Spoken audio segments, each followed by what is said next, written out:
Good morning, everybody, and welcome back to the Roundtable at Level Up Expo 2026. We are here with yet another exciting day of broadcasts. We've got some more matches for the main bracket. We've got a mapping contest with voting underway until 2 p.m. Pacific today. And, of course, a PP race that has prizes for the top three also ending at 2 o'clock today. So there's a whole lot of results that we're going to be getting into, NG. Yeah, it's going to be a fun one. All these side events that you get to have as part of a LAN are kind of a first-time thing and very new, but very unique, very exciting. Like I don't know if there's ever been a mapping contest live at LAN, maybe at like a COE, but it's pretty rare. And the PP race, I know MREC's out in front currently, so we'll see if he can defend that spot. I don't know. Somebody maybe said an 1800 today live. Right. That would be pretty sick. Yeah, but PP record coming out on LAN. Who knows? Right? We'll see. Yeah, I think Xylus is pretty close behind him as well with that 1600-something PP play or 1500-something. I want to say there's a 1600 out there. I think there's a 1600 out there on top of the 1750. So there's a lot of up in the air there. Mapping contest, like we said, 2 p.m. Public voting out. So please go give that a look. Vote for your favorite map from the pool. I believe we had 10 submissions for a LAN mapping contest, which is insane. Everyone started mapping yesterday, worked their way through. I know a lot of big names are going to be showing up in that contest, as well as some of our voting members, our judges as well. So that's going to be a big one. Big point of today, though, is that bracket. We've got semifinals, we've got finals, and of course that grand finals matchup. Top 16 players from the tournament will be winning prizes overall, starting with $50 and a 60 HE, something along those lines. And then they work up to higher cash prizes, larger full-size keyboards, I believe in top 6, top 8. And then like working up from there. And then, unbelievable prizes for this tournament. So these players have a lot that they're fighting for here. We're going to chance to take a look at the bracket now. We've got 4 matches coming up this morning. We'll have 2 lower bracket matches and 2 upper bracket matches at the same time. So we will have RNG versus Zoodinator, and then on the winner side of the bracket, which will be on the broadcast with us, will be MREC versus Boshiman. So number 1 seed versus 4th seed. Boshi going to have his work cut out for him on that one with the scores MREC was flashing up yesterday. Yeah, I mean, you can see the results. MREC up against Window Life and Zoodinator in his first 2 matches went back-to-back sweeps against some very stern opposition. Boshiman, meanwhile, back-to-back tiebreakers, a couple of the more intense matches of the day. So definitely going to be an interesting one.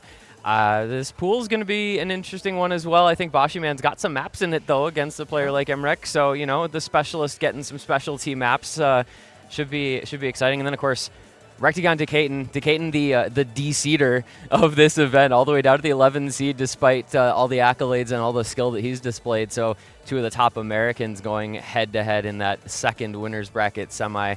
That's going to be a super, super good one as well. I'm really looking forward to both. I'm excited to see peak Rectagon today. I know he was having some PC issues yesterday, a couple lag spikes here and there. We gave the PC a reset. No more issues for the rest of the afternoon with it. So if they get a chance to get back up there, really dig into that skill set range as we increase into the day 2 pool. We increase the band's best of 9 now for the semifinals matches. You saw 2 of them happen yesterday going through. And then we will also increase again into the grand finals with yet another map pool that kicks up the difficulty again, and a custom tiebreaker that we hope to see at the end of that.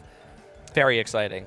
Yeah, it's going to be a good day set out in front of us. I'm sure these bracket stage matches are just going to get better and better. The level of competition this year at this event is absolutely nuts. So, really looking forward to those.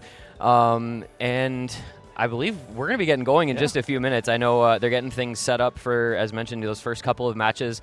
It's going to be MREC versus Boshiman to come here on the primary stream in just a little bit.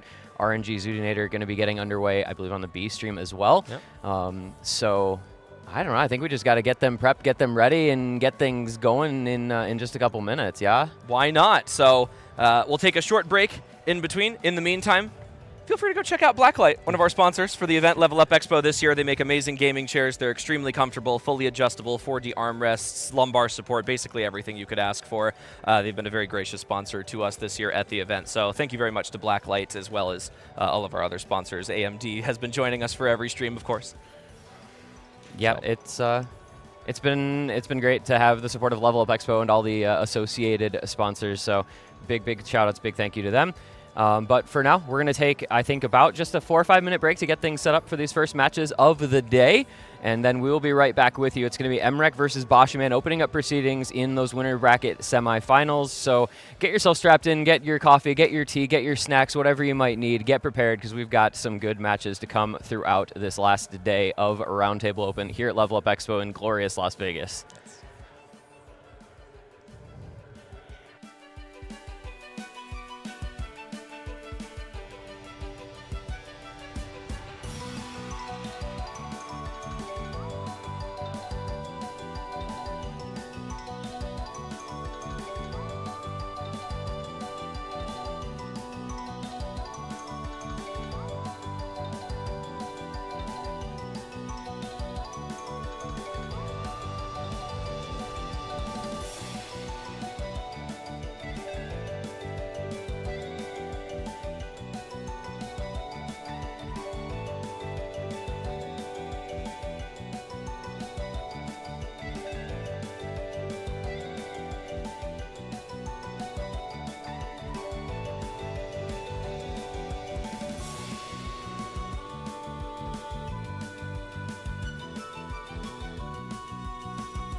Good morning and welcome back to Roundtable Open here at Level Up Expo, where we are back from a brief break in time to get things started with our big day of the bracket, our final day of competition It is the winner's bracket semifinals and onward to come, and we are set up for match 1 of the day. It is number 1 seed MREC. It is number 4 seed Bashiman.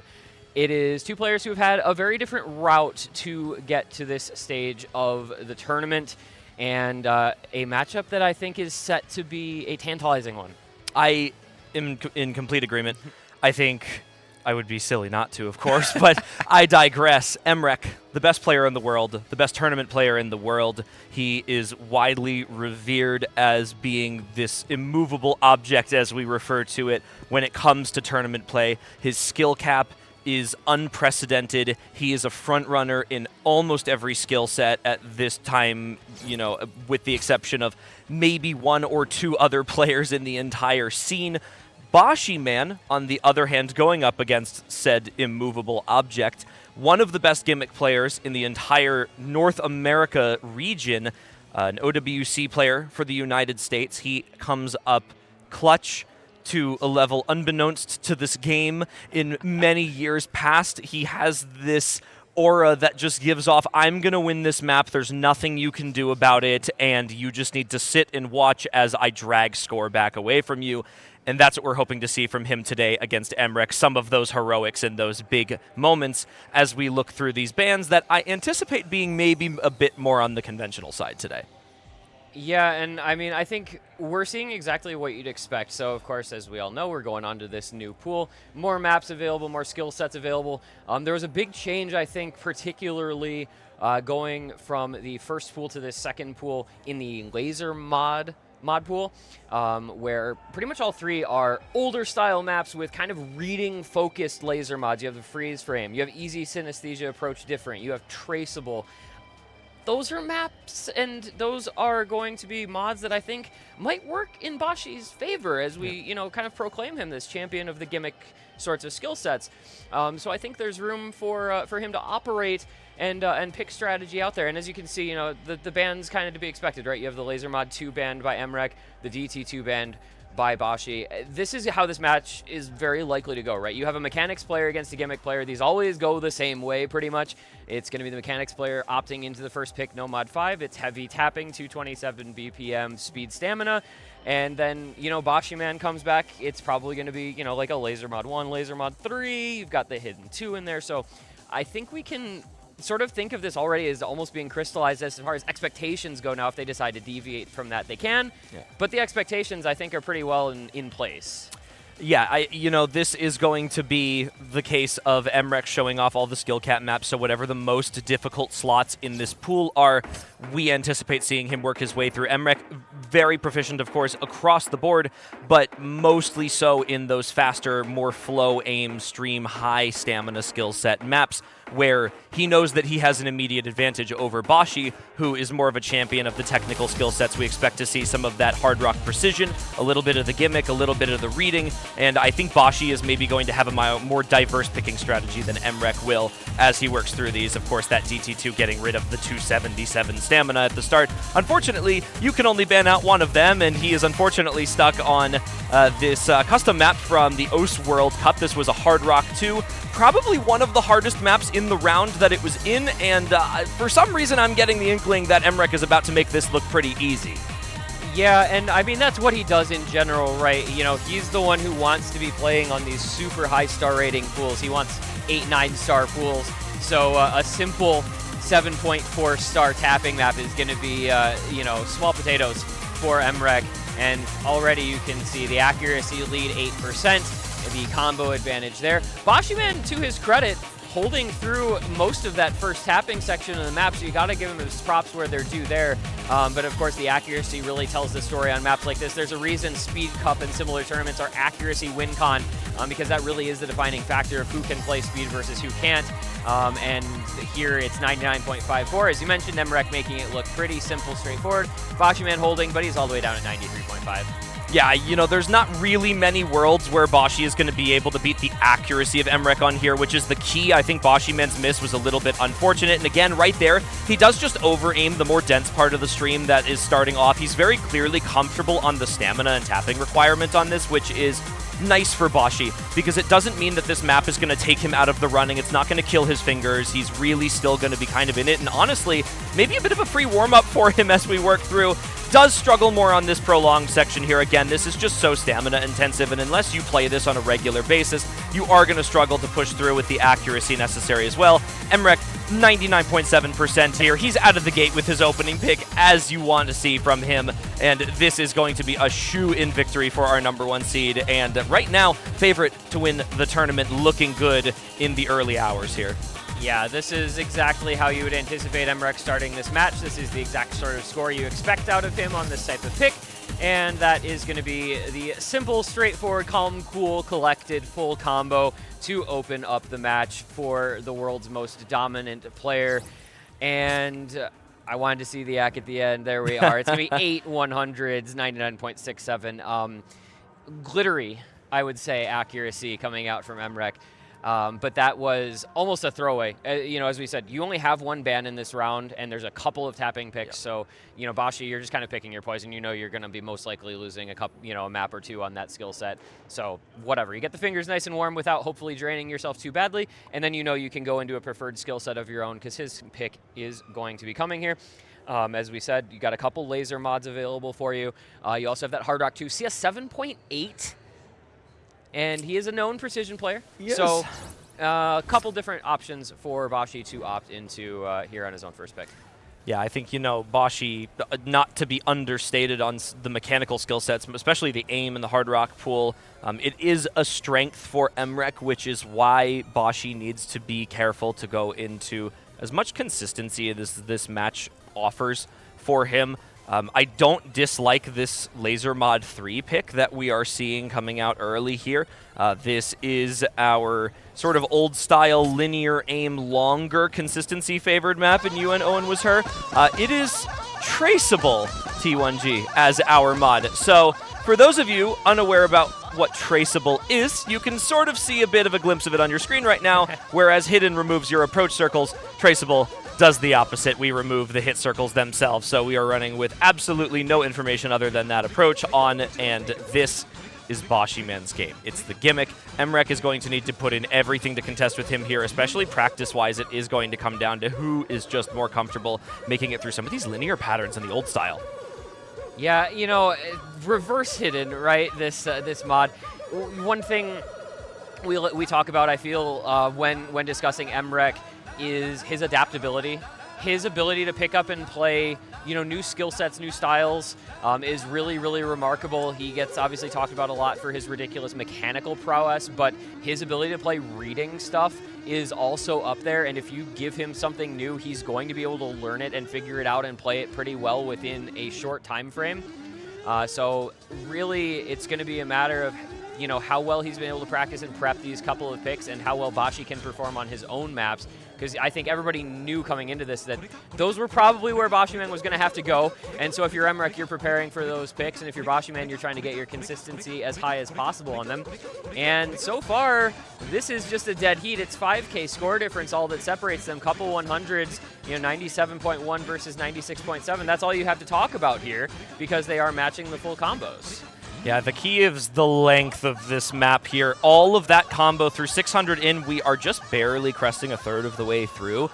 And the accuracy does speak volumes about Boshi's consistency on the gimmick skill sets. Both of these players with the overlaps, like you said, Emrek is proficient in the reading and the technical skill sets just by virtue of having that skill cap. But Boshi, while we do attribute him to some of the aim and hard rock skill sets, this is his bread and butter. This is what he is known for. He has done this time in and time out with tournaments in the community, large scale, small scale, whatever you have it. This is where he sits. The question is, does he maintain as the map gets more difficult into the ending? Emrek actually dropping a significant amount of ack on that 1/6 burst stream there that stacked up, which is going to give Boshi some more leeway here. 17K in favor of him now, which means he's got quite a few hundreds to space this out.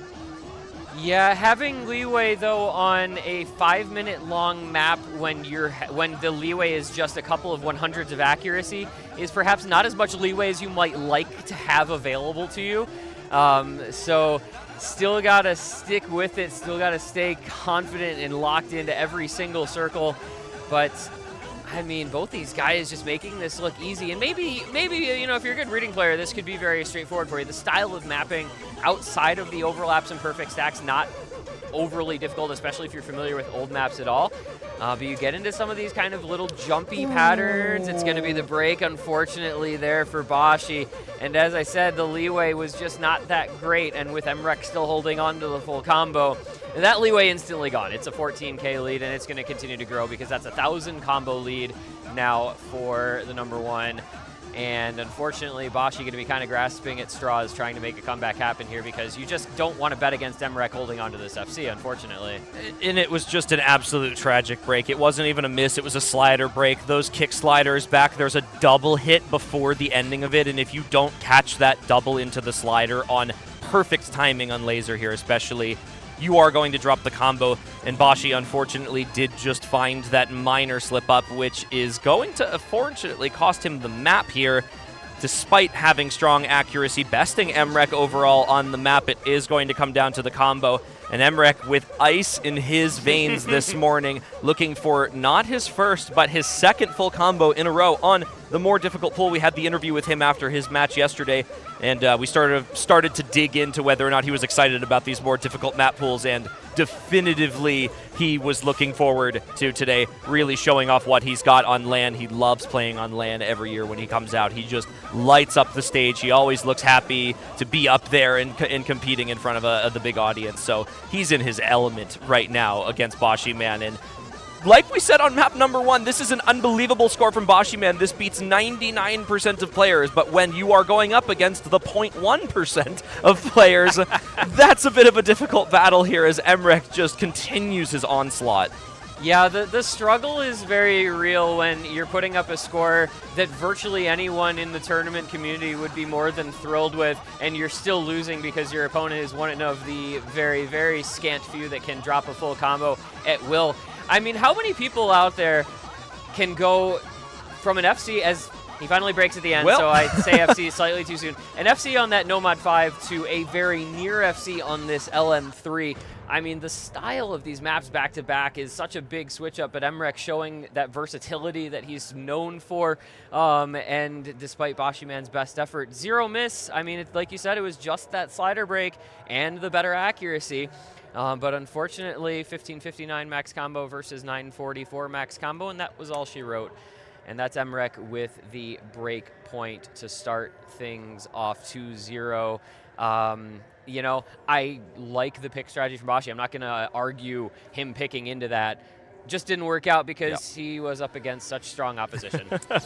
So, unfortunate for Boshi Man, he will be starting down. This is an increased best of course, so for those of you unfamiliar, we did move to best of 9 because of the larger map pool, which means that there is some play here. Boshi Man does not want to be losing a lot of these opening picks here, of course. We're sort of stating the obvious in this sense, but it is to be noted that there is some play in here, unlike that first to 4, where you go down one break point and you're kind of out of it the rest of the time. You trade back in, and then there's really only one slot to go for here. Emrek going for the speed map that we would call it in the pool.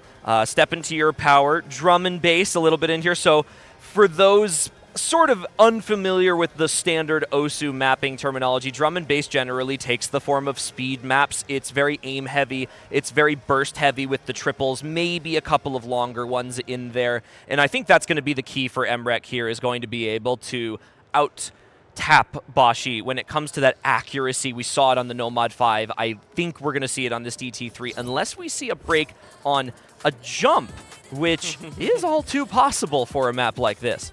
The classic struggle of tapping player missing on aim. Unfortunately, Emrek, in addition to being one of the best tapping players in the game, is also one of the best aim players in the game, so he's a little less susceptible to that particular pitfall. And, you know, you have the BPM going from 227 on the Nomad 5 now up to 261 on this double time 3.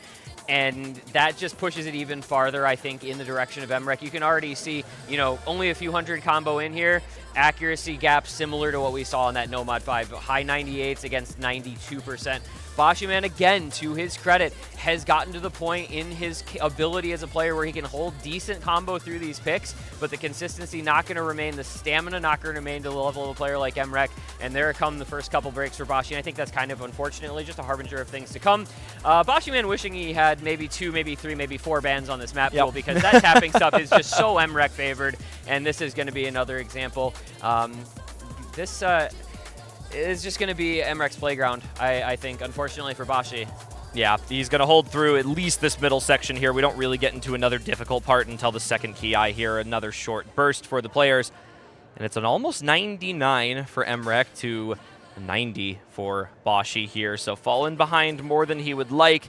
And as we mentioned, this is sort of the trend you see in the early stages of this pool. We're not quite into the 2 bans yet, and as we work through this map here, it is just going to continue to be Emrek on the mechanical skill sets. There are a few more maps like this in the pool, but luckily for Bashi, we actually are running low on some of the faster maps available to Emrek in here. There is still that DT1, but outside of that slot, there's actually not a lot of speed left in here. Everything is very accessible to Bashiman. There's a lot of aim in here, but as long as he finds that consistency, I would give Bashi a significantly higher chance of taking some points on the board overall versus some of these faster tapping maps here. So Emrek may be one more guaranteed in him, and Bashi just needs to find that avenue where he can be consistent. He can put up those FCs or near FCs that he needs, as Emrek goes through not quite looking for his third FC, but I mean, these past 2 maps, virtually FCs. We're seeing 850k, 900k plus scores from him, and he is just tearing through this pool. Yeah, and it says a lot about Emrek that dropping a 900k plus score, 1 miss, 98.6 AC is actually like an underperformance for him. Like, you're kind of anticipating Emrek to just drop the FC on this, and to see him not do that is almost surprising. Bashiman, again, you know, doing that thing where he's able to put up at least a reasonable score against a lot of players, but unfortunately 555k against Emrek on that map was just never going to be enough. And as you said, you know, we kind of got through the 2 most speed-focused maps, with the Nomad 5 and the DT3 now being gone, the DT2 having been banned out. So you got to think that Emrek might have to adjust, you know, into a new sort of skill set with his next pick. So if Bashi can find something good here right now, which I think Laser Mod 1, Hard Rock 2, Hidden 2, I would suspect to be his pool of next pick options. If he can find a good pick here, get a win on it, kind of, you know, climb back into this match a little bit. It opens up the avenue for him making this competitive, and it is going to be that Laser Mod 1. Okay, so back to the old style for Bashi here. This, I believe, is the oldest map in the pool, aside from the Laser Mod 3 that we had, of course, being one of the first 20,000 beat maps submitted effectively. For those of you wondering why that number is significant, I believe the game has somewhere just north of 5.5, 6 million beat maps submitted at the current time. At least of like a general pool of ranked and loved and qualified active maps, which is unbelievable to say that we have somehow still snuck maps of that age into the pool. It speaks to their quality, I guess, or their infamy in the community. This Laser Mod 1, completely different slot here, though. We'll get a chance to reveal to you the mod freeze frame for this Laser Mod 1. I'm not going to explain it. I want it to be a surprise. Okay. I think a lot of people watching here haven't really had the chance to explore these laser mods yet, and I think it's quite interesting when you sort of get jump scared by the non-standard gameplay through these. Yeah, I think freeze frame, along with yesterday when we had the barrel roll depth, those are a couple of my favorite laser mods, because they're so different. And like we said, we're not going to say exactly how this one's going to be different. You'll get to see it as soon as the map loads in. But that might take just a second longer this time around as we load the players in. But you'll get to see it shortly here soon enough. As we say a very brief hello to one of our MCSR players on this stage. But we welcome you back to the booth here for just a moment as we get the players logged into this, or launched into this next pick. So Laser Mod 1 will be the last of the 3 laser mods, one of them banned out now, 2 of them picked by Bashi. I feel like he kind of needs this one. You really don't want to go down that next break point and match points accompanying it.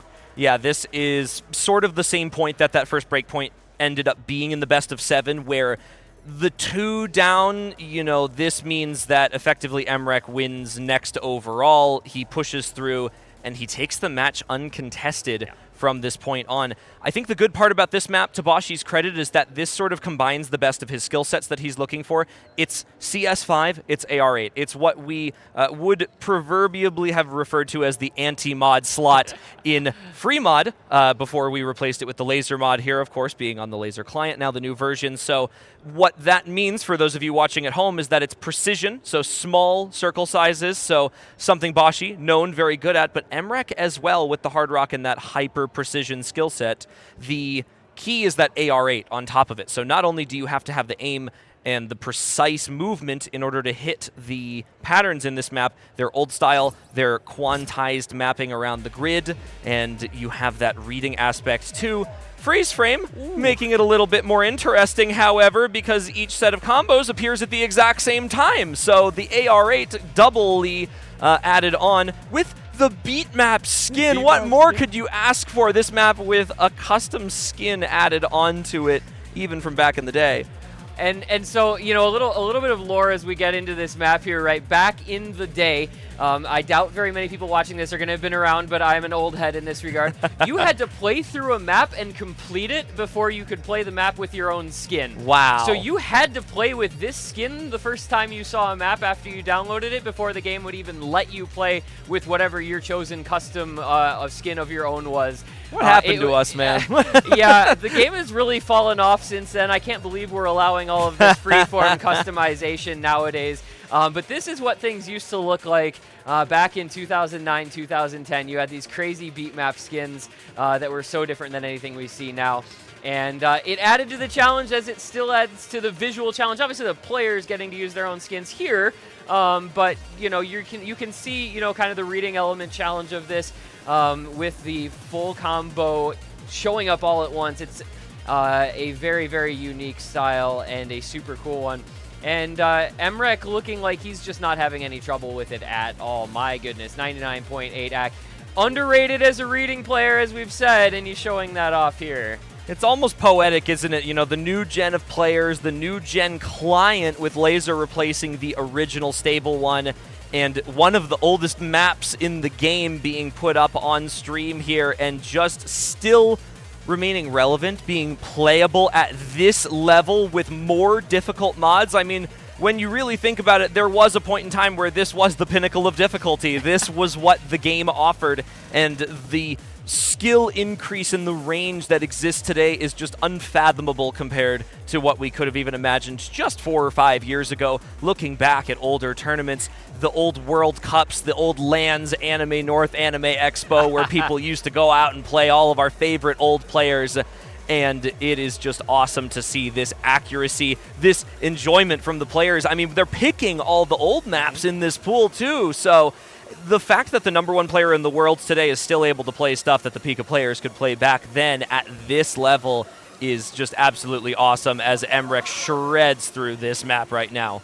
Yeah, Emrek is having himself a good time with this pick, man. Like I was, kind of hypothesizing previously, as we get these last couple patterns, it's going to be the full combo because, of course, it is. Wow. Emrek clearly came ready to play on these laser mods. He said, I know what Bashi's going to try to do, and I'm going to do everything I can to prevent that. 4-100's full combo. I mean, with the freeze frame mod on top, is there anything this guy can't do? What do you do against this? There is nothing that you could possibly do to affect the outcome of this match, and I do like that you mentioned the fact that, there is some merit and aura, if you will, of going into a match and practicing only what your opponent is good at and just absolutely dominating the slots. I mean, again, that's a full combo for Emrek, so that's 2 FCs, 2 near FCs for him. And again, Bashi, man, a 750,000 score. He demolishes half the player pool on this map, and he is fighting the biggest uphill battle of his life in this match. I will say, to his credit, this is winner's bracket, luckily for him. He does have a chance to fight through in the lower bracket for the finals, since we're in semifinals here, so he is still guaranteed one of those top 6 spots in the tournament, which is good to see. He will be falling down to the lower bracket to face the winner of Xylus Orange Juice if Emrek is able to capitalize on his pick here. He's been looking like he's on that tear. Bashiman, though, we refer to him as sort of the clutch minister of Osu. He's got to fight through this DT1, though. Yeah, this is the struggle of, I think, this particular pool and best of combination for a player like Bashi against a player like Emrek is Emrek's picks were just so clear here. He's got these tapping picks, he's got these high mechanical difficulty picks, and if he's got 3 of those, then he's already just off to the races in terms of the match as a whole. So always I felt like was going to be a bit of an uphill battle here for Bashi, but this one is going to be a little more accessible, right? The BPM not going to be as high, the tapping strain not going to be as high. This one down at 242 BPM, and it's a bunch about the aim and some smaller elements of finger control rather than being about raw tapping. Unfortunately, though, not starting out the way you would like it to if you're interested in Bashiman making this match look interesting. Is already a couple breaks, already the accuracy down. 1.55x, by the way, should mention. Another laser difficulty setting. You can adjust the DT speed. So instead of just being the normal double time 1.5, it's 1.55, just a tad bit faster, tad bit more difficult. Yeah, you can actually, so for rate change too, the fun fact about this mod is you can actually go lower than the 1.5 that DT offered as well. So there's a lot of variability in this mod pool that we will get to see through not only here in the semifinals, but the more difficult pool in the grand finals as well. We have one that is sub 1.5 as well that is way over and AR edited as well to make it a whole different experience for these players. When pooling, we generally refer to this as a Mathy slot. For those of you familiar with the player Mathy, one of the best Chilean players, previous #1 player in the world, and this is sort of his bread and butter, this consistency, DT, aim, speed style slotting in here. He actually has #1 on this map. Funny enough, we refer to it as his skill set. At least last I checked, Matthew was the #1 score in the world on this map. Unbiased on this map as well. But it's a good song. It's a fun map. Bashiman actually doing amazing to recover his combo versus Emrek on this as well. But it remains to be seen the accuracy, that 95 to the 99, that's really doing more damage than that break, and there's yet another one, sadly.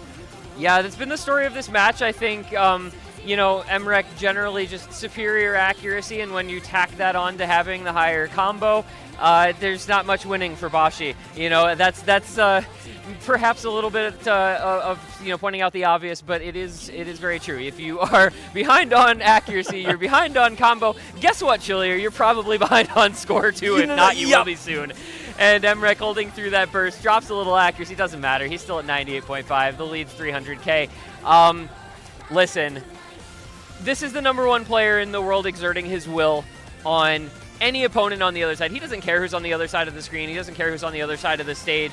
He is here to dominate, and dominate he has. This is going to now be a map record of 13-0 so far this weekend for Emrek. Has yet to drop a map. 5-0, the final score of this one, on into the winners finals for Emrek, depositing Bashiman ingloriously down into that losers bracket. So, we didn't want to get ahead of ourselves. I think we maybe could have, but we didn't want to. We didn't. Yeah. But there now we see it's going to be Bashiman falling to losers round 5. As mentioned, he'll face the winner of Xylus versus Orange Juice to come a little bit later. Emrek on to the winners final. Is anybody surprised? I'm not surprised. Nope, I'm not at all.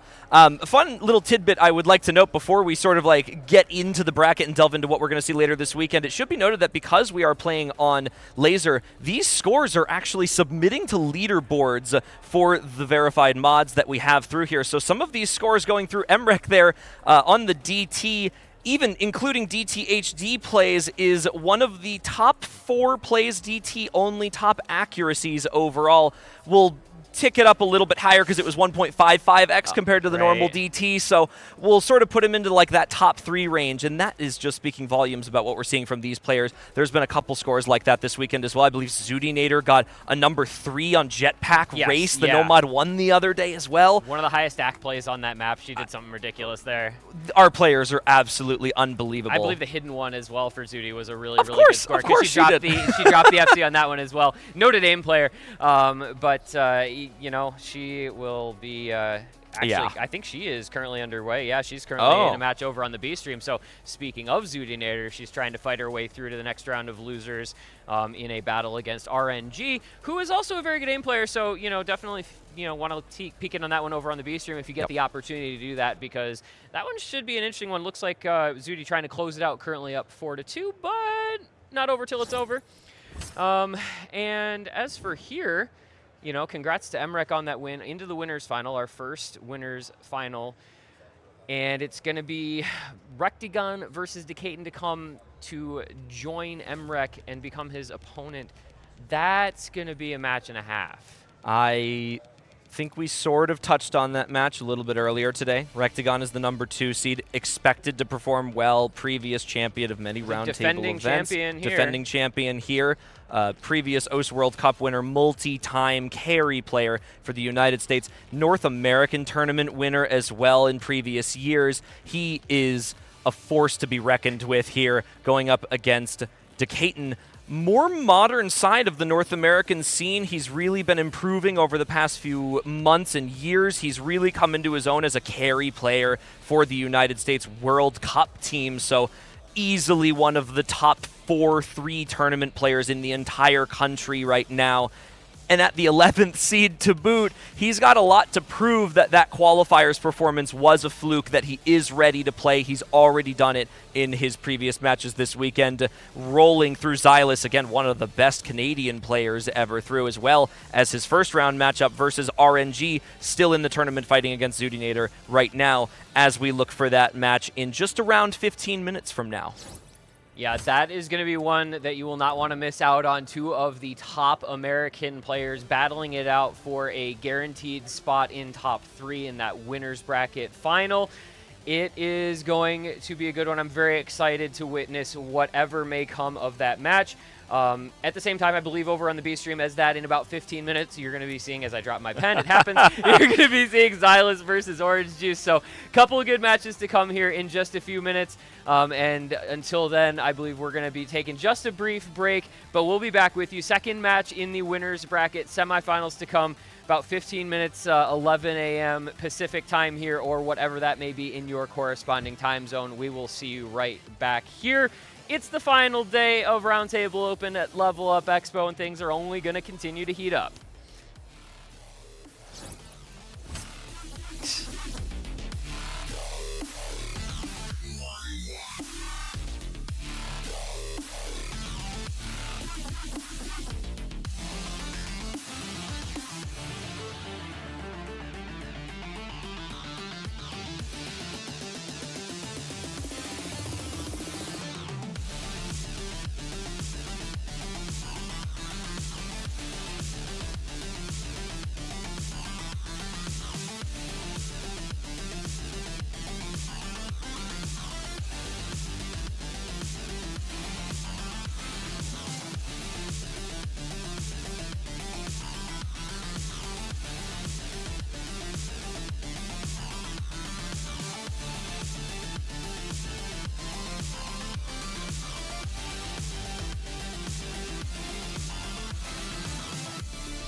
here at Level Up Expo 2026. Dolan joined by Fire Rage once again, and we're about to take you through our second and final winners bracket semifinal between the one and only Rectagon and Decatur Fiery. You ready for this one?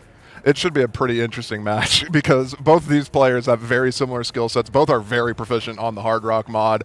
Very staple Hard Rock players for the OWC USA team.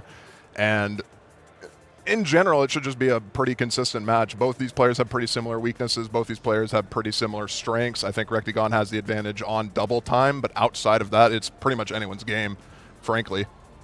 Yeah, we'll take a look at the bracket here one last time before we get into it. MREC victorious over Boshy Man. Just waiting for that to be put into the bracket and be official there. But MREC did pick up the win, so he'll be moving on to our winners bracket finals.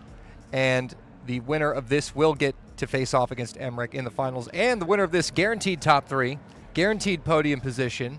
Also on the lower side of the screen, the lower bracket, Zoodinator getting by RNG with a final score of 5-3. That just wrapped up moments ago. And Xylus and Orange Juice will be playing simultaneously alongside us over on the B stream. So if you want to catch that match, head on over to the B stream. But here we go. Those are our competitors for the winners bracket semifinals. Thank you, Alex. Yeah, Rectagon, as you can see, locked in, letting you know he's ready, he's vibing, he's chilling. And he's going up against Decatur. Two players that know each other very well. They might be seated right next to each other. I think they might be, potentially. Be. It might make it easier on the stream in order to get those cameras set up since it's not on the stage. Yeah, we just got confirmation they are sitting next to each other, so this should be interesting. Yeah, this is going to be got great. banter live on the stream. Nonetheless, we're going to be getting into the band stage here. We already got bans coming out for Rectagon, Hidden 1. Not too surprising to see that being banned out. Just not wanting to deal with Hidden. I imagine Deca probably going to be following it up with a speed ban, if I was to be guessing correctly. So probably DT2 or DT3, most likely to be gone here. Yeah, two players that know each other very well. I believe former World Cup teammates. Ooh. Oh, okay. I was incorrect then. So Deca banned Hidden 1, and I think that is a Rectagon ban on Laser Mod 2, which Hidden 1 ban from Deca I think is a bit interesting. Laser Mod 2 Rectagon makes sense. I mean, that's the ultra reading laser mod pick. That's the easy with the very funny approach circles. Not horribly surprising to see that banned out. Pick for Hidden 3 coming out, which, I mean, it makes sense. If Deca bans out Hidden 1, he's very obviously not feeling too confident on the Hidden, so he's might as well go into Hidden Tech. Oh, okay, yeah, I was incorrect entirely. I was going to say, I believe that is a Hidden 1 ban out of Rectagon and a Laser Mod 2 ban from Decatur.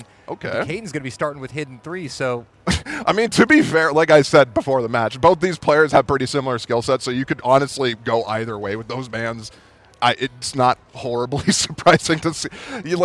I was expecting Reading to be banned no matter what by at least one of these players. Right. I was expecting Rectagon, but in any case, Hidden pick for Decatur after the Rectagon Hidden 1 ban. Makes sense.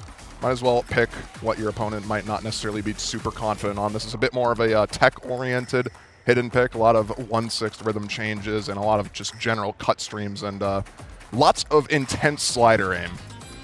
For the most part, this map isn't too difficult until the choruses, and that's where you're going to be seeing a lot of the breaks come out. Here we go. First map of the match. Winners bracket semifinal number 2 underway. Hidden 3 Flamenco House is the opening map. Quarter of the way in, and as you noted, Fiery, it picks up on the choruses, which we're going to be building up to here shortly. It starts out a bit benign on these early choruses, but once it picks up to the next drop, that got actually dropping before that point, so Rectagon with a very sizable advantage here early on. Once we get to the second drop, we're going to be seeing the difficulty start rising a lot more right here. This is where the aim gets pretty intense. Yeah, as you can see, the aim demand kicking up here. Our number 2 seed Rectagon looking pretty comfortable at the 99% AC FC right now against the resident seed deflator of the tournament this time around, Decatur seed number 11. We've had a lot of players who came in with seeds that really did not match their skill level, and Decatur certainly is one of them, proving his case by making it all the way to this winter semis and sporting a pretty good accuracy with the 98.5, but Rectagon still on the full combo. Similar accuracy, but now the combo game is starting to take over as it's 80,000 points in his favor into the final quarter, Fiery. He should have this point on lock unless he completely collapses on this latter half of the Hearts part right now. But it's more or less, I think, going to come down to whether or not Rectagon hits the FC if he hits this one part here. Yeah, and Decatur pretty much out of contention here unless there's a complete meltdown from Rectagon into the final 8th of this map. And there is a miss, but it's not going to be nearly enough for Decatur to run this back. Although the lead Actually, is... it could... Wait a minute! It could potentially be enough. There's not much to miss on the ending, though. And this lead was not shifting over fast enough. Even with that miss, I don't think it would have been enough. And unfortunately, Deca misreading at the very end there is going to be sealing the fate of this map. Rectagon up a break point early on here. Yeah, solid opening breakpoint win here for Rectagon, 918,000 points. Taking it down by roughly 70-80K. A solid start. We'll see how Rectagon will want to attempt to consolidate this breakpoint on his first pick of this match. And reminding you guys of the match going on over on the B stream, Xylus and Orange Juice. The last match in top 8 happening right now on the B stream. So if you want to catch that, check out the Roundtable Extra as we get set for Rectagon's first pick. And it is going to be Nomad 5 firing. Yeah, that was kind of obvious. I was expecting a Nomad 5 DT2 or DT3 pick.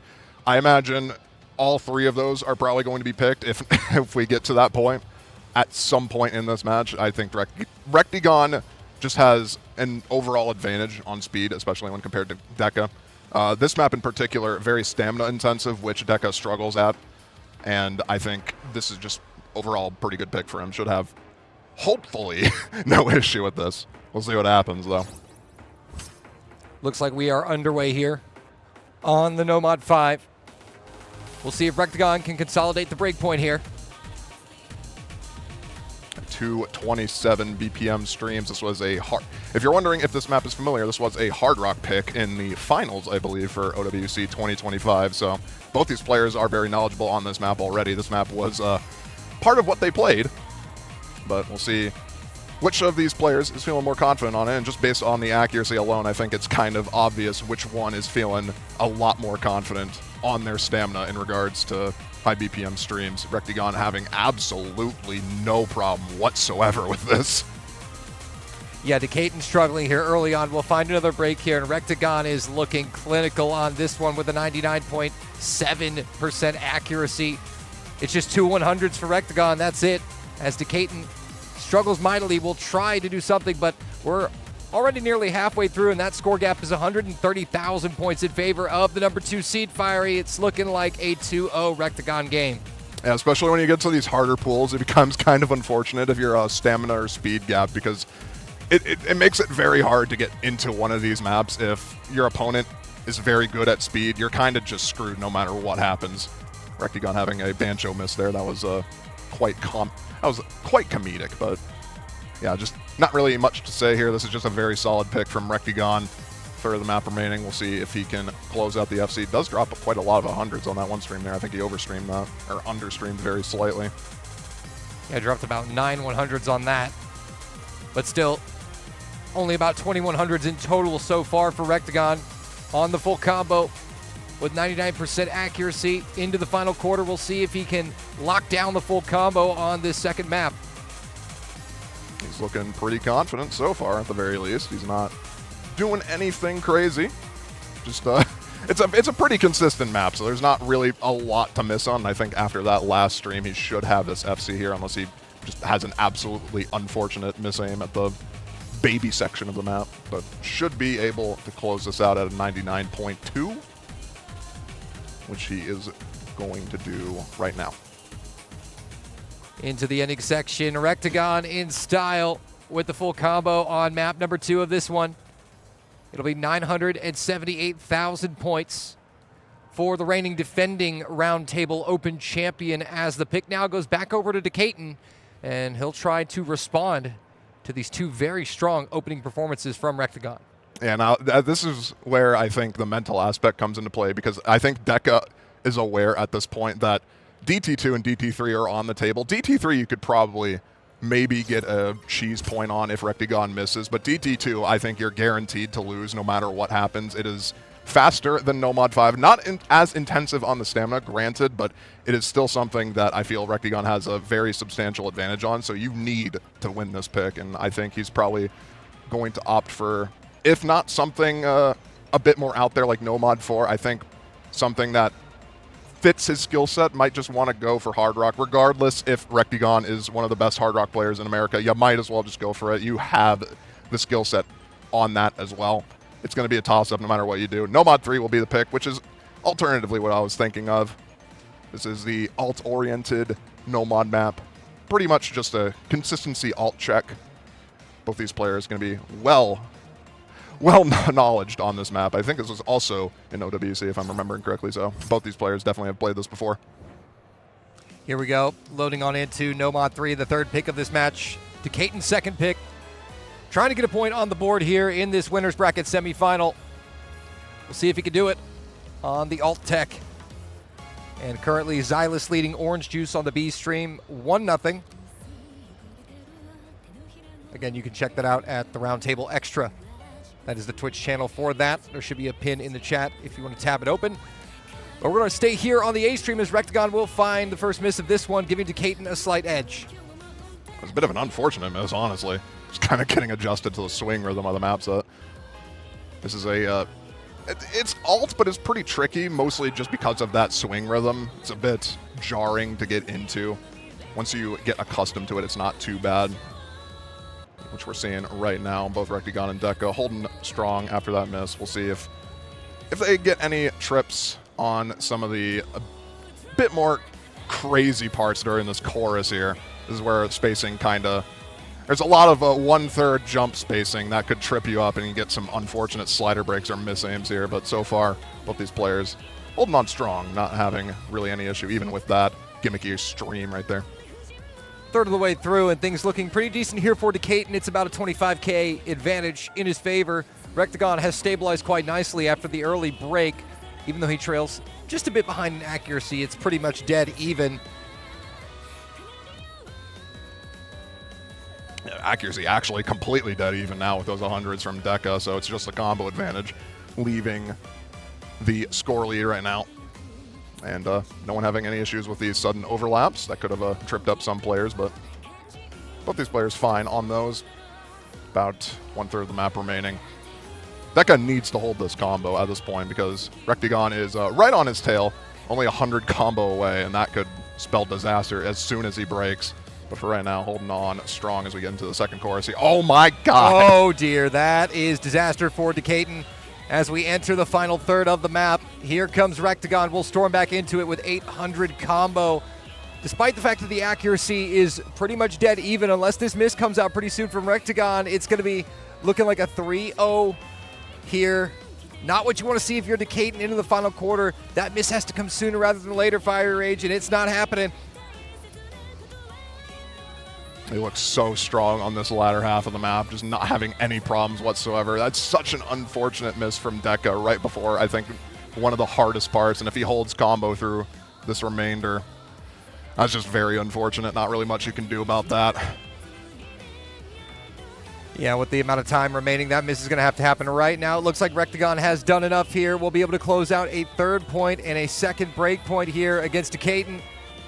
Unfortunate, tragic miss for Decaton, who played a really good map, honestly. But not much you can do about that, as Rectigon is going to cruise to a third point here. He'll lead it 3-0. Almost getting slow slider at the very end there. Luckily, there's enough slider leniency for both those players to hit that. But yeah, not much you could do. Very early, unlucky miss from Rectigon, but overall accuracy advantage favoring him. If Deca held on to the combo, had the potential to break that and get a 2-1, but it was going to be close no matter what happened. Regardless, it would probably be within a 20k, even if he didn't miss. So it's a very, very contested pick, and I think that's kind of what he was expecting. Just a very unfortunate miss on that. So we'll see what Rectigon opts to go for here, and it's actually going to be something completely different from what I was expecting. All right, Laser Mod 3, okay. Just diving right into it here, into the thick of it. Very interesting. I mean, Nomad 5 was definitely Rectigon's best pick, and I think DT2 is a bit more contestable, but I'm surprised he just didn't go for that immediately to secure tiebreaker. instead going for something a bit more out there here. I mean, you're up 2 break points, so no harm, no foul. I suppose you could always fall back on those speed maps if things go awry. But this is traceable. For those that are not aware about traceable, approach circles gone. It is or not the approach circles, the circles themselves gone. Approach circles the only thing you're going to be seeing. And at an AR8 map, it gets a bit iffy, we'll say. Yep. And present to you, ladies and gentlemen, the greatest background video in the history of background videos. Shout out to McRolled 2007. If you know this video, you are a certified 25-year-old and grew up on the internet 2007. And grew up on the internet, absolutely. Decatur will struggle a little bit here on the intro before stabilizing, and that's going to give Rectagon about 30,000 points of advantage here into the start of this Laser Mod 3.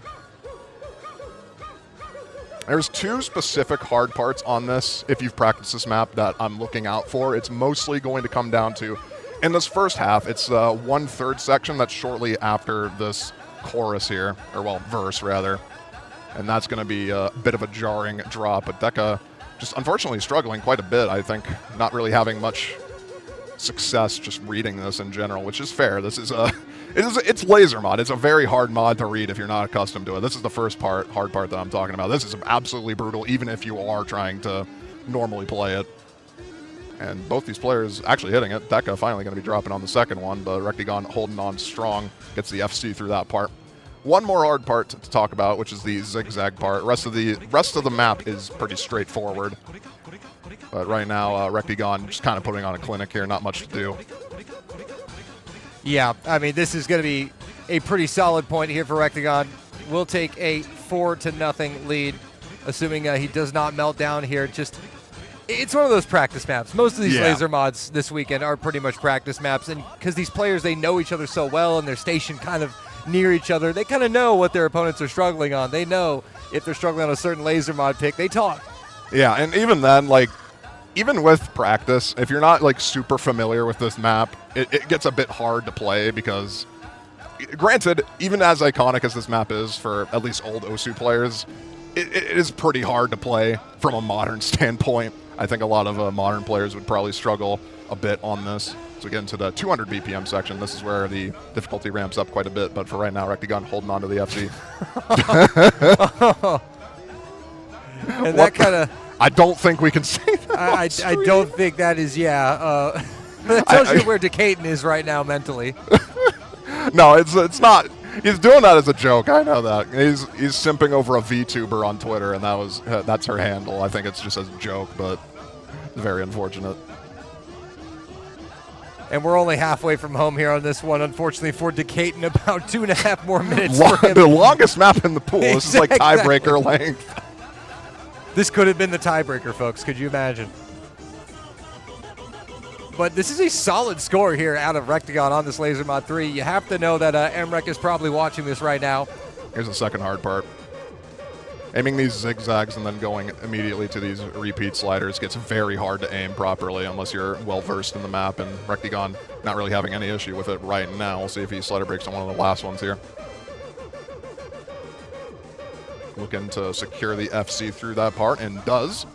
Now it's just the 200 BPM ending section with a couple of bursts and streams that he has to worry about. That's where we saw MREC miss last time, but this is a absolute clinic performance from him.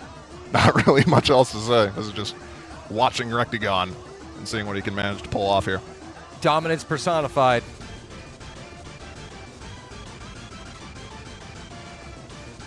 You get to watch the video in the meantime, I suppose. I mean, yeah, you at least get some entertainment, right? But I can't imagine that our players are playing with the background video on. They got to have background. That would be crazy. And for Decatur, the end of this map could not come soon enough. Look at this man go. Look at Ronald McDonald. Look at Look at Ronald McDonald go. He's going in. What a guy. I mean, the face cams are going pretty hard right now as well. I think both of them are just having fun at this point, which fair enough, exactly. Honestly. I imagine they both know the outcome of this point in particular. And, well, for Decatur, it's going to be back to the drawing board. You're going to be down 4-0 here. You're going to need 5 consecutive picks in a row. to stay alive in the winner's bracket. Oh, Rectigon actually had an insane save there. He That almost was- misread that stack. wow. Okay, finally going to be there missing it after goes. that. Yeah, got pretty nervous after that misread, which is fair enough. I mean, that was a crazy save, though. in Yeah, all no, honesty. I don't know how he saved that. That's nuts. Getting into the ending section here. 200 BPM streams, and that's going to be the end of the map. Well, burst, rather, but you know what I mean. Right, into the final sections here. It's going to be just over 800,000 for Rectigon on this one. A solid performance that MREC is sure to take note of here. But Decatur is just relieved that his suffering is now finally come to a close here and can move on with his life. Yeah. One of the longest maps in the pool, and it was already over by the 2-minute mark. He just probably wanted to be done with it, and hey, fair enough. Don't have to worry about it anymore, at the very least, but you have a gargantuan task in front of you trying to go and come back from a 4-0 deficit in a best-of-9 against one of the best NA players currently, which is a bit of a tall ask, just slightly. I'm interested to see what he goes for here, because Hard Rock is untouched. I'm not entirely sure he would want to go for Hard Rock. He could if he wanted to do a bit more of a toss-up, but I think right now it's probably a bit best to just go for something that he's super confident on. I think the Precision Hard Rock could be good. Nomad 2 potentially if he wanted to go for a bit of flow aim. That is just a 185 BPM stream map, so not crazy for him. If he wanted to go for something that which he is also very good at, Hard Rock 3 is a potential.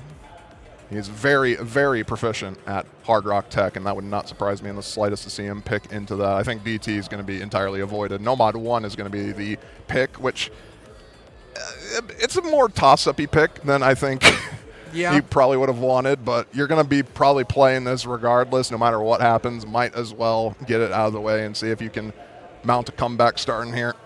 This is the raw aim mechanics pick. There's really not much else to say about this pick. It is quite literally aim. The latter half of the map is a lot more difficult than the beginning half, so expect a lot more misses on the latter half. But outside of that, this is your aim consistency pick. It's Nomad 1. Nomad 1 alert. We love aim. Yes. Nomad 1 alert indeed. And for Decatur, it's probably just a good pick to kind of do a mental reset after, the map he just played, 5 minutes of Laser Mod 3. And to kind of not only reset from that, but to kind of set your tone for the match. Try to get yourself back on the right track here. It's a banger track, though, as well. Jetpack Race. Everybody loves it. And we've seen it played quite often this pool. I believe this map has come up in nearly every single match that has been played so far this weekend on this pool. Yeah, and we did see Zudinator tear this map apart on stage last night against Kama. Yeah, if there was any map in the pool that was Zudinator favored, it'd be this one. This is quite literally her main skill set, and just add hidden on it, and you pretty much have perfect skill set representation of what she can do to the absolute perfection. But for right now, this is Rectigon and Deca, both proficient aimers in their own regard. Should have no problem with this. This is once again another OWC map. So both these players, I think both these players would be in for this map for the USA OWC team. So if they played this, they would both be in. And you're kind of seeing that right now, both holding on to SSs right now. Yep, 0-point difference at the bottom of your screen. That's what you get with 2 SSs.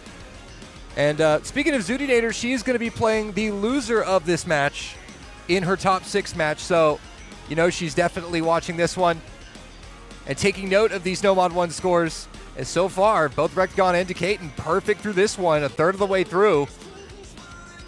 Yeah, you're not getting into the super difficult part. That's a Bancho miss, unfortunately, lag spike there. But we're not getting into the super hard part yet. I'm expecting mostly just act drops until around the halfway point, which is where the map, I think, starts to really pick up in intensity. Is where you get to see a lot more of the nearly full screen jumps, and it is just a constant barrage of aim. There's not a single break in this map, which, especially as a mouse player for Deca, is probably going to be pretty brutal.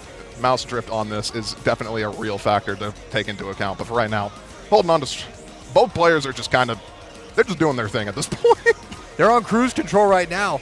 2 double S's still on screen over halfway through into the final third.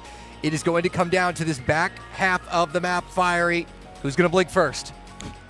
That's quite literally what it's going to be. Here we go into the pretty crazy piano solo. It's a bit difficult on this part, but doesn't necessarily reach the same difficult Ooh, lengths. Ooh, Rectagon! Okay, Rectagon going to be the first one to drop. Dropping on the early stages of this piano solo.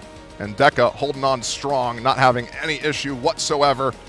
Building up this combo lead. Slowly but surely. Finally going to be dropping at the tail end of it, but it doesn't matter because Rectagon missed on the exact same jump as well, and the accuracy is in favor of Deca at the moment. So as long as he doesn't collapse entirely on this ending, which is possible, he should have this in the bag. Yeah, but that trade from Rectagon was absolutely huge for Decatur because now that 46,000 point advantage he got is locked in. It's not going anywhere unless he stumbles here in the final sections of this map. Looking to bring it home here for his first point against Rectagon to avoid the sweep and to hopefully get things pointed back in the right direction.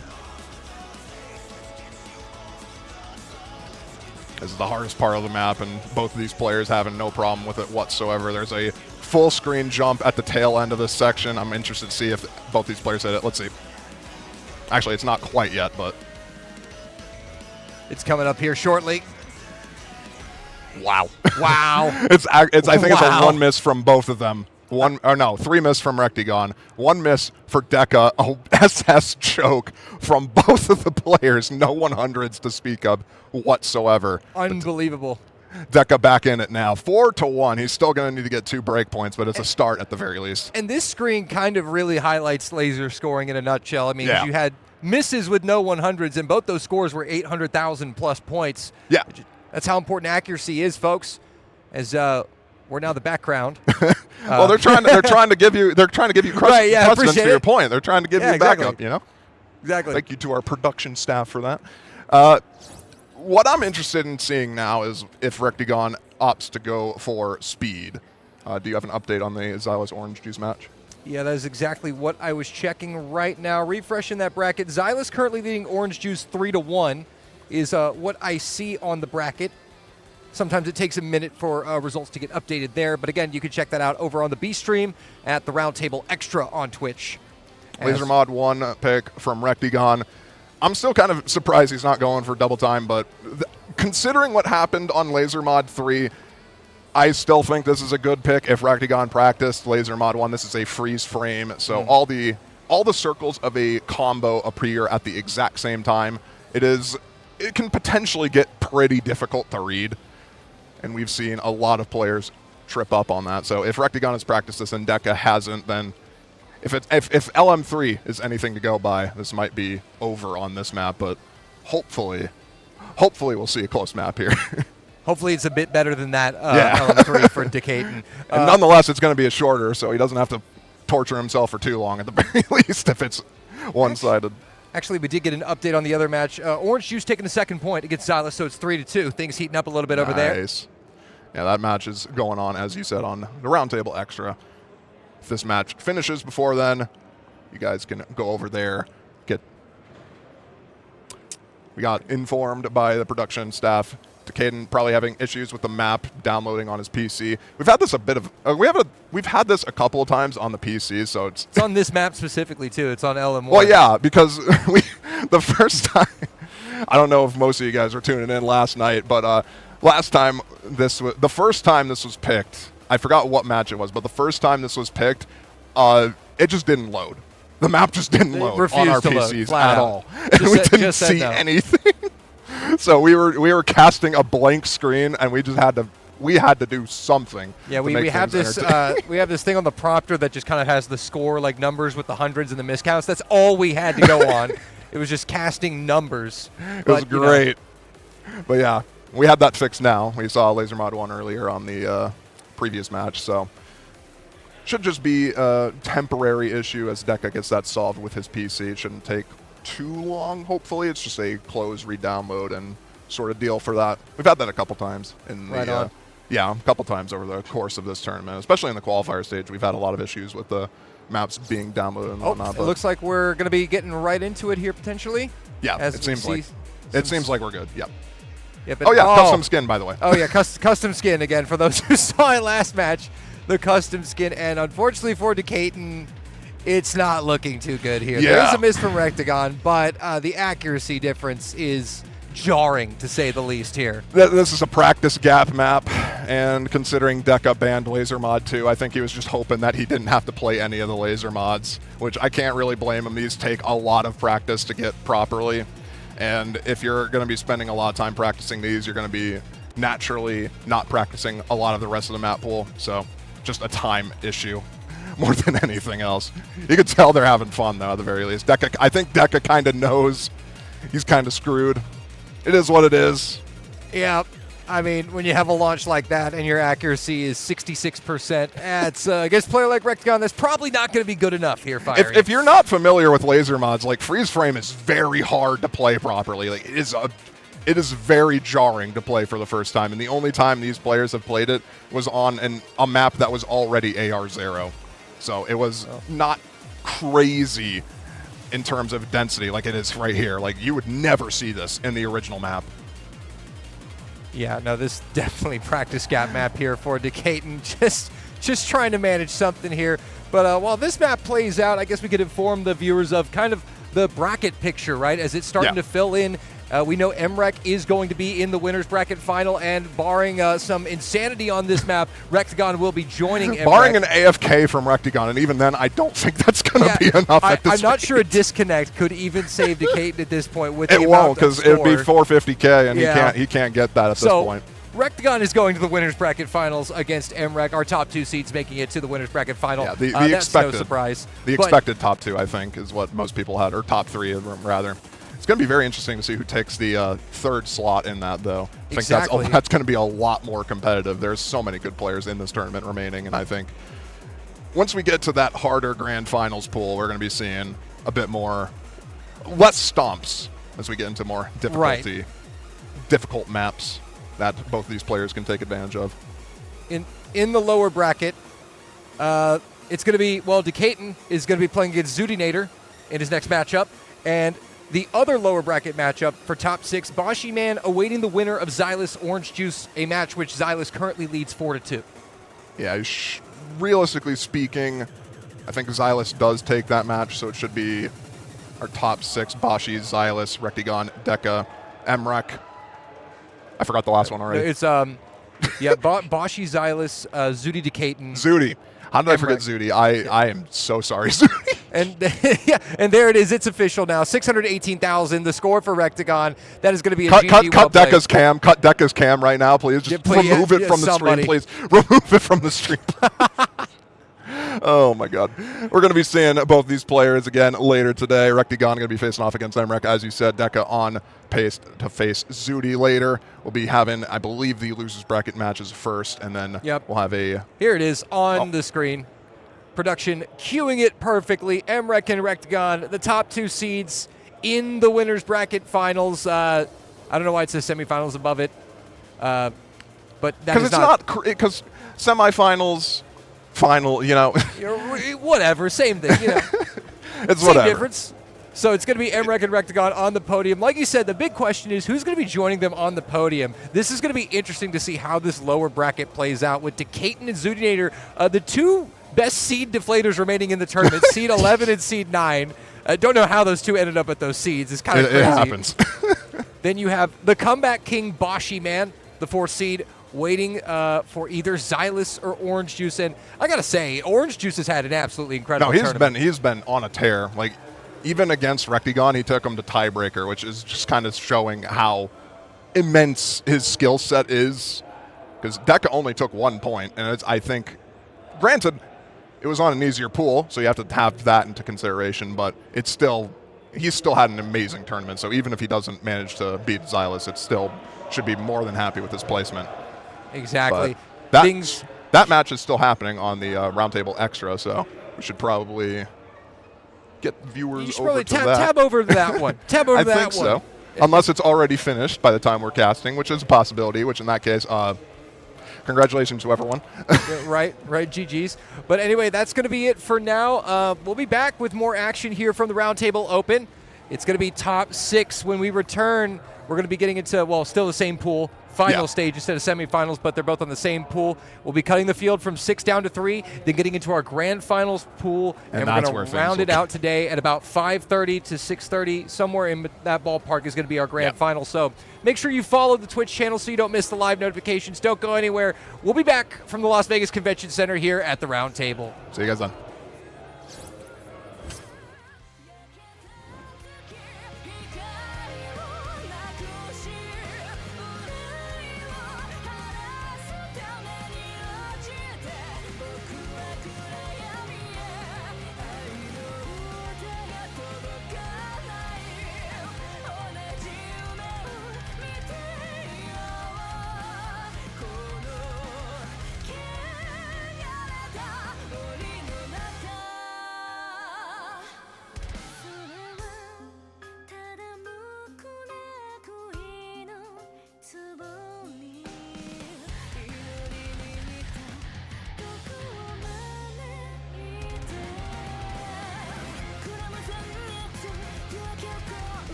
Know why we are here, Dante? There have been some issues. You lost your mother, and now your brother suddenly back? Virgil, what did Mundus do to you? He set me free. You're gonna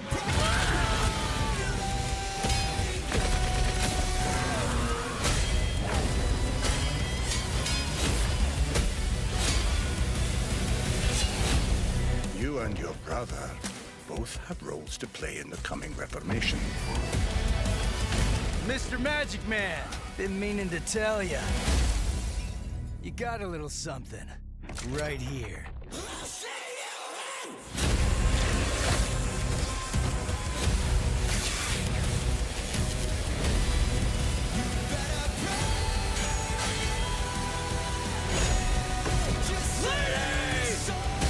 The sons of Sparta, at last. I hate to sound harsh, but this is the worst ventriloquist act I've ever seen. I can't even tell which of you is the hand and which is the asshole.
And we're back at the Roundtable Open 2026. Hello, everybody. I'm Fiery Rage. This is Dolan. We have another match for you guys to determine the top 4 this time.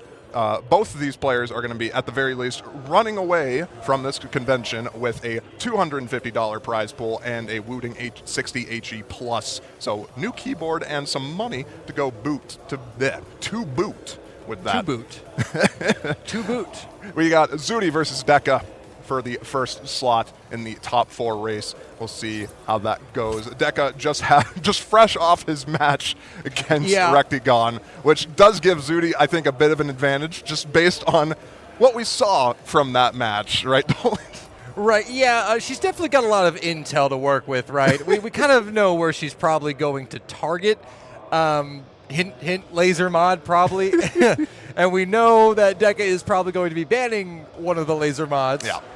To say the least. The only map that Zudi's really going to have to be wary of was that no mod 1 performance out of Deca on the jump or jetpack race. That was a solid performance. But otherwise, it's looking like 2 potential free points on laser mods here for Zudinator. Yeah. So Decaton's going to have a very slim margin of error. And like you said, top 6, we're in the business end of the tournament. They're competing for a spot in top 4. And again, the only difference in pricing from top 6 to top 4 is top 4 gets $500 as opposed to $250 for top 6. So $250 on the line here. High-stakes matches. And a slight upgrade on the keyboard as well, worth mentioning. The Wooting 80 HE is what you get instead of the 60 HE+. If you want to call that an upgrade or a downgrade, it is your call. Right, it is a difference, though. It is a difference. And here we go. Face cams up. Decaton on your left. Zudi on the right here. The 2 lowest remaining seeds. Was that Will Stetson in the background there? Oh, my goodness. There's a lot of people in the background. There's a lot of people here. There's a lot of people at the round table, and they're just kind of browsing, doing what they want.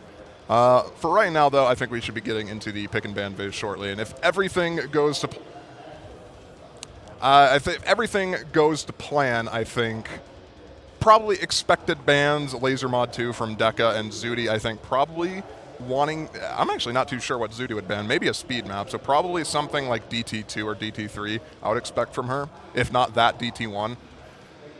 I'm not too sure what the picks are going to be looking like. Probably because the thing is, Deca's not bad at double time. He was up against Rectigon. That's why he didn't pick double time that time. So I think he could opt to go for double time here. Hard Rock is a bit dicey. Both these players are very good at that Hard Rock mod. Zudi is specialized in it alongside the hidden. Zudi, I think, is going to be outside of those laser mod picks that we talked about. Going to be going on the hidden. So see almost all those hidden picks, I think, favor Zudi pretty heavily. Hidden 1 maybe is a bit more of a toss-up, but I think in general we'll probably be seeing her outside of the laser mod picks go for that. And I think Deca probably just going to be sticking with the no mod pool double time if he's feeling a bit adventurous. Well, here we go into our first match of top 6. We await the first ban. We don't know who won the roles at all. We don't know who won the roles, but we can probably determine based on the bans, if I'm going to be real. I mean, yeah, we probably know where these bans are going. Okay, we got confirmation Zudi won the role, so we'll be seeing who is first or second ban shortly here. We only know the roles when the Poon, the god of this tournament, wants to bless us with the knowledge, but he lets us know that Zudinator has won the role. Also, shout-outs to our geniuses here in the production booth. The Poon and James have been working their tails off this weekend to provide you guys with a high-quality stream. They've been completely working their asses off. It is absolutely insane. Still waiting, and the first ban is going to come in. It's going to be a Laser Mod 3. I am going to wager that's a Deca ban. Yeah, I believe Deca was on the left-hand side of the screen. So that is going to be Deca banning Laser Mod 3. And I mean, smart just kind of to ban out the longest laser mod. I would like to shorten the amount of time I have to suffer in the laser mod pool. Yeah, like even if he hasn't played Laser Mod 2, he probably just doesn't want to play a 5-minute map anymore, which, I mean, hey, fair enough, man. I don't blame him in the slightest. I think probably a DT1 ban, realistically speaking, from Zudinator here. Maybe Hard Rock 1. Actually, no, Hard Rock 1 would be. I think Hard Rock 2 could also be a potential ban, maybe Hard Rock 3, but I feel like she's probably just going to want to stick with something that she most likely is not super confident in. I think DT1 is the more realistic approach. It's any of the DTs, really, would be the more realistic approach, and I think we got confirmation it is DT2 is what she banned. So, speed, gone. Not really horribly surprising there. Yep. Our lovely production head, the Poon, just came in here and blessed us with access with the IRC with the IRC chat.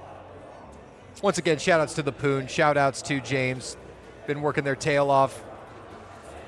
Really been going above and beyond to make this event as special as it could possibly be. And shout out to Dio, who just walked in. Dio just walked in. You see it out of the corner of his eye.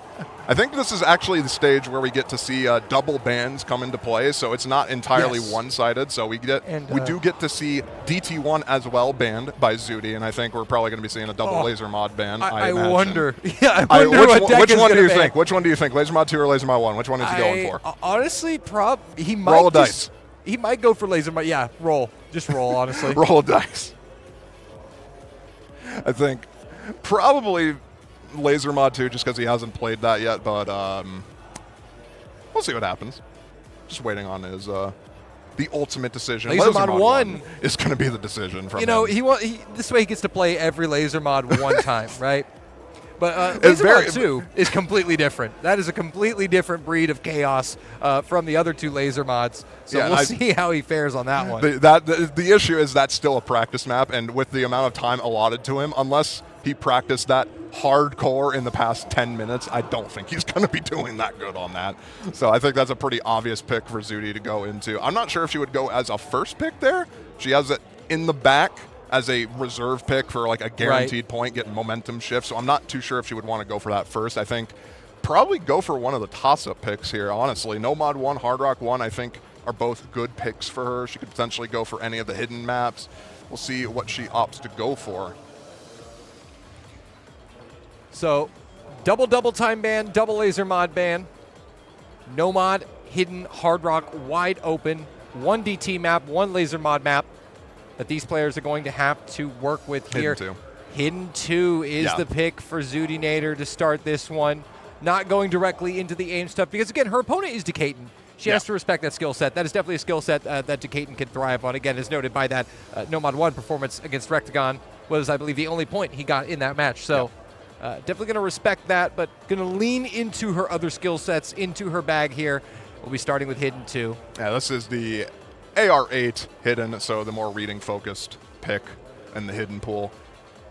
It was going to come out at some point, especially considering the laser mod fiasco that Deca has. He can read AR8 Hidden. He's not bad at it, but it is not his core skill set. He's not necessarily the greatest at it, we'll put it that way, but he can play stuff like this. But Zudi, I think, should have the advantage by a considerable margin here. We'll see what happens.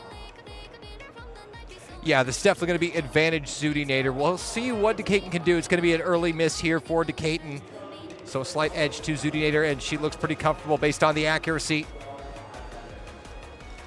This is also another practice check map to some extent. There's a lot of overlaps on this that are honestly pretty tricky to get at first try, which is why you see Deca missing quite a bit there. They are pretty consistent, so if you get the rhythm of them correct, you can pretty much play the rest of the map, no issue whatsoever, but it is going to be putting Deca at a disadvantage early on here, as Zudi not dropping anything right now, just slight accuracy drops, but nothing really crazy to speak of.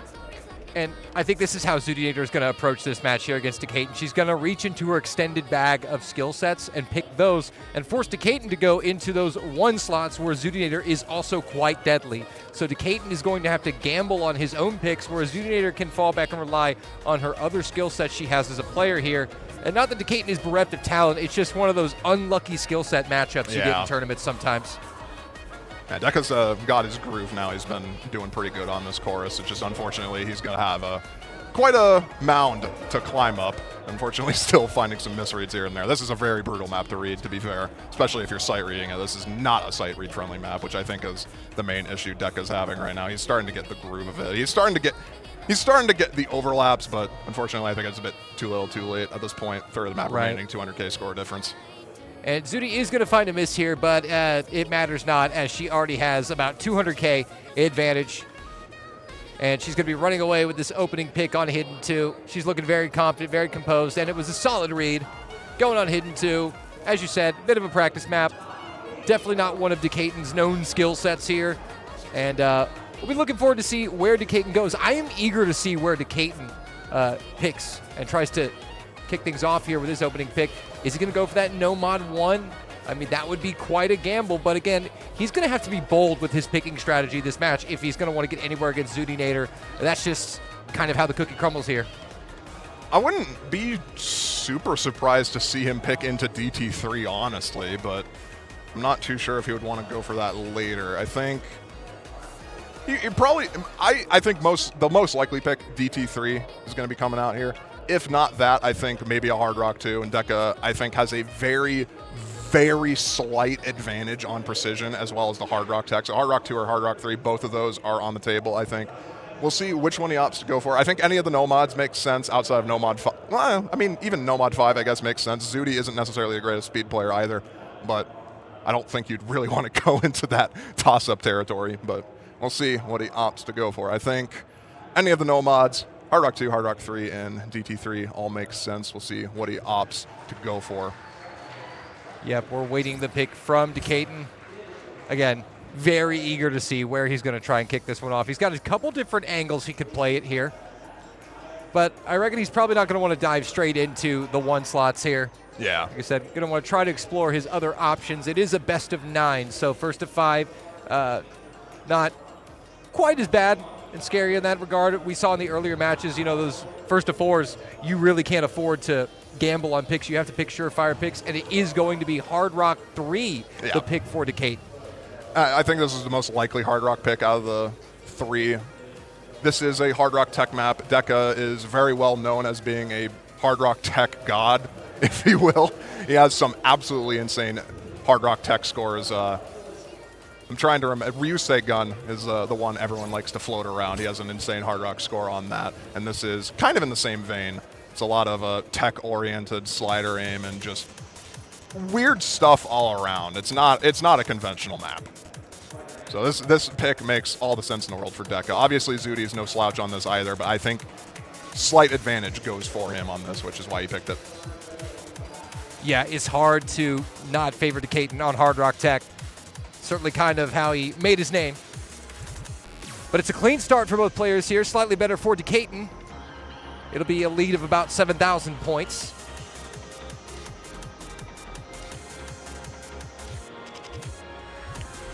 It's a long one too, Fiery. Nearly 5 minutes in length, this map. It's a consistency check. There's a lot of difficult parts in this. The slow part here, I mean, well, not a slow part anymore, but this is where the map starts to pick up in pace. This is what you'd expect from a Lapix song. It has a slow part into a drop. This is the drop. This is where you get to see some of the tech-oriented cut stream patterns here. This is where it gets pretty tricky. Ooh, there's a miss for Zudi Nader. Advantage Decaton, and you can tell Decaton is very comfortable on this Hard Rock Tech. This is his bread and butter right here. A pick like this Hard Rock 3 is right up his alley, and through the first quarter of the map, he is cruising to what might be his first point as that lead grows to 65,000 points, Fiery. This is a very strong showing from Deca on this. 99% still on this beginning tech section. Still lots of the map to go, but looking very, very confident in the first fourth of this. Yeah, exactly what you want to see for Decaton. A good map to bounce back on after that tough loss. Oh, my. She was adjusting her pen. Yeah. Well, you know, if there was a map to have a mistake like that on, it would be a map like this, which Decaton is favored anyway. She saw the break. She probably saw the break and saw that he was FCing, so no harm, no foul, really. This is the 1/3 section, the bit more of a snappy jump section, but should be manageable for both of these players. Bit of an awkward rhythm choice here and there, but... Yeah, and you could just tell by the look on her face, she knew it too. Just laughing it off. Well, you know, at least I wasn't likely to win this point anyway. It's not like I threw away a perfectly good point. Yeah, Deca's kind of just popping off right now, halfway through the map, still holding on to the FC. Finally gets a few act drops in the slow section, classic. But got a bit of a slider aim-oriented section here. Nothing crazy, as we get into the last hard part shortly. Yep, just over halfway through. Decaton looking very solid with a 99% accuracy. And there's just not going to be a whole lot that Zudi Nader can really do here. She'd have to really lock it down on this back half and see Decaton struggle mightily to flip this gap. It's over 175,000 points, approaching 200K on this laser scoring system. That is brutal as another miss comes out for Zudi Nader. Decaton still holds the full combo 2/3 of the way through. This is crazy from Deca, actually. Wow. This is the hardest part of the map. If he holds combo through this part, I don't even know what to say. This is he's putting on a clinic on this map, and he's not afraid to show it. He is going to town on these tech-oriented streams and sliders. He has absolutely no problem whatsoever. He's just nailing every single one of these. You can finally start to see a bit of a shake, but it doesn't even matter. He is just locked in. Hitting the flow state here when needed most. And it could be an absolutely phenomenal score here at the round table for Decatur. Deca popping off. Still, he's been holding right at around 99% active this whole map. Still holding on to the full combo is Deca. The question is, how good is this score going to be, Fiery? Well, it's a slower part. There's still stuff to miss on here, granted, but this is where this is the outro of the the lap pick songs, where it casually starts to decrease in intensity. There's still stuff to miss on, but I think at this point, I think an FC is all but assured, and what a play from Deca. Absolute insanity on this map pick. Let's see if he can close out the FC here. Seems pretty likely. I think there's one space stream at the end that could potentially trip him up, if I'm remembering this map correctly, but... Ooh, nope. Got it. He's going to get it. A beautiful full combo for Decatur. 99.06% accuracy, 2100s. Yeah, not much Zoodinator could do about that one. Just kind of laughed it off after that little silly miss with the pen adjustment, but, She missed prior to that, so it also wasn't really no harm, no foul on that. And there's not much you can do when your opponent FCs with that accuracy on a tech map. Just go next. Yeah, just go next map, and again, these are the strongest picks for these players to open up the match. A hidden 2 for Zoodinator, a Hard Rock 3 for Decatur. Decatur kind of just showcasing, hey, I've got some other skill sets too in my bag, and it's really good to see him convert that, because that's what he struggled with against Rectagon, leading to that 5-1 loss. But now it will go back over to Zoodinator for her second pick of the match. We'll see where she elects to go here as we get one look at the pool. No mod completely open, no picks or bans yet. Laser Mod 2 open, DT 3 open, Hard Rocks 1 and 2 open, Hidden 1 and 3 open. Those are the options here, Fiery. Likely to see Hidden 1 or Hidden 3, one of those two. I think Hidden 1 probably the more likely option, just based on Zoodinator's skill set. Wouldn't surprise me to see Hidden 3 either, Hidden though. 1. Just sticking with the Hidden, she has a clear advantage on this mod category. Hidden 1's a bit more of a toss-up since it's a lot more straightforward. There's not really any reading elements, and Deca is more than capable of playing Hidden, just not the intensive reading kind. So there shouldn't be too much of a struggle as we saw on Hidden 2. This is going to be a bit more of a challenge for Zoody, but this is quite literally her skill set. Awkward aim, Hidden 1. You could not ask for more if you were her. Right. Again, even though Decatur should be able to contest this better than some of the other maps in the pool, like I said, it's still Zoodinator on Hidden. She is one of the very best in the world when it comes to the Hidden modification in general, and it's a banger of a track. Desert Theater. Round 3 here at the round table. Top 6, Decatur, Zoodinator.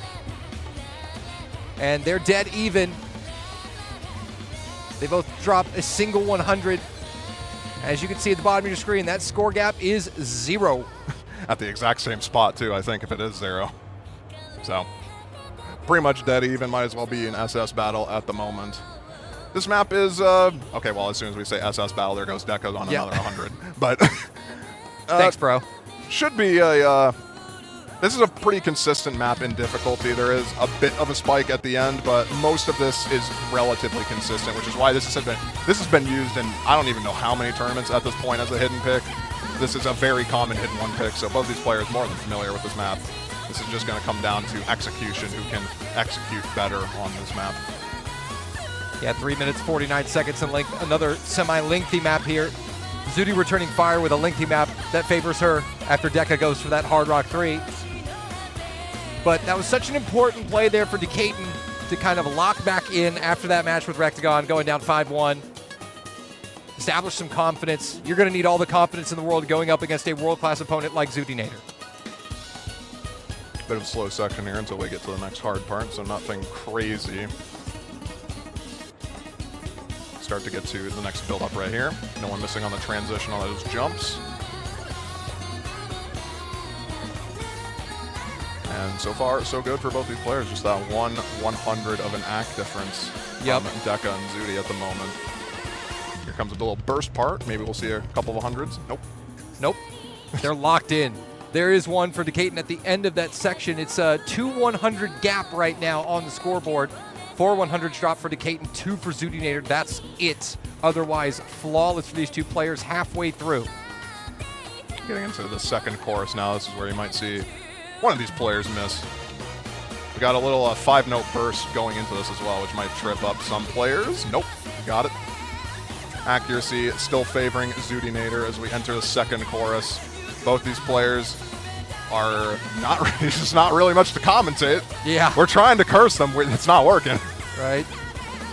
But they're refusing to fall victim to the caster curse. It's 5 100 drop for Decatur to 2 100 drop. Finally, oh, there's a break. Finally find a drop on that last jump of the hard section when now Zudi gets to kind of run away with this lead as we get to the third chorus here. Yeah, it's we're not likely to see her trip up here on this. The best bet for Decatur would have been to win an accuracy battle, but yeah, it's kind of out the window now unless Zudi falls apart here. You see how large that score gap has increased off of the single miss for Decatur. It was actually 2 notes missed back-to-back, 80,000 points in favor of Zudinator, and she's looking poised to take home this hidden 1 pick and lead the match 2-1. Decker can hold his head up high because even if he FC'd, it wouldn't have really mattered because Zudi's just kind of 99.9% looking like, unless she drops another 100 at the very end here. But this is her skill set. We'd said that going in. This is kind of what we expected, to be completely honest. So no horrible surprise to see Zudi just absolutely on a tear on any aim map, and with hidden to boot. This is just it's kind of just what she does. Not really much else to say. We'll see if she can close out the FC. 2 100s. Manages it. Oh, wow. What a score from Zudinator. 2 100 FC from Zudinator on the hidden 1. Yep, just another day at the office for Zudinator here at the Level Up Expo. She did it on the stage last night against Kama and pulls it out again here against Deca and absolutely delivers here. It was a solid effort from Decatur, though, on that map. Really a solid effort until the 1 miss came out. And then 870K is not to be scoffed at all. That's still a really good score on that map. It's just you're going up against arguably the best player for hidden 1s currently, outside of Emrek and probably Ristel or Malashevsky. So it's just, it's not really much you can do, unfortunately. No. That was Zudi's pick.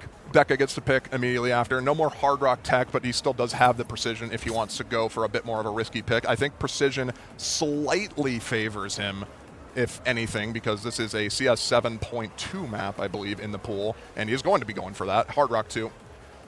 It's a bit easy. It's slightly easier, arguably, to play precision on mouse than it is on tablet, just because there's less shake. So you don't have to worry about that aspect too much. For Zudi, it shouldn't be a problem since she's full area, but this is, I think, still something Deca's slightly favored on, and you're going to have to take those slight advantages and try your best to capitalize on them. Exactly. You know, there's not going to be many safe picks here for Decatur moving forward. Again, I think it's a wise pick, staying away from the 1 slot, but staying in a mod that you're kind of known for. Of course, this is much different than Hard Rock 3. However, it's still definitely something Decatur could get a point on, and every point is going to be absolutely massive from here on out. As we do have a map issue here loading in for Decatur, so shouldn't take too long. It should be like about 1-2 minutes.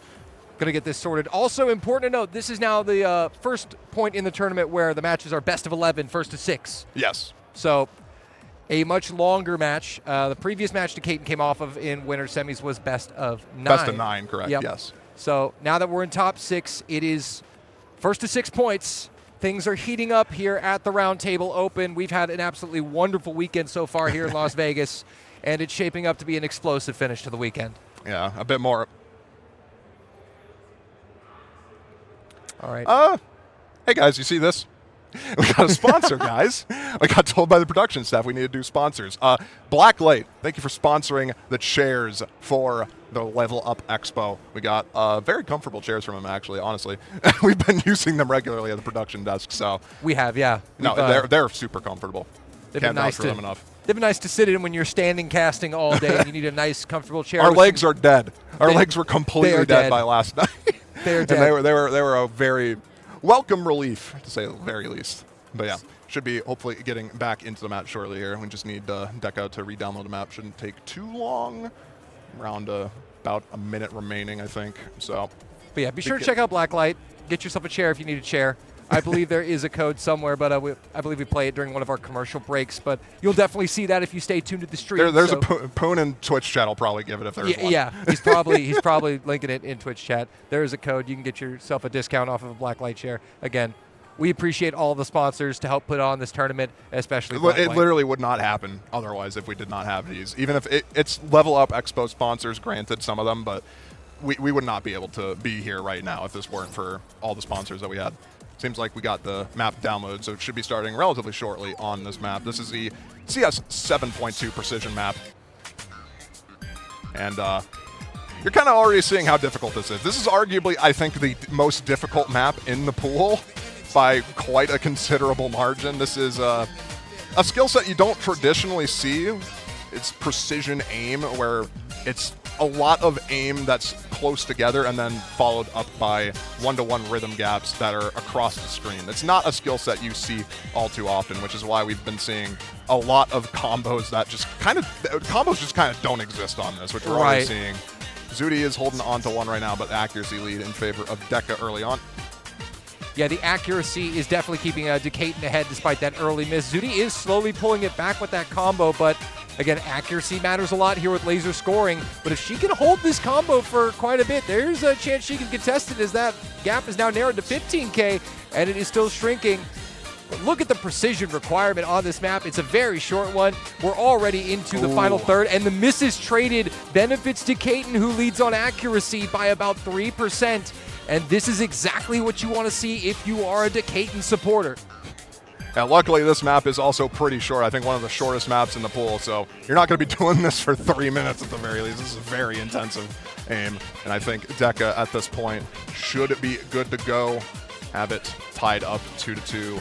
Only one map remaining on either Hard Rock or Hidden Pool, so these players are going to have to start expanding what they want to pick pretty shortly.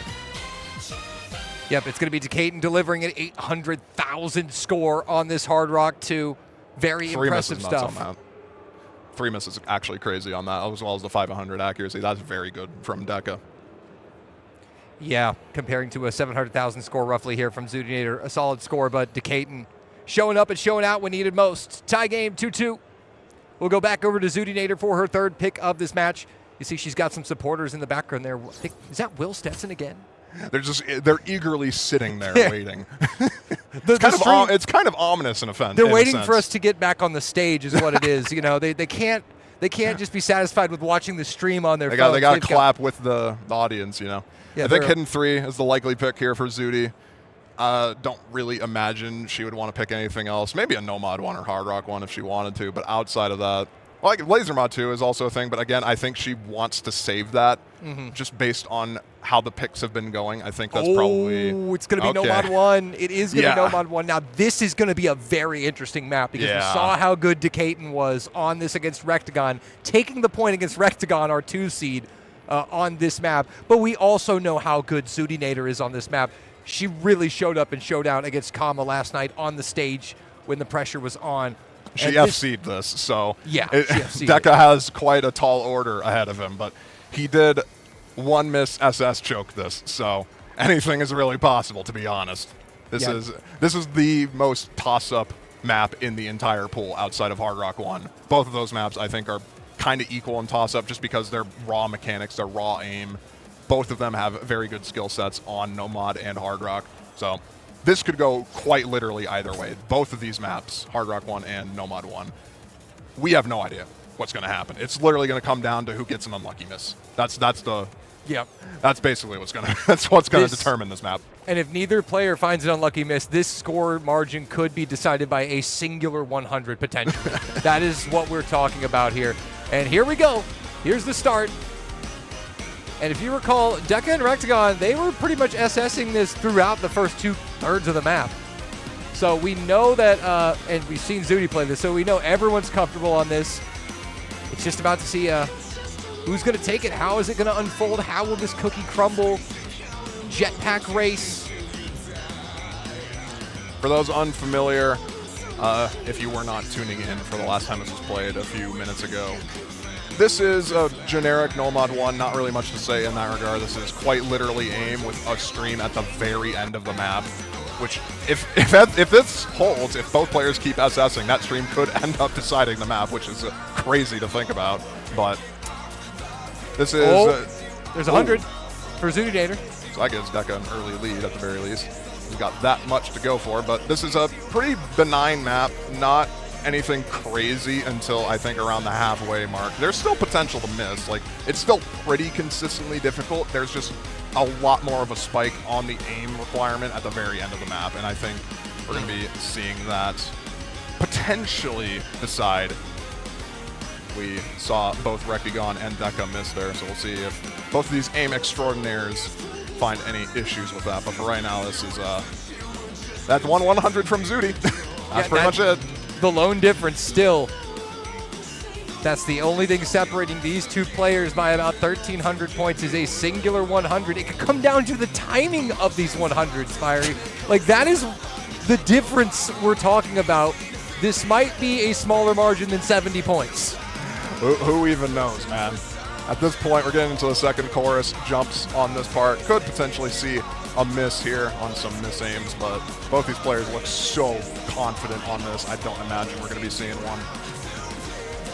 I mean, it's like walking on a tightrope casting these two right now. It's you don't want to jinx anyone, but you have to look for anything. Any single 100 is going to affect things, but both players look so locked in, so composed. You'll look at the face cams too. The definition of locked in right now. This is where we're going to be seeing a diff spike come in real quick. This is where the spacing starts to get pretty high and a bit more technically advanced as we get some wide angle jumps here and there. And there goes Deca on the wide angle jumps as soon as I say that. Zudi holding on, no 100s dropped. And that's kind of what this map boils down to. It's literally who missed first. And unfortunately for Deca, it was him on that wide angle. And Zudi 100. Looking to double her FC count on this. Yep, this is exactly how the Nomad 1 played out against Recticon for Decaton, just the reverse. Unfortunately, he's not the beneficiary this time. He is the victim as Zudinator continues to power through with a single 100 on the full combo. Decaton, not much you can do. It's 85K, and the miss has not come out from Zudi. You can't really count on one. She's not going to miss aim something like this, and she has done enough to give herself the point. It was highly contested, though, as we thought it would be. Now the question will be, where does Decaton go for pick number 3 in this match? We'll see if she can close out the FC here. Hard jump coming up. Manages to get through that. Still the ending jump with the stream to come right here. And gets the FC. Double FC on this map for Zudi. 3 one against Kama. 100s. One against Kama, one against Deca. This is her map. Any one slot is her map at this point, and I think Deca is going to be straying away from that Hard Rock one, ever thinking of picking that. I think that's a Zudi pick 100% at this point. Deca has a few options to choose from. DT3 is still on the table. Zudi double ban DT.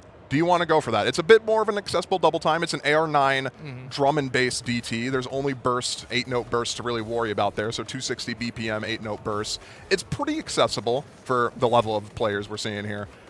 Does he want to go for Nomad 5? Abuse speed. Zudi can potentially cheese out a good score on Nomad 5. That might be a bit risky. I don't imagine that's going to be one of his picks. Nomad 4, Nomad 3, I think are both good. Nomad 2 as well. Deca's a really good flow aim player. Would not surprise me in the slightest. He will be going for that speed. So Nomad 5, he's feeling confident on the speed. I would not put it past him to do well on this, but Zudi has the potential to do a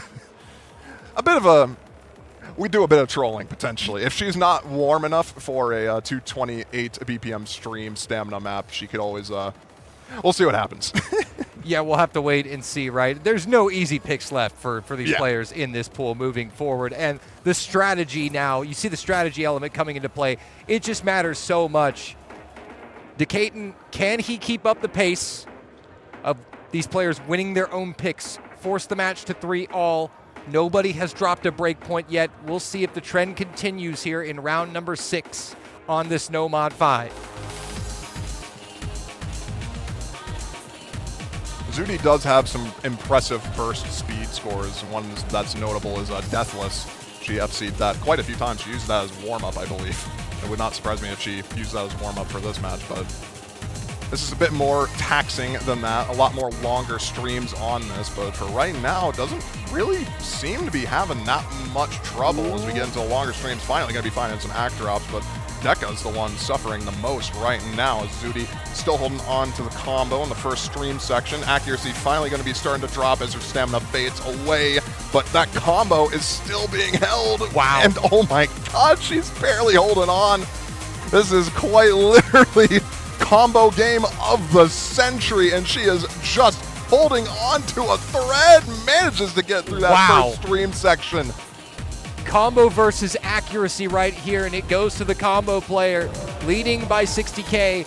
Of course, if Dekka can maintain this accuracy, build a little combo, and we get a miss from Zudi, it's game on at that point. But so far, this is exactly what you want to see out of Zudinator. Eclipsing 1,000 combo halfway through, stabilizing. But there is the miss from Zudinator. Miss aim there.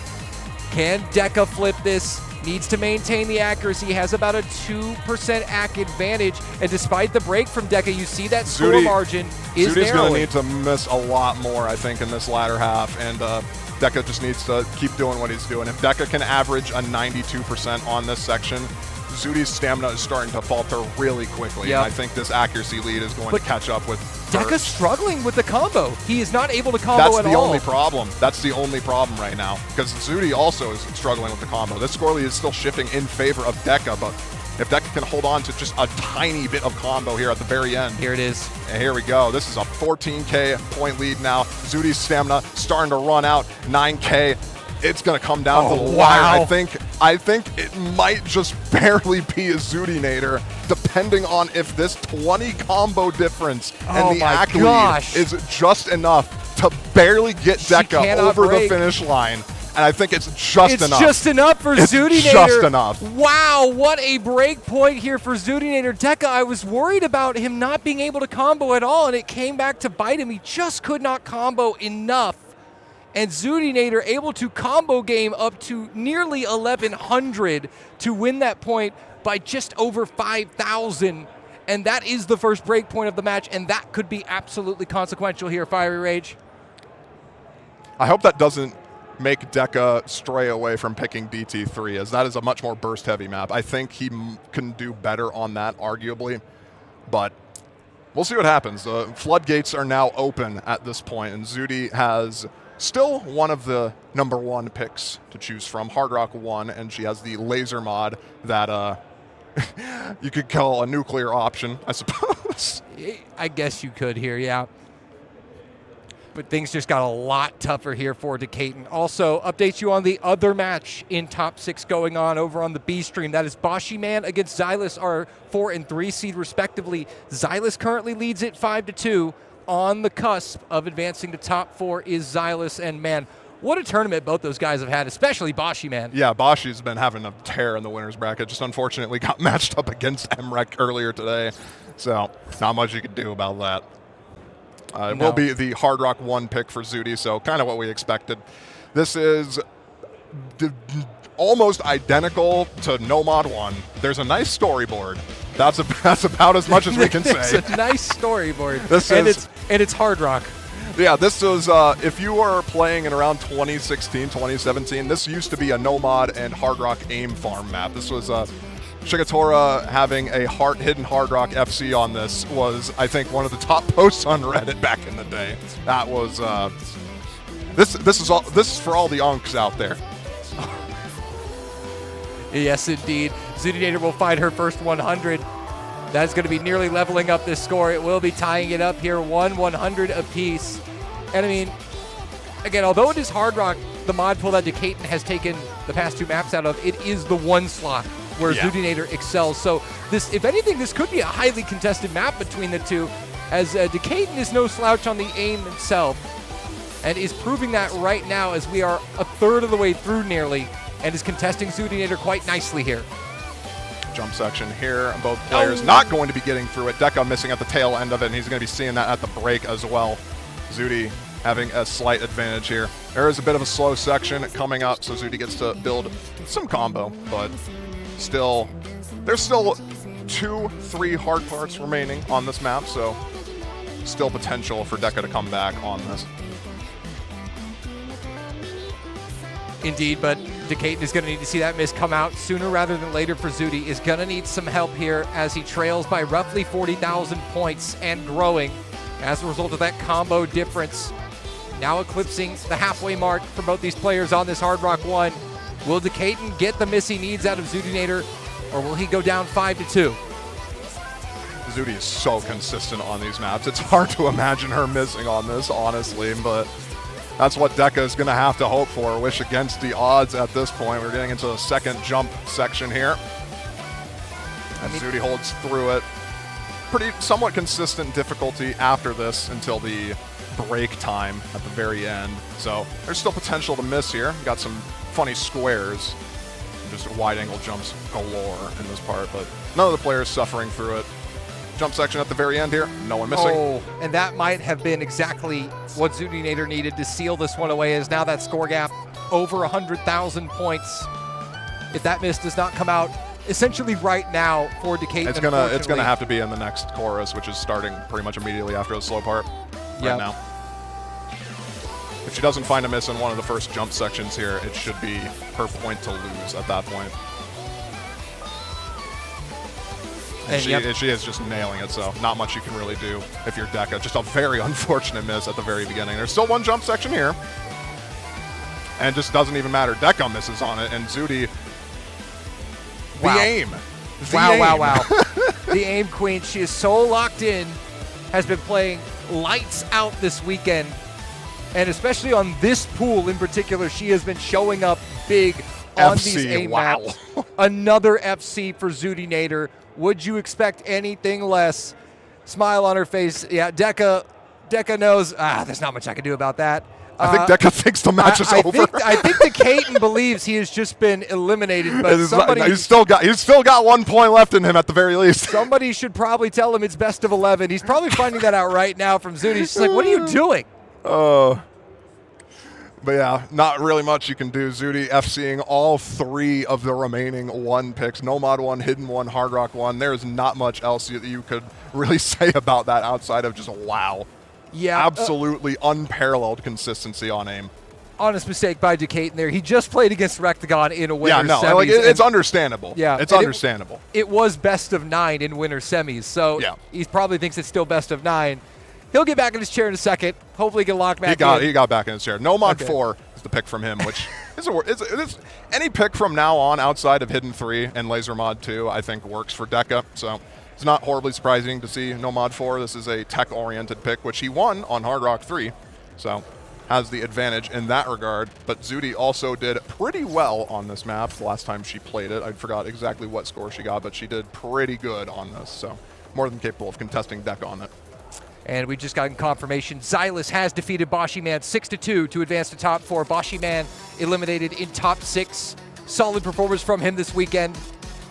And Xylus will await the winner of this. Could be potentially a Canadian battle next round if Zudi is able to get 1 more point here against Decatur. And that would leave only 1 American remaining in the tournament in Rectagon, the defending champion, going up against the Australian MREC in the winners finals. Things heating up here. But this is Nomad 4, Decatur Last Chance Saloon. What do you got? This is another one of the maps that starts to spike in difficulty quite considerably during the latter half. This is the last, I guess you could call it a chorus. It's not really a chorus, but the most intense part of the song is where things get a bit tricky. There's a lot more slider aim focus than what you see throughout the rest of the map. There's a lot more cut stream focus in the beginning, and it starts to get to building both on cut streams and a lot of slider aim at the latter half. So right now, no issues for either of these players. They've gotten accustomed to the map, no problem whatsoever. We'll see who misses first. And man, unfortunately, when it's come down to these kind of situations, Decatur has just not been able to get the better of Zudinator yet in this match. Could this be the map he needs to break through here, get another point on the board, start generating some momentum? It's a tall task, because Zudinator has looked so consistent this match, playing some of her best Osu, arguably. this weekend in this stage on this pool. It's just the 100s from Deca right now making all the difference. Zudi's still holding on to an SS somehow. Golly. Finally going to be dropping in on that weird rhythm right there, but Deca drops an 100 in return, so score lead going to be remaining the exact same. It's going to come down to, as we said, who misses first. As we get into the harder section pretty shortly, I think. Should be within the last third of the map. This is where the slider aim starts really picking up in pace. And Deca's going to be missing right before it, and Zudi hits the slider stream, which was, I honestly kind of was expecting at least one miss there, and unfortunately, Zudi has a bit of a chance to build up some combo in the slow section. We're going to be getting into the hardest part of the map pretty shortly, though, so yeah, if there is any hope here for Decatur is the fact that we are approaching the div spike of the map, and if Zudi finds a miss here, Decatur will have a shot. If he can lock back in, nail this section, and build some combo, their accuracies are pretty much level. But again, Zudi has been so consistent this match. Here we go. Let's see. Starting phases of this section looking good for both of these players. We're going to be getting into one of the harder jump streams here. One of the harder slider aim sections. And there goes Deca. I think that closes the door shut immediately. I think that is going to seal the deal here. What can you do against a performance like this coming out from Zudinator? Still holding on to the FC throughout this hard as nails section, just having no problem whatsoever. Couple hundreds drop, but it just doesn't even matter. And she holds throughout the entirety of that section. Some potential to miss on the latter half of this map here, but she should be relatively home free here. Dominance personified today here for Zudinator. She is going to defeat Decatur 6-2 and advance to the top 4, where she will play against her countryman Xylus. It will be a guaranteed Canadian to stand on the podium with the Australian and the American. 3 different nations will be represented on the podium here at the round table this weekend. Can she do it in style for a 3rd FC this match, Fiery? Final section. 4 FCs. 3 of them on the AIM maps and a Tech FC to boot. What can you really do at that point if you're Deca, honestly? And she's overwhelmed with emotion. She knows. She finally can say she is top 4, and she is walking home with a minimum of $500 and a Wooting HE 80. Deca still walking away with $250 alongside Bashi with a Wooting HE 60 HE plus. I mean, it was, the scoreboard does not really tell the full story of this match. It was close until the first miss. That was the only thing that decided, and almost all those misses were at the latter half of the map. Yeah, at Decatur, I mean, despite the fact that it was 6-2, he was in it to win it almost every single map. Just the consistency and strength of Zudinator on this pool. I would be scared, terrified to be Xylus right now going up against that. Of course, he won 6-2 against Bashi, man. Who knows? But 4 FCs? Are you kidding me? And not just FCs, we're talking high accuracy FCs. There is your bracket for the round table. We have cut the field from 8 to 4 this morning, Fiery. One more match on this pool, and that's what scares me for Xylus, is he now has to go against that on this pool.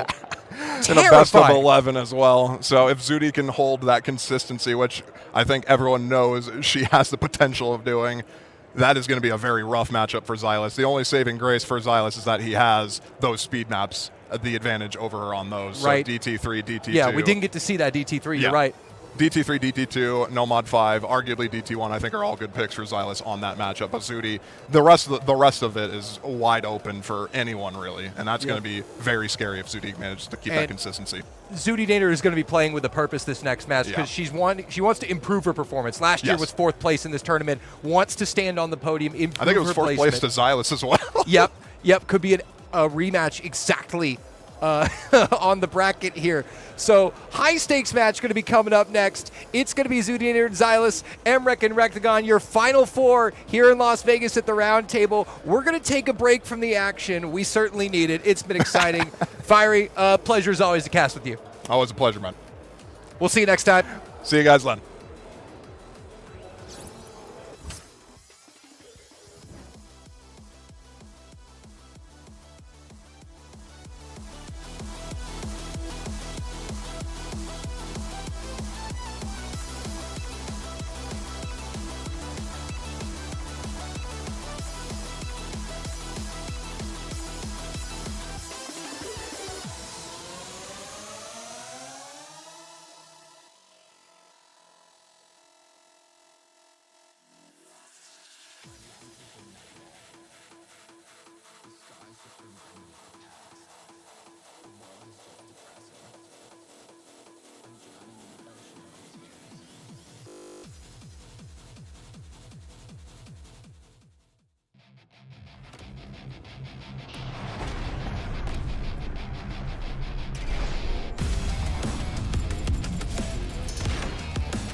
back to the Roundtable Open 2026 at the Level Up Expo. I am Dio. I am joined by City for our next matchup, our 4th place decider between the two Canadian Titans joining us here at the Roundtable. Once again, Zudinator and Xylus.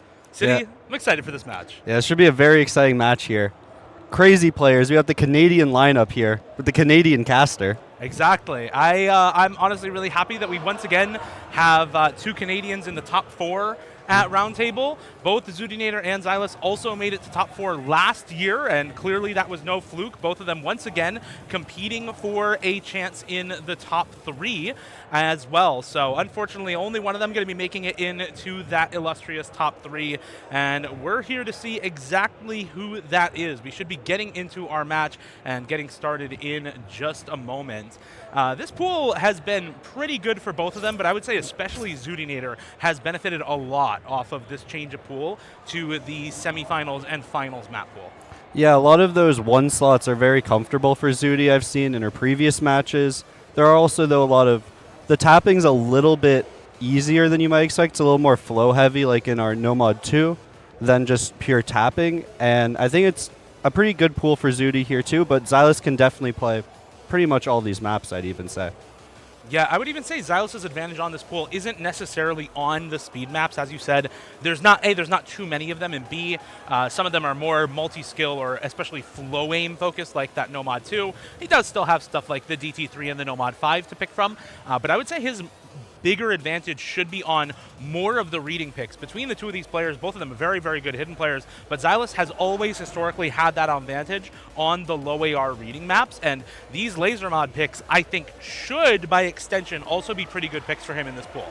Yeah, I completely agree. And very exciting. I hope we get to see some of these laser mod picks in this match, too. Very exciting having laser as a big part of this tournament.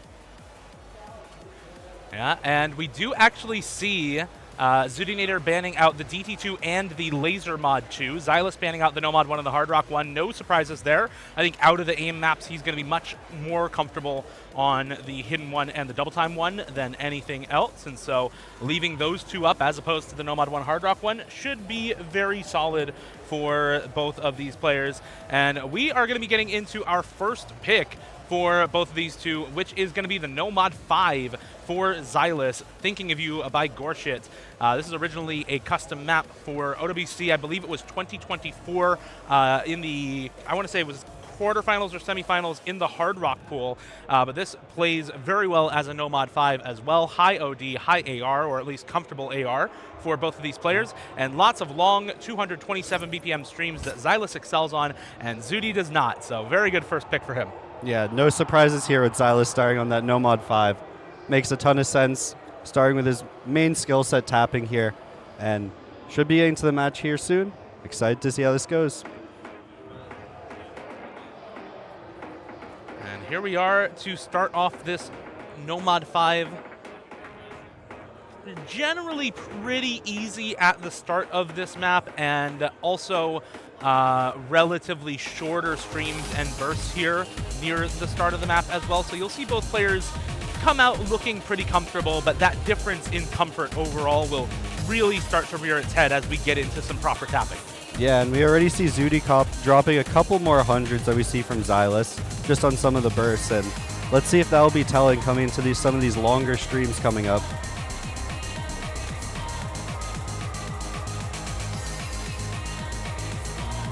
Yeah, so far not too bad for Zudinator. She is holding onto the combo, which is quite important, but dropping a lot of accuracy, as you said. Now that difference in comfort is really starting to show itself. 94, 93, and there's the misses and chains from Zudinator, and Xylus still on the 99% full combo, really coming into his own once the map difficulty actually ramped up here.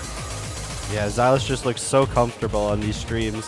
Zudi dropped all the way down to 89% accuracy, and the score lead already crossing 140k for Xylus here, only halfway through the map. I feel like there's going to have to be some banter between these two after they're over. Like, these two have played so many matches with and against each other. I feel like the script at this point is kind of already written for how the beginning of this match goes, at least. Xylus is going to abuse Zudinator on the speed, and Zudinator is going to pick some aim maps to start things out, and then after those maps are over, that's when our match is really going to start up between these two. Yeah, I'm excited to see some of the more techie picks, more flowy picks coming out. I think that's going to be very interesting to see here. But Xylus still holding on to FC. Accuracy all the way up to 99.5 and climbing now.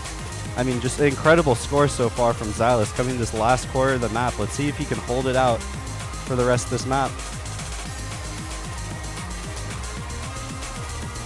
Yeah, he is looking really, really comfortable on these streams right now. And yeah, I mean, his accuracy started at about 95 at the start of this map. He was dropping a lot of random hundreds at the start and generally didn't look super comfortable on the lower star rating portions of this. We saw Zudinator and Xylus both evening out with accuracy at about 98 early on in the map, and by the end of it here, Xylus with a 99.46% full combo. So the accuracy and the comfort really just going up for him throughout that map. And, you know, close map. 13x100 full combo, though. Incredible score from Xylus here. But, I mean, I think this is what we expected. We knew what Xylus' first pick is going to be. We know Zudi's comfortability with tapping, and I'm sure we're about to see an aim map and a different story here. Yeah, exactly. I mean, both of these players, once again, they've played with and against each other Lord knows how many times at this point, right? They know each other's strengths and weaknesses as players very, very well, as longtime members of the Canadian OWC team and longtime carry players for the Canadian OWC team as well. So really not surprising whatsoever to see the early Nomad 5 pick here for Xylus. And honestly, probably either a Hidden 1 or a Hard Rock 2 maybe first pick for Zudinator on that larger area. She is very, very strong precision player. And this is a relatively straightforward aim map for a precision pick in the Hard Rock 2. Custom map by Nick. But no, it's going to be Nomad 4 instead. Energy Synergy Matrix by Tanchiki. The fusion difficulty with Noah. This is a much more flow aim focused Nomad 4 pick. As we have a lot more sliders built into the Nomad 3. We have a lot more flow aim built into this Nomad 4. And this one, I think, also does make sense. Zudinator is a really incredible flow aim player. I was kind of expecting her to go into more of the aim maps as she has versus basically every other player on these 2 rounds.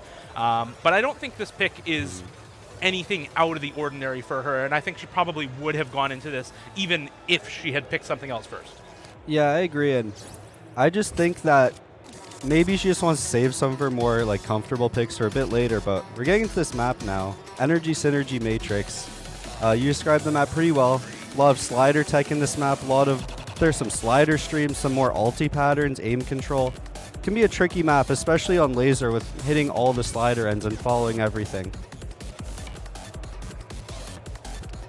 Yeah, the flow control and aim control on this map can be really, really tricky, but so far starting off with the more simple parts of this map, honestly. This doesn't really pick up until our first drop here.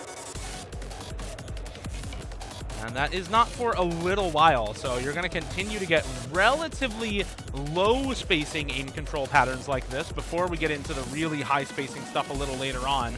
Not to say that any of this is free combo, you can still miss on this, but it's really not expected, and both players living up to that expectation so far. Double full combo still intact, slight accuracy lead for Xylus on that double S. Yep, 2x100 to 0, but still the map is yet to pick up and start in entirety yet. Yeah, here's our first KI time, our first drop, and we do start to get into more of these cut streams. Couple of more of these spacing focused patterns, but now into some reading with this section. These stop and go patterns can be pretty easy to trip up on, but neither player dropping any combo during that section. It's just a couple of hundreds for Zudinator. Xylus still on the perfect play right now as both players come into this middle section, and Zudinator misses, actually. Now Xylus did finally drop the double S, but did not drop the FC, poised to take a break point if he can hold his combo, but finds a miss on a subsequent pattern about 70 combo later. So that early miss for Zudinator not going to be hugely impactful with Xylus matching it right afterwards. And City, once again, it's really just an act battle between these two, and both of them are on impeccable accuracy. Yeah, each one miss, 4 100s to 6 100s, but score gap, even though Xylus was SSing for so long, it's under 10k. It just couldn't hold the combo long enough to run away with it. And now we're a little past the halfway mark, a little bit of free combo, but we're going to be getting right back into the next drop pretty soon here.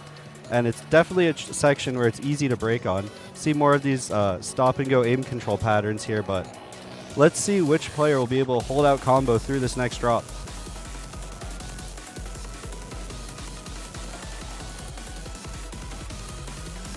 Both of them hitting these cut double streams. Neither of them breaking on the back and forth wiggle either. And here we go into this big diff spike now. This is where the difficulty really picks up in this map. You see massive spacing increases and slider velocity increases across basically every pattern in this last quarter. And neither player so far is having any trouble with it. A couple of drop slider ends here and there for either player, but that's about it. Not 100 drops so far in this section from either of them. Finally a miss to come through for Zudinator though, and it's Xylus to hold on to combo once again, just slightly longer. How long can he extend this lead now, and how far can he build up a score gap between himself and Zudinator to try to secure this breakpoint? Yeah, incredible. Xylus holding through that very difficult section and able to build himself 30k lead and climbing here. I believe Zudinator broke once on a slider, but it looks like that might just be enough for Xylus to secure the first break point of the match here. Yeah, and Zudinator, unfortunate loss on this pick, but just a couple of misses extra. Xylus will finally find another drop, but I don't think there's enough time left in the map for this score lead to come back, and so it will still go Xylus' way. Even with another miss there at the end for him, it is just not going to matter. Still about a 30k score lead for him on this one. Yeah, up by 32,000 points on Zudinator there on the Nomad 4, and I think she knows exactly what happened there. It's just this timing of those misses. You can see both players, 7 100s, 2 misses for Zudi, 7 100s, 3 misses for Xylus. But the max combo and the timing of the misses just really rough for Zudinator there. Yeah, with the first miss just being slightly before Xylus is not able to build up any real combo lead, and then just unfortunate, I believe it was a slider break on one of the fast sliders there.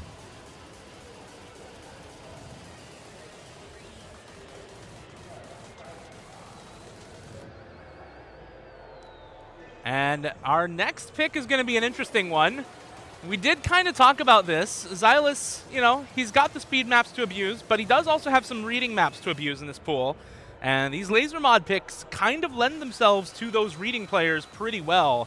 This one, LM1, I think we can go to the moon by Betwixt and Between, is with freeze frame on, which means that every time there's a new combo, the entire new combo appears all at once, with every approach circle and actual hit circle all appearing at the same time, which can be really, really jarring for players who have not practiced it. It can be very, very tough to adjust because it doesn't necessarily change the way that the game is played, but it does change very drastically how you have to read. Yeah, and just also the note density of that can be a little tricky for some of these players, but getting into the map here, you can already see the note density with all of the circles being on the screen at the same time. But so far, both players able to hold on. Xylus did find an early break, though. Zudi still holding 99 FC.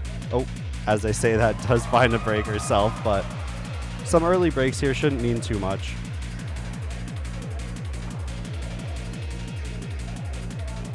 And you can see both players struggling a little bit here in terms of just parsing the patterns, being able to follow the sliders correctly as well. It is still that accuracy lead for Xylus, I think, doing a lot of the heavy lifting here, up 3% on Zudinator this early on. It's doing a lot of work for that nearly 30k score lead this early on into the map. Neither player finding a break during this section. These overlaps can be really tricky. They're a little bit harder to read with the custom skin, I'm not going to lie. I think with a normal skin, you have a little bit more ease of reading. This part, however, is really, really tough when we see both players finding drops during this heavy, heavy overlap reading section. Xylus now out ahead, however, by 60k, having grown that lead and that accuracy advantage even more. Yeah, but still, just the comfortability difference and difference in practice from Xylus here. You can see 2 misses out from Xylus so far, but 14 and counting from Zudi, finding a lot of breaks here on this pattern.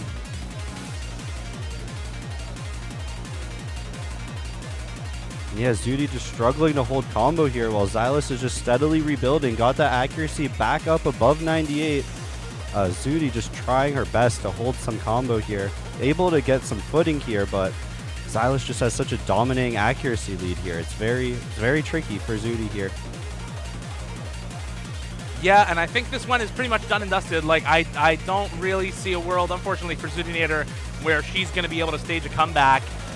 Down at 90% AC with Xylus up at 98, very clearly practiced and comfortable on this map in comparison to Zudinator. And he is going to be very, very happy with the outcome of this one, off to an early 3-0 lead in this best of 11.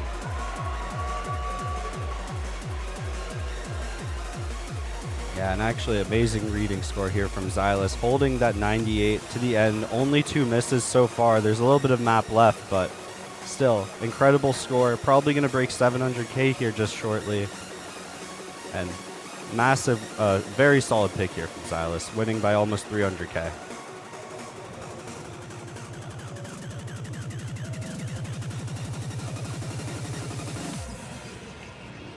Yeah, just under 800k there for Xylus. That is a pretty fantastic score. Tumas just shaking her head after that map is over. Like, okay, man. Yeah, sure. Because what can you do against that? You, unfortunately for Zudinator, I think would have needed a ton of practice on that to be able to match that sort of a score. So very well played from Xylus. Good pick. And a 3-0 lead to start for him as we move into the next pick for Zudinator. She did just go for the Nomad 4 as a first pick. I'm wondering if she's going to be avoiding those aim maps as kind of more toss-up picks against Xylus, or if she's going to kind of break glass now that she is down 3-0 for the start of the match. Yeah, I'm not sure. I kind of expect that Hidden 1 to come out here.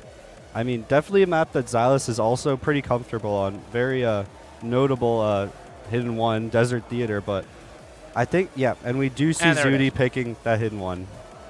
I expect this to be a first pick, honestly, but let's see if she can regain her footing after losing her first pick, going into Hidden 1 here now to see if she can get a point on the board.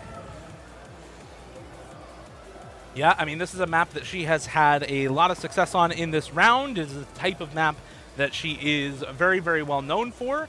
Higher BPM hidden aim is something that Zudinator is very famous for. She is a very, very strong hidden aim player in general, as well as the type of awkward pattern aim that exists in this map. So I think she's going to have a great time with this. The question is, how well can she continue to combo? Because Xylus is not going to be bad on this map, right? Especially a higher BPM hidden aim, he is going to be pretty solid on that. And so Zudinator has to not just pick the map and basically win off the pick. She has to still play very well, get a really high combo, good score on this map in order to secure victory with this pick. I mean, yeah, and at this star rating, these kind of aim picks or such high-level players like these are never just a secure pick. Both these players should be very capable of setting incredible scores here. Xylus does drop a couple of hundreds there, but still both players holding FC into the beginning here. The map will ramp up a lot, though, pretty soon.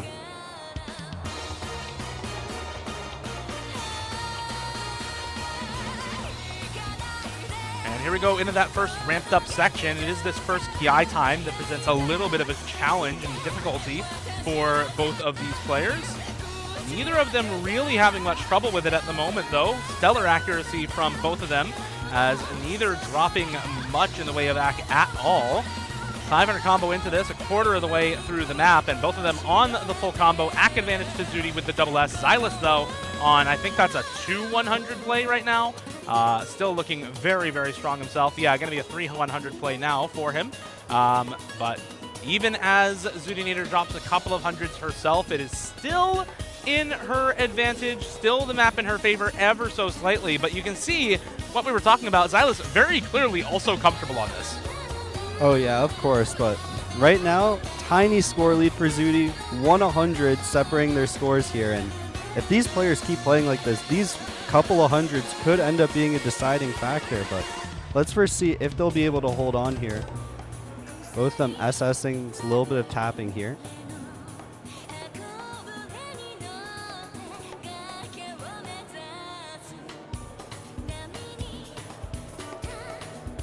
Neither player really having any trouble whatsoever so far. First half of the map already gone.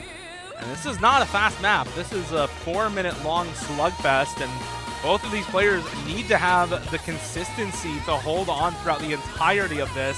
Both of them so far just cleanly double FCing. 99.85 2 100s for Zudinator to the 6 100s for Xylus, but a miss comes finds a through. break. Yeah, now Zudi's looking at great position here. Accuracy advantage with still holding that FC. Coming into his last third of the map, there's not much Xylus can do but just pray for a miss at this point, but Zudi just looks so comfortable right now, hitting all these jumps, the cross screens, hitting all the sliders, slider ends and all, not even dropping an extra 100 since the couple we saw in the first quarter. And looks like Xylus actually found another break too, so I mean, I think at this point it's almost pretty much just Zudi's pick if she just holds out for a little bit more, but she's not looking like she's going to break here. Already breaking 800k on score. Xylus over 100k behind already, coming to his last little sliver of the map.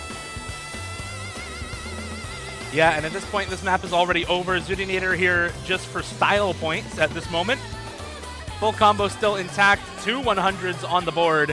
And I think she had a pretty similar play recently on this map. I want to double check the leaderboard for this one, just to see if she had any similar scores pretty recently on this. Give me just a moment.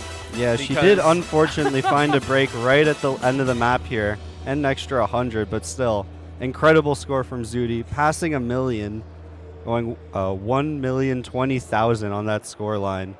To beat Xylus' also very high score of 871k, but it just wasn't enough, and makes me wonder why Zudi didn't start with this after Xylus having just such a strong first pick.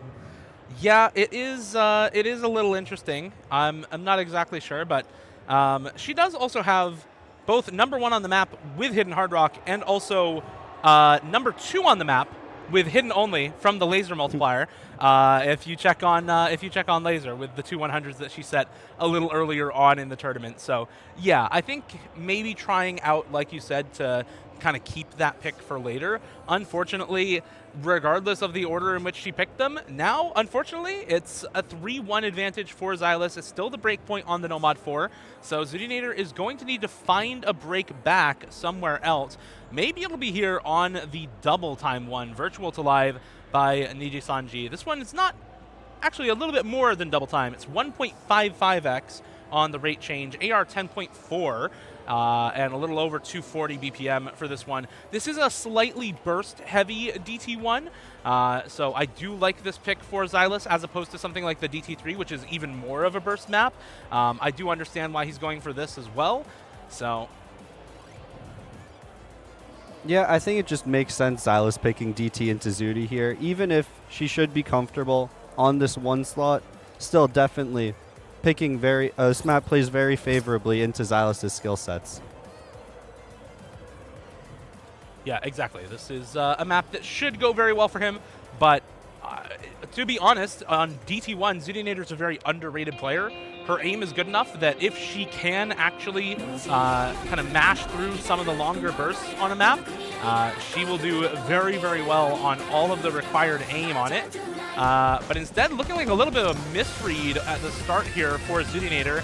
This is AR 10.4 because it is 1.55x rather than 1.5x like usual. So maybe that slightly higher approach rate without Hidden giving her a little trouble, especially with all of these perfect stacks in this map.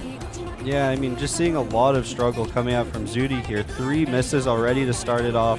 Just a couple 50s, 22 100s, 92 AC versus Xylus just looking pretty here. 3x 100, holding that FC for now. And already over 70k lead, only a quarter of the way into this map. Looking like a very strong pick from Xylus. Maybe not as uncertain as we might have thought before. No, and I think the big thing for that is laser scoring and the importance of accuracy with laser scoring. In Score V2 and Score V1, you have much more emphasis placed on being able to combo game. And so for Zudinator, that means that the accuracy on maps like a DT1 don't normally matter as much. But on laser scoring, the accuracy matters a ton more. You can see Xylus, yeah, up 200 combo, but still, I think a lot more of that score lead is coming from this 5% act gap between himself and Zudinator. So really, really solid accuracy for Xylus on this full combo, looking really, really strong on this map. And there's honestly not much you can do if you are Zudinator besides just, you know, keep comboing and pray he misses a couple of times, because that's all you can really do with this kind of low accuracy gap. Yeah, though, after that rough start from Zudi, she has rebuilt combo very well. Struggled in that first 200 combo a lot, but been FCing since. I don't know if it'll be enough, even if Xylus breaks now with that score lead just being so high, but great recovery we see come out.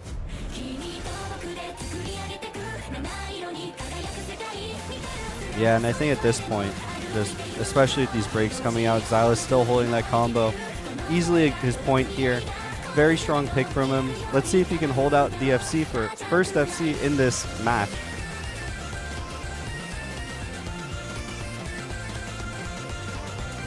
Yeah, Xylus, I think was never really in any danger on this one. No. He's still got the full combo right now. He's got 98.6 accuracy, 150 and a few hundreds there, but really, really solid play from Xylus. 1.55x on that for the 4-1 lead up against Zudinator, and pressure on for Zudi to once again convert her own pick and not give over another break point. It is still only one breakpoint. 4-1 looks bad as a lead, but it is still only one breakpoint for Zudinator. It's not a huge lead here for Xylus, so we can still see a pretty close match here if Zudi can take a breakpoint back at any point. We'll see if she is able to do so as we get into the next pick for either of these players.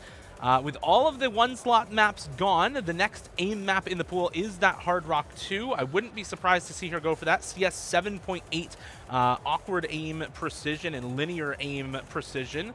There is also, if she wants to go back into flow aim, there is the Nomad 2, there is the Hidden 3, there is the Hard Rock 3. But it looks like she actually decides to go back into the more techie stuff, into that Nomad 3, step-by-step. More swing style slider map, a little different than the Nomad 4 we saw, but let's see if this will work out this time for her. Yeah, another kind of hybrid map here. As you said, a swing map with a lot of slider emphasis in it. A lot of kind of long hold sliders in this map that can be very difficult to follow and catch slider ends for. And so it can be really tough to get solid accuracy on something like this with how many slider ends players tend to drop, especially on laser, where you do have to follow the slider all the way to the end. On top of the swing rhythms being difficult to act to start, it is absolute castaway, step by step. Yeah, I believe this song was actually a custom for Catch World Cup. Yeah, 2024. Yes. Or an original song, rather. Well, Yeah, both players not having any trouble here at the start of the map. Of course, a couple of difficult sections right at the beginning into this more slow section now before we come into the first PI time. And there is going to be a little bit more of this relatively simple patterning before that as well. This is the kind of patterning that, again, players are really expected to FC up to this point for the most part, aside from maybe some very early breaks right at the start of the map. So both of them living up to that expectation once again. And here we go into our first Ki time. Oh, but Xylus found a break right before this Ki. I didn't even see that happen. Must have been a slider break on one of those long sliders. Zudi's still holding her combo and able to start pulling that advantage back to her side, even with the difference in accuracy here. But Xylus actually dropping a lot of 100s here too. That accuracy lead is now completely gone for Xylus, and Zudi's still holding her combo.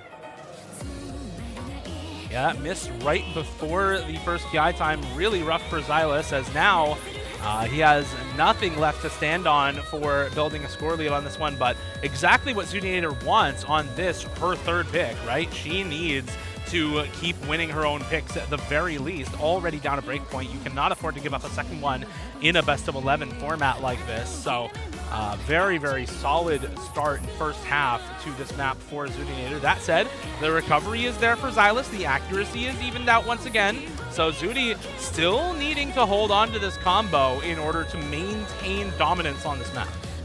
Yeah, things are not set in stone yet. A break from Zudi, if Xylus keeps holding, there is still enough time for now for Xylus to come back. But as she keeps holding, we get deeper into this map, then it won't be so simple. But both players hitting that section pretty well. A couple of hundreds drop, but combo's still staying on the board. Accuracy is about even.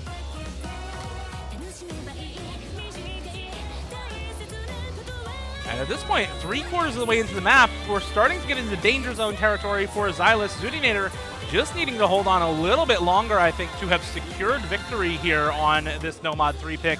And this, I think, is what she was looking for on that No-Mod 4. A really solid victory on a more technical map in a pool which is filled with them. There is a lot of other technical aim control, finger control focused picks in this pool. My mind, again, goes to the Hidden 3, the Hard Rock 3, as mentioned previously.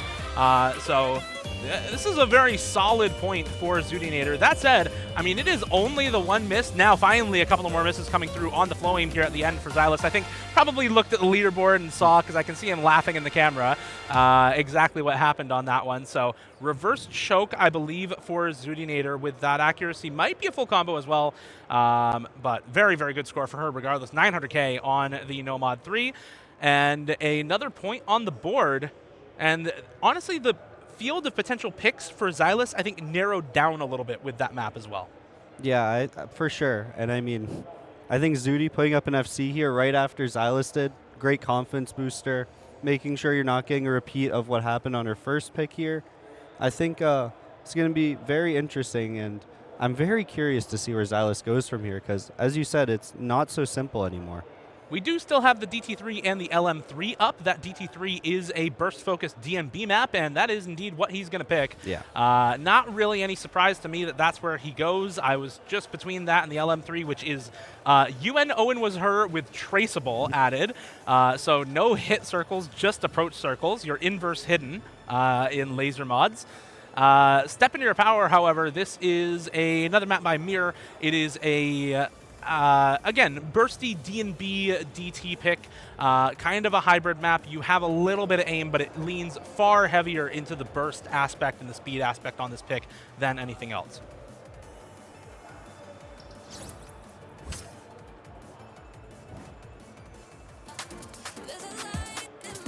Yeah, makes a lot of sense, Xylus going into DT again, especially after that performance on DT1, and also just picking speed into Zudi is what we expect at the start of this match. And we already see a break coming out from Zudi and a couple of hundreds drop too. So it's just the start of the map. Let's see how these players will do getting into this match.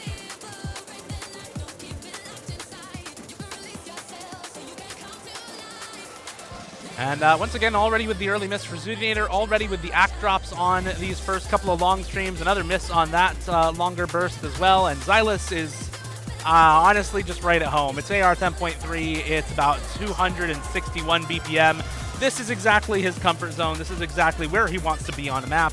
And this right here is exactly why he picked this map. The sheer difference in accuracy and comfort says it all. And from here, City, honestly, we're just chatting. Yeah. Until this map is over. There's really nothing Zudi could do at this point. This is Xylus' home ground. This is when you get up from your PC, walk over, and start physical interference with the other player. Try and mess up the full combo. Shake the table a little. Yeah, unfortunately, Xylus will not get the full combo anyway, so no physical interference needed. No ref needing to be called over for that one. So the players are just going to finish this one out. I think they both know the outcome already. It's going to be match point for Xylus after this, 5-2. Zudi needs to win 3 in a row after this, and then she needs to win tiebreaker against Xylus on this pool in order to advance into the top 3. We've been kind of, jovial about this matchup. It is two players who know each other really well, but there is still a lot on the line for this. The difference between top 3 and top 4 is a couple $100 worth of cash prize pool, right? So you do really want to get into that top 3, and Xylus right now is in a fantastic position to do so with 4 match points in a row, including that tiebreaker. Yeah, there's a lot on the line this match, even though these players are friends and joking around a little bit with each other, laughing, having some banter in the chat. This is still a very high-stakes tournament with a massive prize pool. But as we see coming to the end of the map here, exactly what we expected here. Zudi's still putting up over 500k in score here, recovering a bit more at the end, but still doesn't matter when you're against 900k from Xylus with 1 break in the middle. Nothing you can do against that. No, 1 miss in the middle, 99.35 accuracy for Xylus. He's looking very, very good on that, as expected. And again, both players all smiles after that one. I think they knew exactly what was going to happen on that map. So, no hard feelings for that one as we get into the next pick for Zudinator.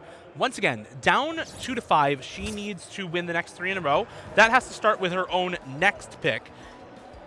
So we'll see where she wants to go, what kind of map she wants to try that out with. And the pool has honestly gotten quite small at this point, City. We've got Nomad 2, we've got Hidden 2 and Hidden 3, Hard Rock 2, Hard Rock 3, and we've got that Laser Mod 3. So Zudi, honestly, all of these maps are very winnable for both of these players. My only concern was actually the tiebreaker, which they're talking about in the chat right now.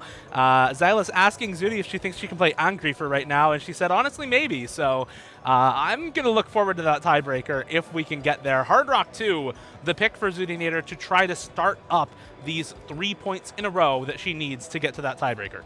Yeah, and I mean, we've been talking about this Hard Rock 2 as a pick for Zudi a lot now, and finally we do see it come out.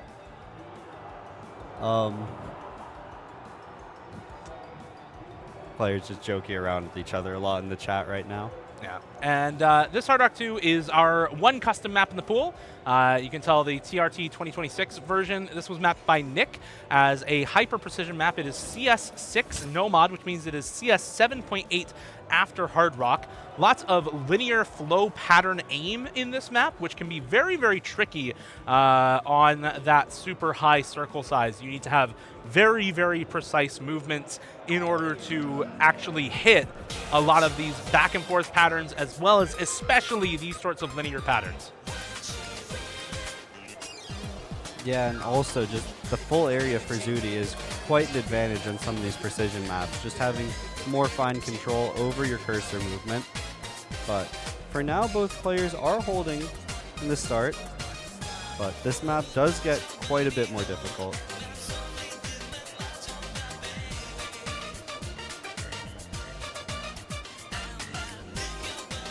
And a very early miss for Xylus, but the accuracy lead in his favor is going to keep the score on his side for now. And Zudinator, I think, is maybe going to need to pick up the accuracy. This is a very short map. It's only 1 minute and 38 seconds. And even halfway through with a combo lead, just because of that accuracy advantage for Xylus, the score is flickering back and forth at the moment. So this is anyone's map at the moment, over halfway in. Ooh, but Xylus does find a couple breaks there, though, and finally Zudi able to get a bit of a comfortable lead here, around 40k and climbing, because those misses also did drop Xylus's accuracy by quite a bit. Found 4 of them in a row, I believe.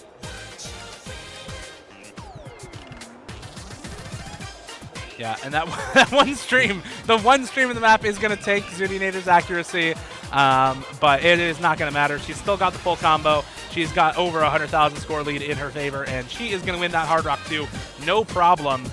Does find a miss right before the end of the map, so unfortunately no full combo here for Zudinator, but that is still a fantastic score, 900k for her on the 1 miss, 7 miss for Xylus. Much better 100 count for Xylus, so Zudi really needing that higher max combo that she found on that map in order to clutch out victory and put that 3rd point on the board. Yeah, that map looked a little bit scary halfway through, but when the difficulty got a little harder at the end, I mean, it was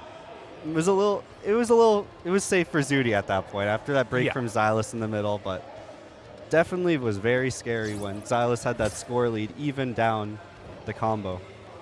Yeah, exactly. And now We get the last pick for Xylus. This is his one and only pick on match point, his one and only opportunity to close this match out cleanly without going to tiebreaker, and the one opportunity where he has actual control over doing that. So he is going to go for the one other pick that we talked about beforehand, the Laser Mod 3. The first one was banned by Zudinator, and the next two were picked by Xylus, and so this Laser Mod pool, definitely Xylus' domain in this matchup. UN Owen was her by Nico Doga. The Osu Impossible map, popularized by Wubwolf Wolf back in the day. This time, not Nomad or Hidden, but with Traceable, which, for those who don't know, is a laser-specific mod that removes the hit circle. Hidden removes the approach circle and hides the node after a little bit. Traceable just leaves the approach circles only. As we can see here with our wonderful Bandicam video in the background, this is every bit as glorious as I expected it to be when pooling. Oh yeah, this is beautiful.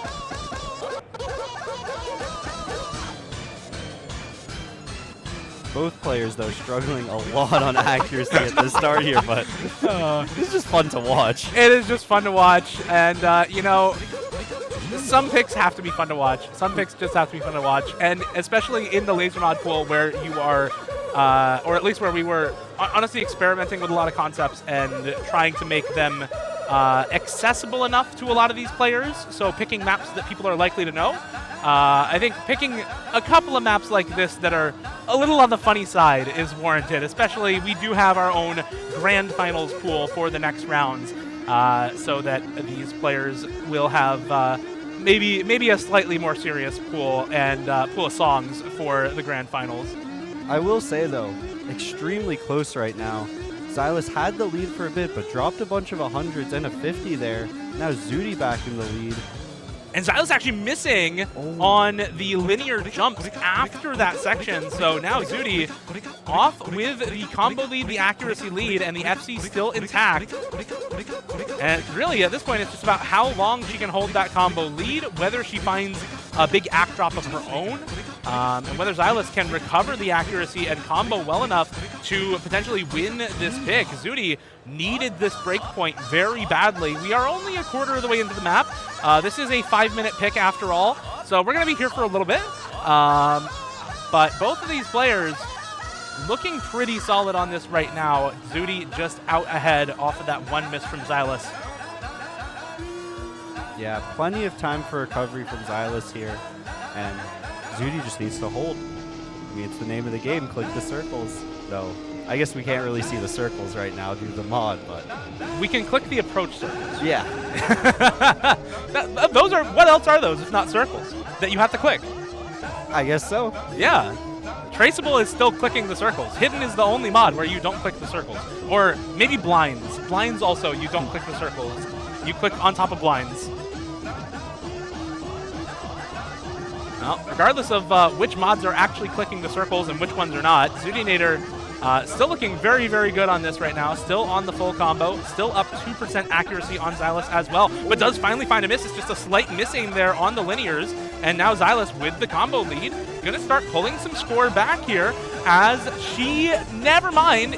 No, he's not going to start pulling some score back. Finds a miss of his own as well. And now it's both players just recovering their combo, but the accuracy advantage still 1.5% in Zudinator's favor. Yeah, Zudi really rebuilt her accuracy a lot there. Both players trying a couple more breaks here. Combos are fully equal, but over 1% accuracy advantage for Zudi is huge here, especially with that combo lead she had earlier.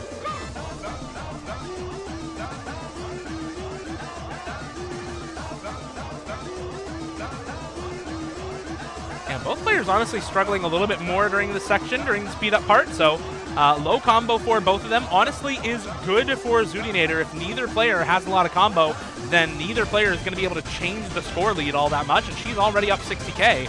So that's all she really wants as we head closely or very soon into the last quarter of this map.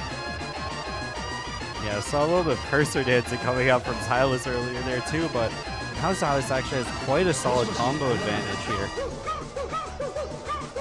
Yeah, he's up a full 200 combo here and is going to continue to pull this score lead over his direction more and more the longer he can hold this combo.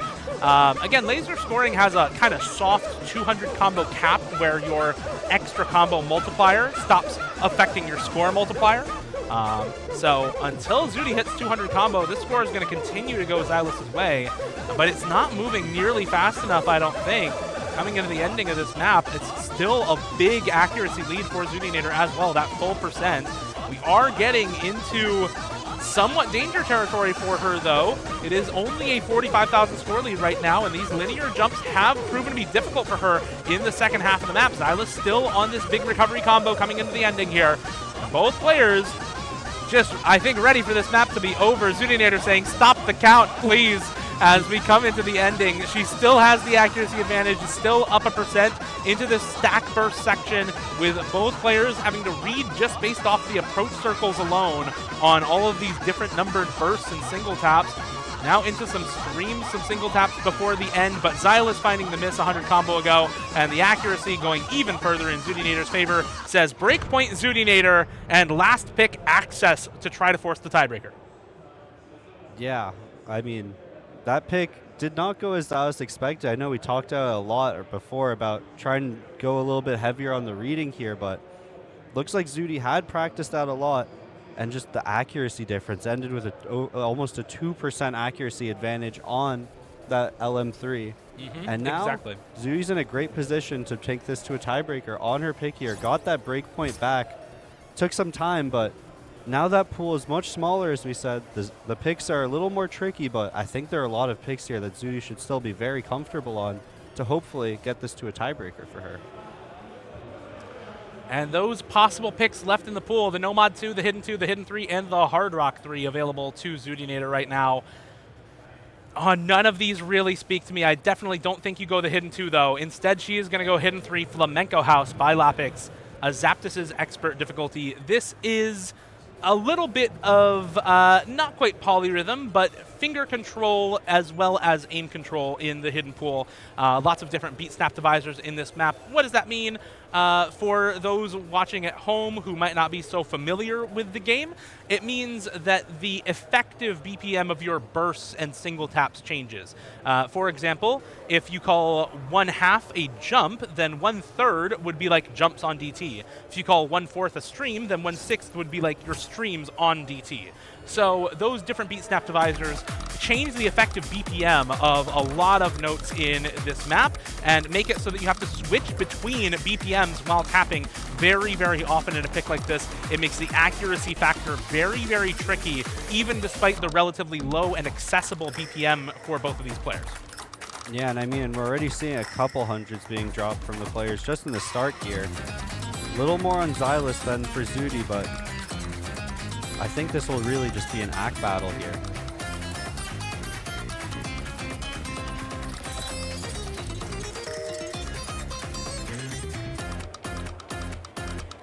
So far, the accuracy battle in favor of Zudinator, 99 to 98.5 to start things out, but we are still early days here, just over a quarter of the way into the map. This is a short one after that 5-minute-long slog of UN Owen was her. This one only 2 minutes and 21 seconds, and a third of the way into this map already. Accuracy lead still in Zudinator's favor as Xylus drops more and more hundreds, finds a pretty big chain of accuracy drops there, and now we are a full percent up for Zudinator in the accuracy department. Xylus continuing to drop down now below 98 accuracy, just barely above at this point, and it is a full 1% lead for Zudinator halfway into this map. Yeah, I mean, at this point, Xylus has to just try and recover his accuracy here a bit and hope that Zudi misses, because that score gap for Zudi will just keep increasing if Xylus just keeps dropping hundreds like this.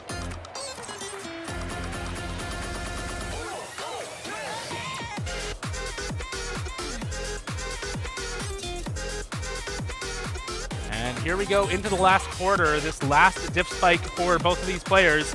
Double FC still intact. It's all down to the accuracy right now. This act battle on the accuracy hidden pick is looking to be really, really tricky, but the aim control really ramps up in this ending section. Any miss here could spell disaster, especially for Zudinator, who needs this pick, needs this win in order to force the tiebreaker, but she's through the most difficult sections of the map. She's through it with higher accuracy, and Xylus, to his credit, is going to pull out the FC as well, but is not going to be able to match the accuracy from Zudinator. And City, we are going to tiebreaker for 4th place.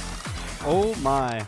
What an incredible score from Zudi. Both players over 1 million score, but 5x100 on that polyrhythm map. Very, very impressive from Zudi here with that hidden 2. I'm excited for tiebreaker. I am very excited for tiebreaker. Let's see how this tiebreaker goes. It is Angrifer by Unlucky Morpheus, mapped by Isamir D'Angelo. This one, a classic from, I believe, back in OWC 2020, I want to say. It might have been 2019. It has been a while since this map first came out, but this is still one of the most well-known tiebreaker maps in the game. 220 BPM general mechanics and streams on this one. Xylus has had the advantage all match long on that higher BPM and especially on the tapping, but Zudinator in the player chat was saying that she felt warm, was saying that she felt she could maybe play Angry for here, and this is a map that does have a pretty significant aim component to it as well. Yeah. I mean, just very much a mechanics check here. Pretty long map in this tiebreaker slot, as many tiebreakers are, but yeah, of course. I think it's going to be really close, honestly, with 2 very high-level players like this. The aim is very tricky in this map, too. Yeah, I'm looking forward to a close tiebreaker between these two. Let's hopefully get over to that tiebreaker very soon. Both of these players should be ready to go very shortly. I think this is a map that both of them have probably played many, many times. Yeah, I don't know that they would have even needed to practice this one, honestly. No. All right, and looks like we're maybe waiting on some technical difficulties or just waiting on the players to join in.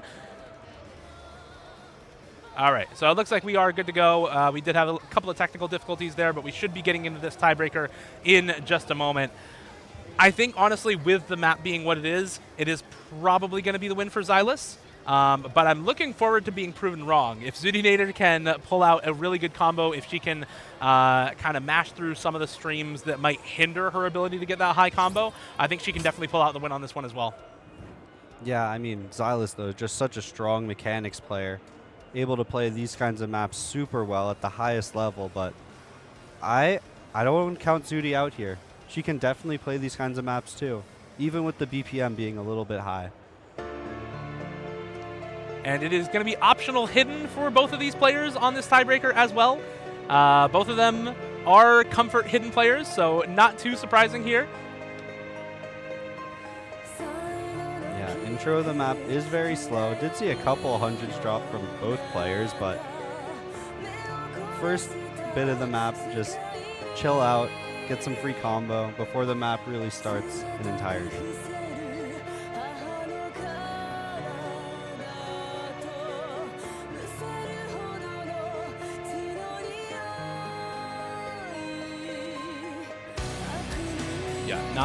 Not too much to talk about here right at the start. But as we get into things, these 2 players will start to encounter some much more difficult patterns very, very soon. I am interested to see who can take this free intro combo a little bit longer into the map.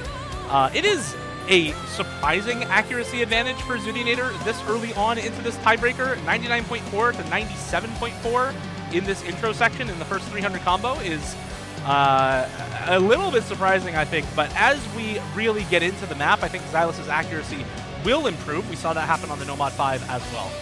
Yeah, and at the end of the day, it is only 12 100s from Xylus on a 7-minute map. It shouldn't matter too much, and I mean, unless both players somehow end up FCing this. Double hidden FC on Angrifer would be, that would be peak. That would be peak, but I don't know if we're really going to get that. I don't know how lucky we can get, really. What with the double tiebreaker on stage last night into the top 4 tiebreaker between Zudinator and Xylus on Angrifer. Storyline writes itself sometimes, I suppose. Yeah, and Xylus actually dropping a lot of 100s on some of those streams we saw here. hopefully can get his footing back a little bit here, just try to rebuild that accuracy. But Zudi looking great with 99.45 ac here, 5 100s only, all from the beginning, I'm pretty sure too.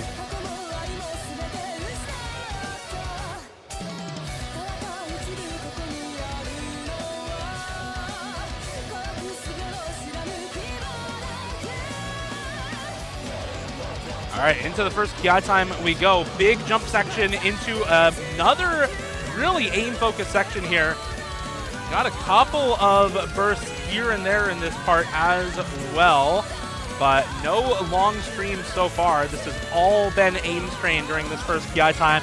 A couple of wide-angle sentimental skyscraper jumps for either of these players into the next 9-note burst, and neither player dropping any accuracy on our first long stream of the map. Both of them holding really, really solidly during this part. 99.5 for Zudinator. Drops a couple of hundreds there, but still on 99.5 accuracy versus the 98.7 for Xylus, nearly halfway into the map now. And City, suddenly that 100 count from earlier on is starting to matter.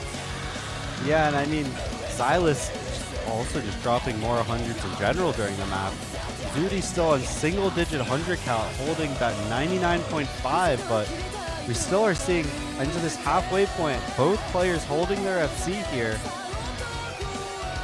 Such a close match, though. Only 14. Xylus! Xylus finds a break, though. It looked like a misread there on one of the stop-and-go jump patterns, and Xylus pays dearly for it, misses right in the middle of the map. Now, it's not quite as bad as on Score V2. You do have that soft combo cap on laser scoring that I was talking about earlier. Were this on Score V2, this run would basically be dead in the water for Xylus, but because it's laser scoring, Zudinator still has to hold combo, hold accuracy for a lot of the rest of the map in order to really secure this victory. Xylus will find another miss during the second PI time, and that is going to continue to build this score lead up for Zudinator, now up above 50k, 60k, and climbing for her, and she is going to be really set now into the last half of this map. She is FCing with some incredible accuracy right now to boot. Yeah, and it looks like also I saw a couple more misreads come out from Xylus. Saw a 50 being dropped, but let's see. He is over that 200 combo now, though, but 75k is a large mountain to climb. You're really going to need a big, maybe a chain miss even from Zudi here for Xylus to be able to make something happen, but Zudi still holding. Oh, okay. Okay. Over-aim on the 1/3 for Zudinator. She does drop the combo, but she doesn't drop the accuracy. It's a clean miss, and she's able to recover the accuracy immediately afterwards, so she's still up at 99.5, almost 99.6 accuracy. It's a nearly full percent act gap, and that score lead, City, went absolutely nowhere. It is still at 74k right now. Yeah, and another thing to note, if you're used to seeing tournaments on stable, because this is on laser, you might not see as many big chain misses on streams because there's no note lock.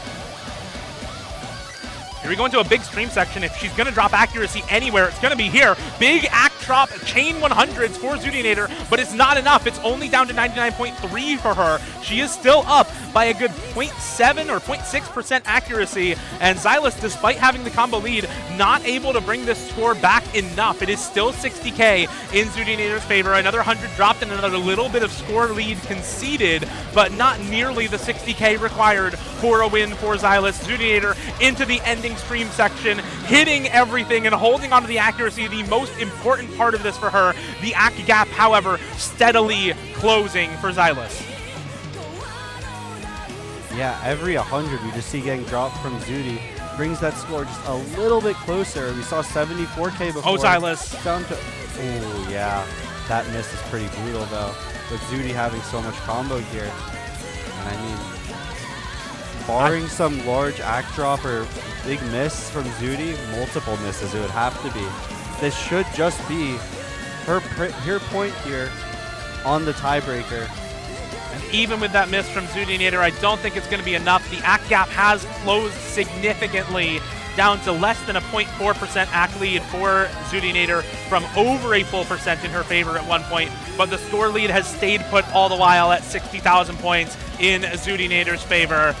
And once again, the competition between these two could not be any closer. It is the two best Canadian tournament players fighting once again for a spot in the top 3 at the Roundtable, fighting once again for dominance in the Canadian tournament scene. Last year, it was Xylus to breach into the top 3 and guarantee himself a spot on the podium. This time around, however, Zudinator advancing to the top 3 with the play on the tiebreaker over Xylus 6-5.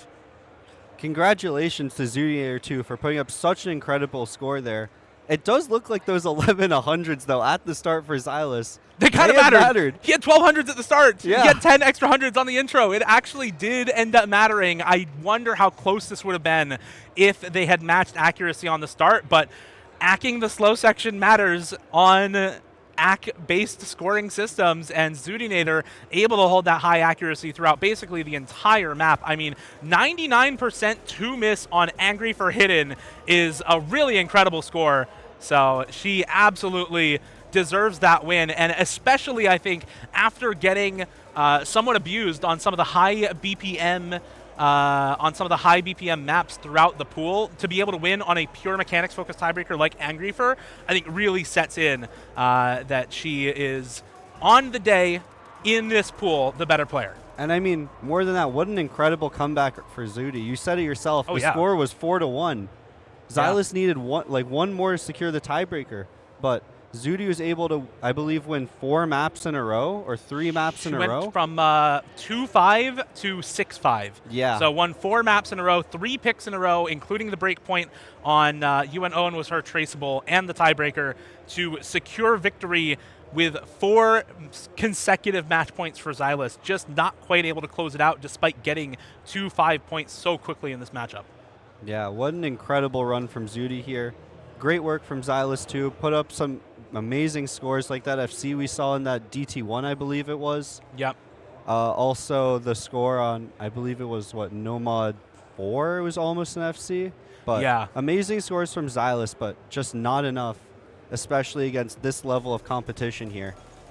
Exactly, and honestly, the level of competition only gets higher from here, as those are the 2 best tournament players in Canada, but the best tournament player in North America, Rectigon, waiting to face off against MREC, the best tournament player in the world, the best player in the world, in that winner's bracket finals. That match going to be starting, I believe, at 3:30 p.m. Pacific time.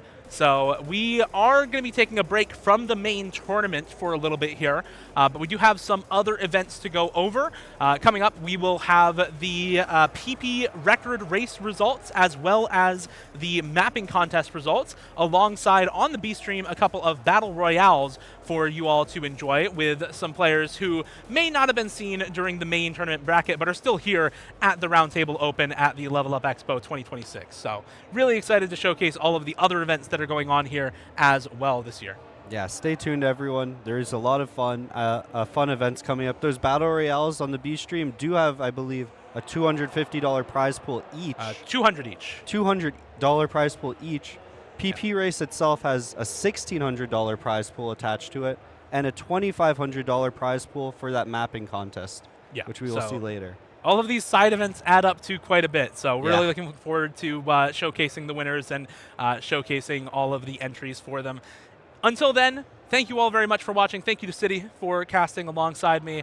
And congratulations once again to Zudinator on top 3 here at the Roundtable Open at the Level Up Expo 2026. Congratulations to Xylus on 4th. We'll see you back here soon for some more events at the Roundtable. Dante. There have been some issues. You lost your mother, and now your brother suddenly back? Virgil, what did Mundus do to you? He set me free. You're gonna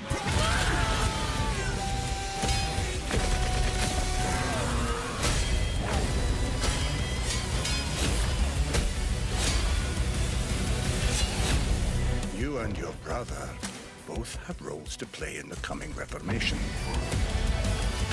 Mr. Magic Man, been meaning to tell ya. You got a little something right here.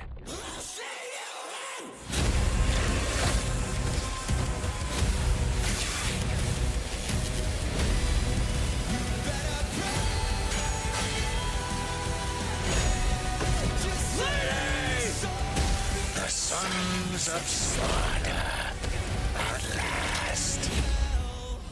I hate to sound harsh, but this is the worst ventriloquist act I've ever seen.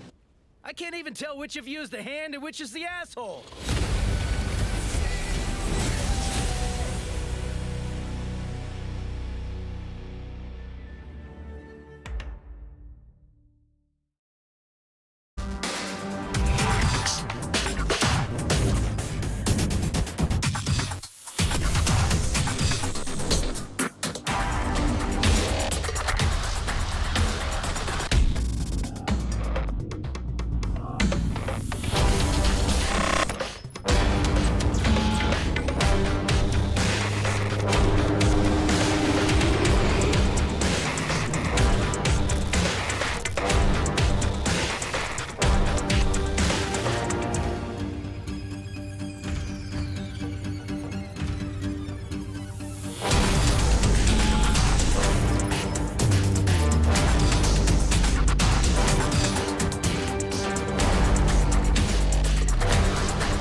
Good afternoon, and welcome to the brief intermission period and at the Roundtable Open 2026. The brief, he knows what's going to happen.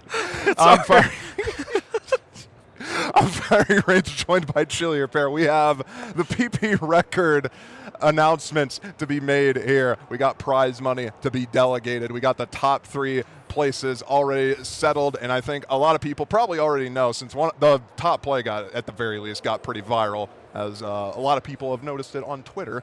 So it should be a pretty quick, about like 10-minute run through just of the plays themselves, and we get to discuss about that. What do you think, Julia? You know what? I'm okay with this. We need a break in the day. We've had such serious gameplay.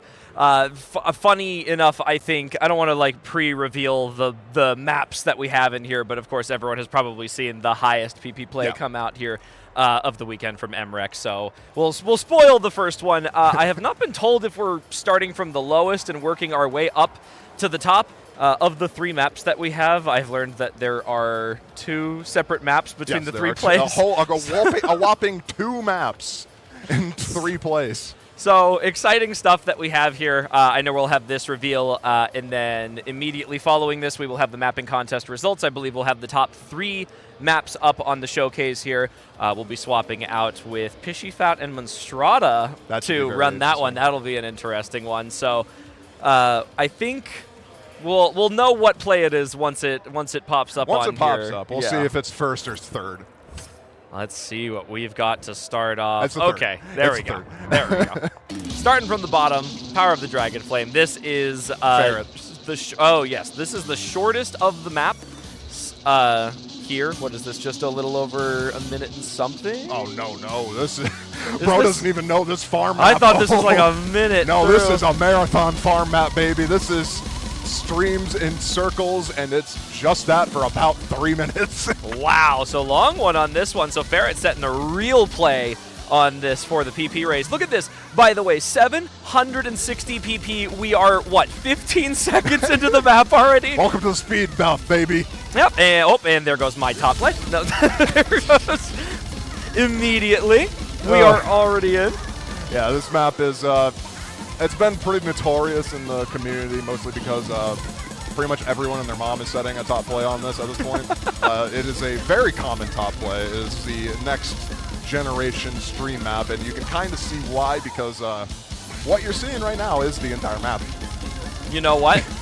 Stream power right now. The entire map, and there's, I think, 1, maybe 2 space streams near the very end. It is about, I think, just 2K combo of nothing. That's the best way to describe it. And it just continues to impress. We're already just under halfway through the map, and we are above 1,000 PP, so we didn't reveal the value before this came out. Everyone sort of knew. It's getting space. Well, there we go. That's There we the go. chorus. Yeah, everyone knew that the top play in the PP race was that one from Emrek in the mid-1700s here, but not many people have probably seen these other two come out for the weekend, so it is. I'm actually excited to see how close we ended up getting at that top range here. We're already at 1,200, and that was, what, 200 PP in another couple seconds there? It's going to get even worse by the time we hit the diff spike, so. Yeah. I mean, congrats to Ferret. It really, it's always been very good at speed, and it showed. yeah, I mean, top 20 global, 19th overall last I checked. Probably almost was higher than that without that miss here. I guarantee that's a rank gained if that space stream gets hit there, because this is... I think that is the entire diff spike, by the way. Yeah, well into the 1,700 play for that one without the diff spike, so still a very respectable number, even at rank. This is still PP, which is nuts to think about, like 12 to 1,300. Regardless of how farm this is still very hard. Like, people... There's a specific skill set you need in order to be able to do this. Even if it is farm, if it's boring to look at, it's still, mechanically speaking, very impressive. Farm maps are stupid, they're dumb, but they're awesome. Yeah. That's kind of the fun part about it, is that we get to see awesome gameplay like this. Just shy of 1,300 PP, 1,291 for Ferret IRL. Congratulations, third place overall in the PP contest. I do not know off the top of my head what the prize is for second, third place, so... I think it's half of the PP amount. Okay. For second at the very least. Oh, nice. Awesome. So congratulations to Ferret for the third place overall in the PP contest. And second place, we're going to be getting it right to you. You guys won't believe the map. Never before seen, never before farmed. This is the brand new map. First and second place are on the same map. Next year, original farm map for Roundtable. Honestly, that'd be hype to see. Whoa! What?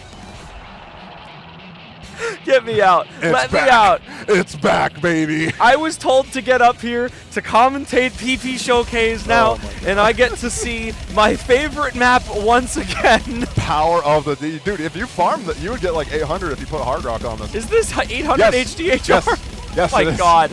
You would actually get a top play from this. Nebuwua, my hero, honestly. Uri's diff on the set. Very, very talented mapper. I mean, it's tough to make a good stream map. It really is. It can't be understated. This is a real length stream map, so there is tons of effort and planning put into this. So regardless of hee-hee-ha-ha farm map, this is actually like quite a bit of effort into mapping, and the level of skill it takes to hit something like this is unbelievable. Again, Xylus, another former two-digit, was finally just knocked out of the bracket in the tournament in that top 6th spot. Top 4. Top four. It was right at that ending there. So congratulations to Xylus for that, as well as the congratulations for getting second place overall here in the PP contest. Yeah, he's going to be walking home with the money from this, as well as a solid, I believe, 500 from getting fourth place, as well as a brand new keyboard looting 80 HE. So he's gonna be returning to Canada with a lot. You know what? In a valiant effort at that, seeing a very similar play to what we saw from Ferret beforehand. It's going to come down to that space stream, though. It's the two. I mean, granted, it's the two people that are in the tournament right now that can do this. Like, I don't think anyone else in this venue is able to actually do this properly. Like, these are the only two players that are actually capable of doing this at the moment. Yeah, 100%. Even Emrek would struggle on this. He's not a raw speed player like Xylus and Ferret are. Yeah, the stamina that this requires, this like prolonged tapping period, is such a different skill set from the bursty speed that we see from players like Emrek, who are sort of at that top level. A singular set of misses on either of the space streams here again, but that was actually really good. Very clean. That was so clean. He would have missed it 10 times if that wasn't unleashed. Yeah, right. That's a fail on the old client. Literally just fail instantly after the first miss. Say goodbye to 1,500 plus PP. You missed. Get owned, fraud. Yeah, no, this is... I'm not going to spoil the ending amount, but I'm pretty sure I know what it is. It's going to be well within the 1,500 range. Yeah, this ending will definitely stack up at least another 50 to 60 onto the ending. The 100's holding him back a little bit, but accuracy is, of course, not everything on here, so we're going to get another 50. Yeah, wow. Going to be getting, I believe, 1547. I think he got a 1,600 on this, so this might be an outdated replay in that regard, but Oh, improved, yeah. I'll have to confirm on that. I'm pretty sure he got a 1,600, so. It might be different on the counter, too. I know sometimes the count when you look at the leaderboard versus what it tracks as is slightly off, so regardless, an impressive play. 1,547. Ferret's was already impressive in the 1,100, so 400 PP almost on top of that is quite the feat. We got another 200 PP on top of that for the last one. 1,750. And the second 12-star FC ever.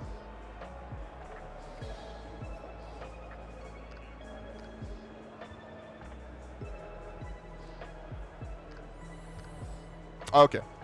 Oh, okay, we showed the wrong replay for both Xylus and Ferret. Ferret got a 1,400, so still Xylus above 200, above Ferret, but Ferret 1,400.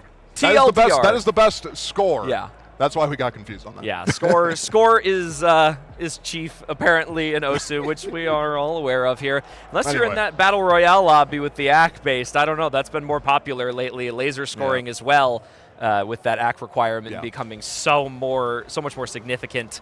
And the final play that we have for the PP contest, I'm sure many people familiar with here. Don't blink.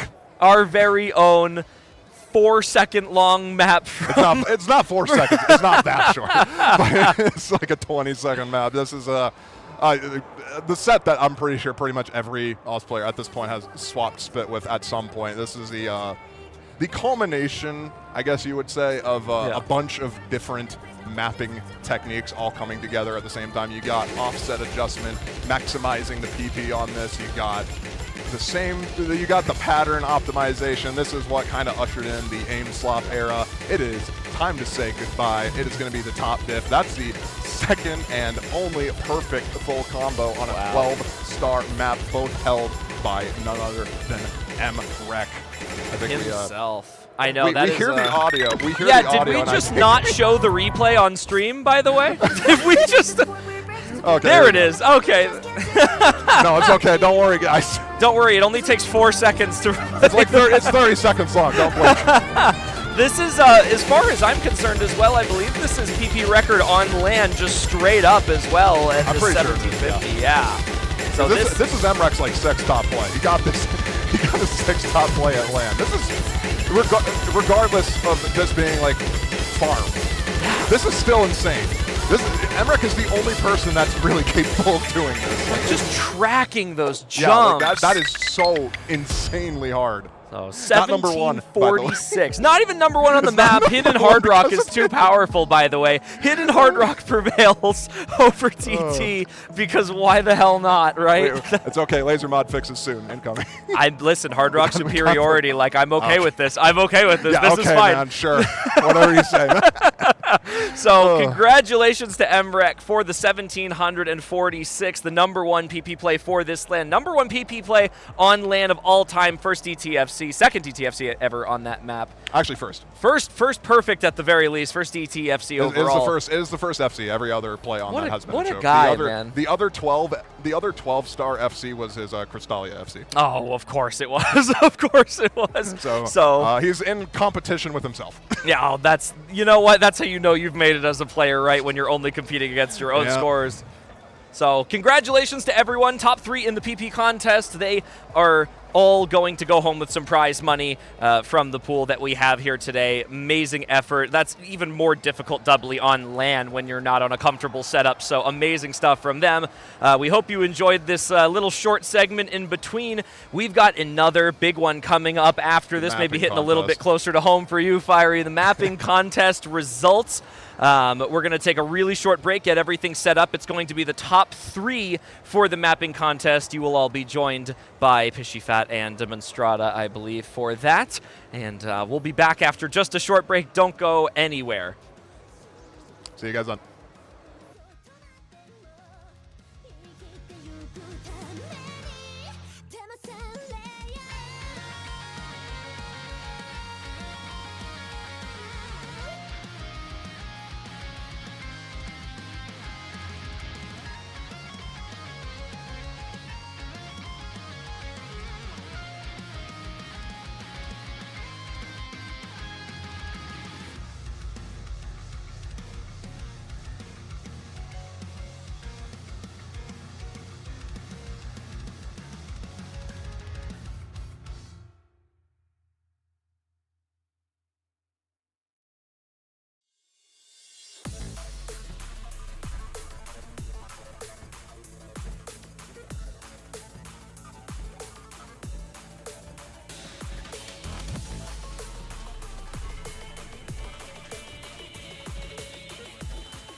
All right. Hello, everyone. Welcome to the Roundtable Mapping Contest. This is a bit different for a LAN. You know, we're kind of like experimenting with different ways and different things we can do at a LAN tournament. And this year, we decided to do a mapping contest. So we got actually more like experienced mappers than I expected this year. We have like 10 total submissions, and a few of those are from mappers with like tens of ranked maps, which is unusual for a LAN setting, you know, especially considering they had to make these maps within like a total of, I think, 12 hours, something like that. Something like that. Anyway, my name is PG Fat. I've been a mapper for a very, very long time, maybe around 11 years at this point, and I'm joined with another actually very old mapper, Monstrata. You want to say something about yourself? Yeah, I've also been mapping, I guess, since like 2014, 2015. And yeah, I mean, you might probably know me from Road of Resistance, Transform, or one of those maps. You know, yeah. I recently got 100 maps, so that's something cool. Yeah. Centurion right here. Yeah. All right. So the way this is going to work is we're going to go through the top 3 maps as voted by judges. So this mapping contest actually had 2 ways of determining winners. There is like a community vote, and there was judges, like a formal mapping contest. We're going to go through the judge results, and we'll talk a little bit about the community vote results in between. So that being said, anything else you want to add before we start? No, let's roll the clips. All right, let's do it. Start with number 3.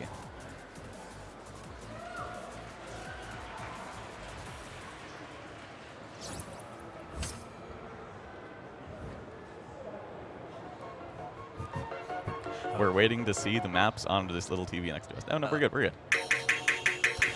All right. So this is the first map right here. I also didn't give context. Monstrata was one of the judges for this contest. So Monstrata, what were your thoughts on this map? Well, okay, when I first looked at this map, I thought it was like really safe for a contest map, considering like the sheer amount of copy and paste. Bring the mic a little closer. Oh, okay, is this better? Like right there. Okay, got it. Well, okay, so I thought this was a pretty safe map, considering the amount of copy and paste that was here. Like, I counted like maybe 3 different slider shapes that were ever used. So actually, for me as a judge, I didn't rate this that high. So I was a bit surprised that it came in at 3rd place. Yeah. Yeah. I kind of agree. It was a pretty safe map in terms of like design choices and stuff like that. But that doesn't mean it's a bad map whatsoever. It is like a very, very well designed map. And it's by a mapper who you would kind of expect this from. It's from Kiwi, a mapper who is like very, very capable. He's been a mapper for many years at this point. He's a BMAP nominator as well, so he's very, very in tune with like quality standards for especially ranked maps at this point. And so we should also mention this contest was entirely done in Laser, like the Laser editor, which many mappers are not very familiar with. So that could explain a little bit of the slider shape copy pasting stuff, because creating slider shapes in Laser is a little bit more complicated than Stable, at least for people who are so super used to Stable. Yeah. But yeah, as you can see, it's about to end here, and this map, I personally would love playing this map. For a contest, though, you need a little bit more pizzazz, a little bit more excitement to really like stand out. So while it did get 3rd place, I think the next 2 maps are something that will excite us a little bit more. Yeah. Yeah. Anyway. Honestly, I felt like some of the 1 for rhythms were a bit too safe as well. Really? So, Yeah. Okay. Yeah, but maybe that was just me. Anyway, that was the 3rd place map. It did not actually place in the community vote for the top 3. And I should also provide some context. Prizes for each are top 3 get, I believe, $250 each, and then for specifically the voting, and the top 3 for the judging get 3rd place $250, 2nd place $500, 1st place $1,000, which like for a mapping contest, these kinds of prizes are insane. That's like no insane, mapping contests have this, aside from like BTMC actually hosted a different mapping contest a few years ago, and that was like the top tier prize contest. I'm not sure if you're familiar with Waifu Jam. Yeah, I've heard of it. Yeah, yes, you remember that one? Iron Mouse, yes. So we're topping that off here. Yeah. Anyway, so we're gonna go into the next map here. This one is from another familiar mapper, if you're interested in the ranked map scene right now. And yeah, let's get into it. Yeah.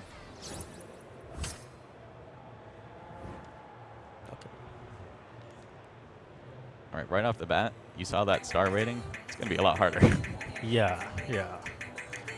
This map was made by Livermorium, a Korean mapper who is here at the event. And so, what do you think about this map, Ronstrada? I thought this was a really expressive map. Later on, you're gonna see a lot of streams. And usually you think of like just a consistent rhythm, but this map just throws it completely out the window and just introduces a lot of different spacings. It really like emphasizes all the pitch changes, and I thought that was really creative. Yeah, I think that's very telling of who Livermore is as a mapper. Like, Livermore is not actually a very old mapper like you and I right here. He actually started mapping in 2020. He joined OSU in 2020. I don't know when he started mapping specifically, but that just means he's been exposed to like a whole different generation of like mapping standards, basically. So he's much more used to difficult mapping for one, and expressive mapping in a way that older mappers might not do exactly. So one thing I do want to say about this map, though, it is so clean. Like, every pattern is absolutely beautiful. Yeah, so... It is, yeah. It does rely a little bit on linear patterns here, and I think he does right here is a really cool linear concept here where the map slowly tilts slightly with the angle, and I thought it was really creative. Yeah, this part is really cool. So I wanted to know, where did you place this map on your judging scores? This was very close second for me. So I thought later on there were some wiggle streams right here. Right here.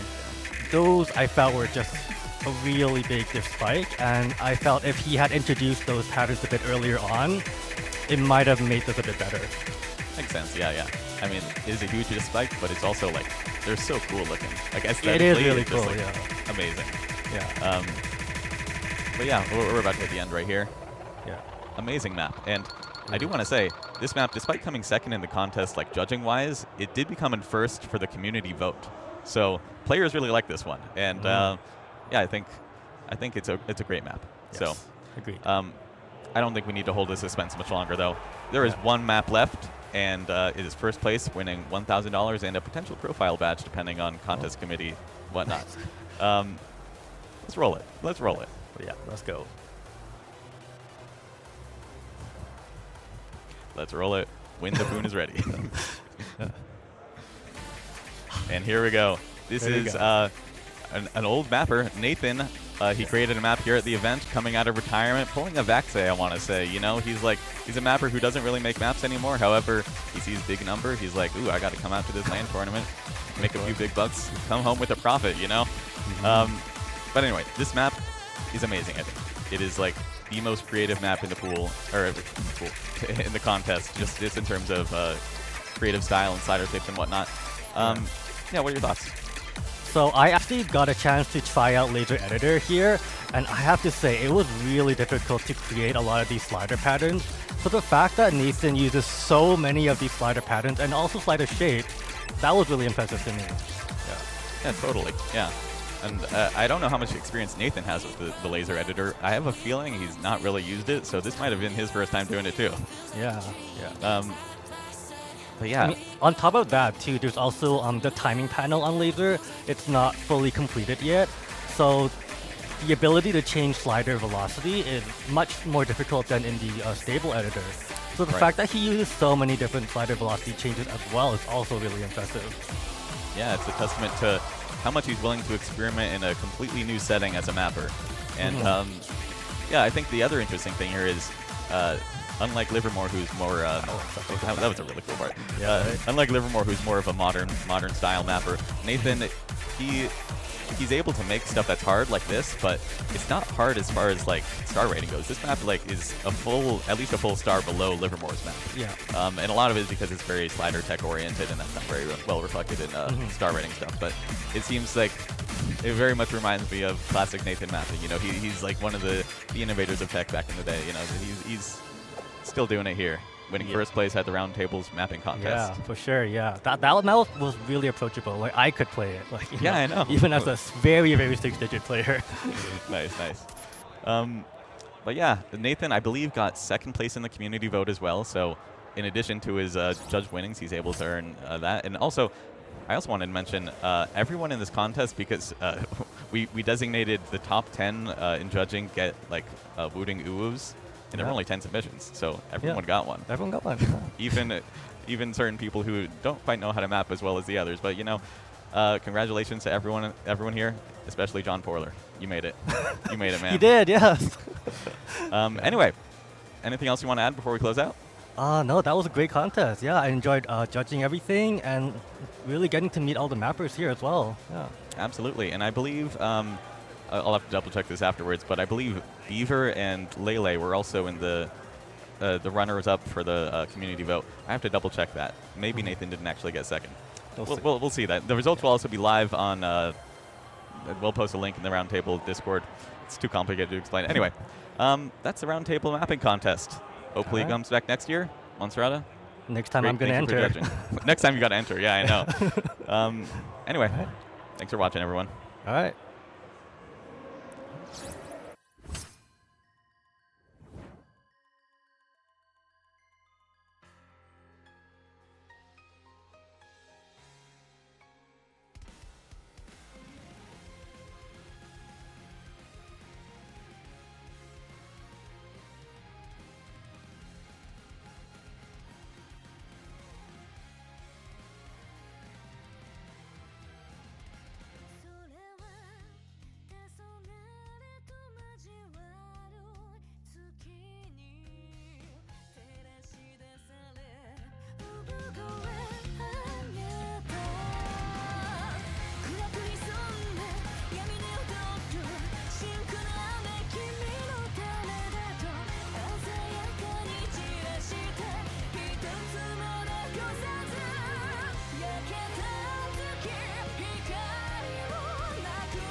なりきれないままの嘘つきハートに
that you want to do?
Technology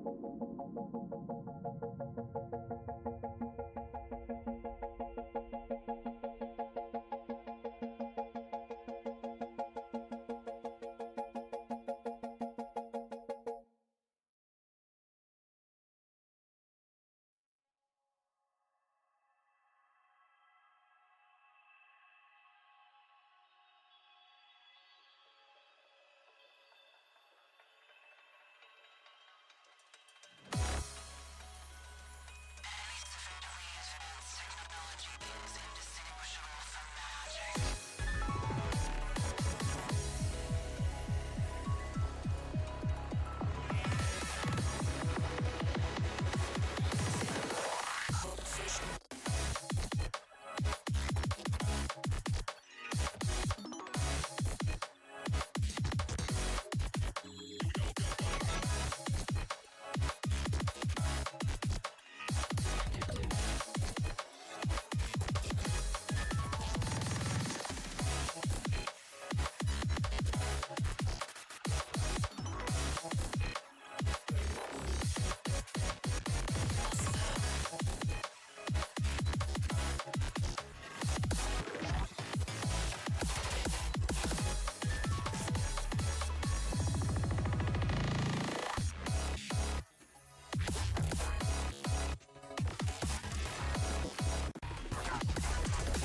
just went deaf. This music sucks.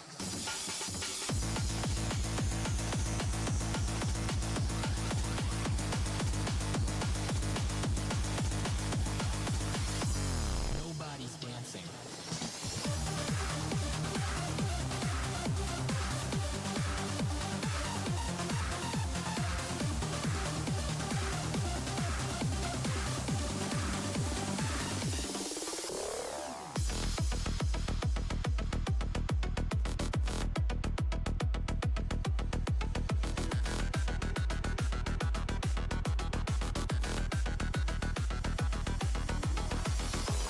Well, that was dirty.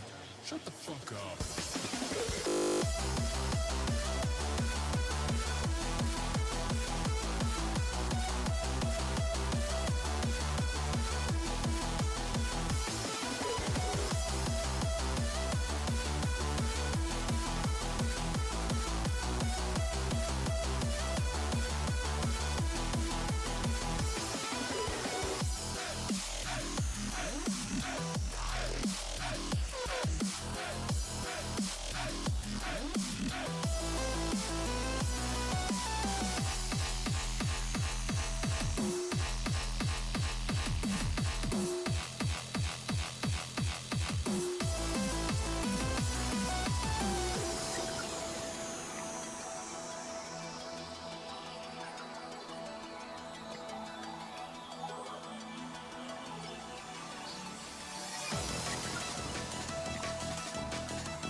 The time has come. We are back on stage here at Level Up Expo 2026 with the Roundtable, the highly anticipated moment here, the final 2 rounds of the tournament, starting here in the upper bracket to determine our top 3 players in the tournament, top 4 right now, and this will push to the top spot between these 2 players here, T1G. I'm excited. You can tell I'm excited because I don't know what I'm saying anymore already. We're already off to a strong start. What are your thoughts between these 2 absolute titans of the Roundtable? I mean, we have the 2 most recent champions, right? We have the defending champion Rectagon from the Level Up Expo last year facing off against Emrek, who is, of course, the champion from the Roundtable Invitational back in 2023. These 2 don't have a ton of history against one another directly, did play each other at Cavo Osu event last year in the 1v1 event there. Emrek coming away with a pretty clean victory, but Rectagon's looking strong today, man. He came ready to play, had a little bit of difficulty yesterday getting through that tiebreaker match against Orange Juice, was very intense, but he is back today. He is ready to go. He looks poised. But of course, Emrek yet to drop a single map in this tournament. So, you know, world number 1 doing world number 1 things.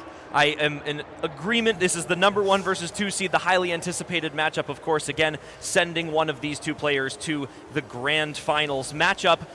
Speaking of history between these 2 players, we are going to send it up to the stage right now to Fiery, who is going to touch base with our 2 players, get their thoughts on what they're ready for in this match. Thank you, T1G. We got, oh my God. We good? Okay, I have no idea what I don't know what that feedback was, but we should be good now. In any case, we're here with the top 2 players at the moment. We got Rectagon on the other table over there, and we got Emrek sitting right here, setting up with his trusty cameraman, Rai, helping him with his own vlog content. Hello, Rai. Nonetheless, crowd, are you ready for this? How you feeling? Come on, guys. You can get more into it than that. Emrek, I know you're just about to start the match, but what are your feelings on this? What are your feelings on the match? I'm a little anxious. I can't lie. You know, probably the second best player, as everyone says, in the tournament.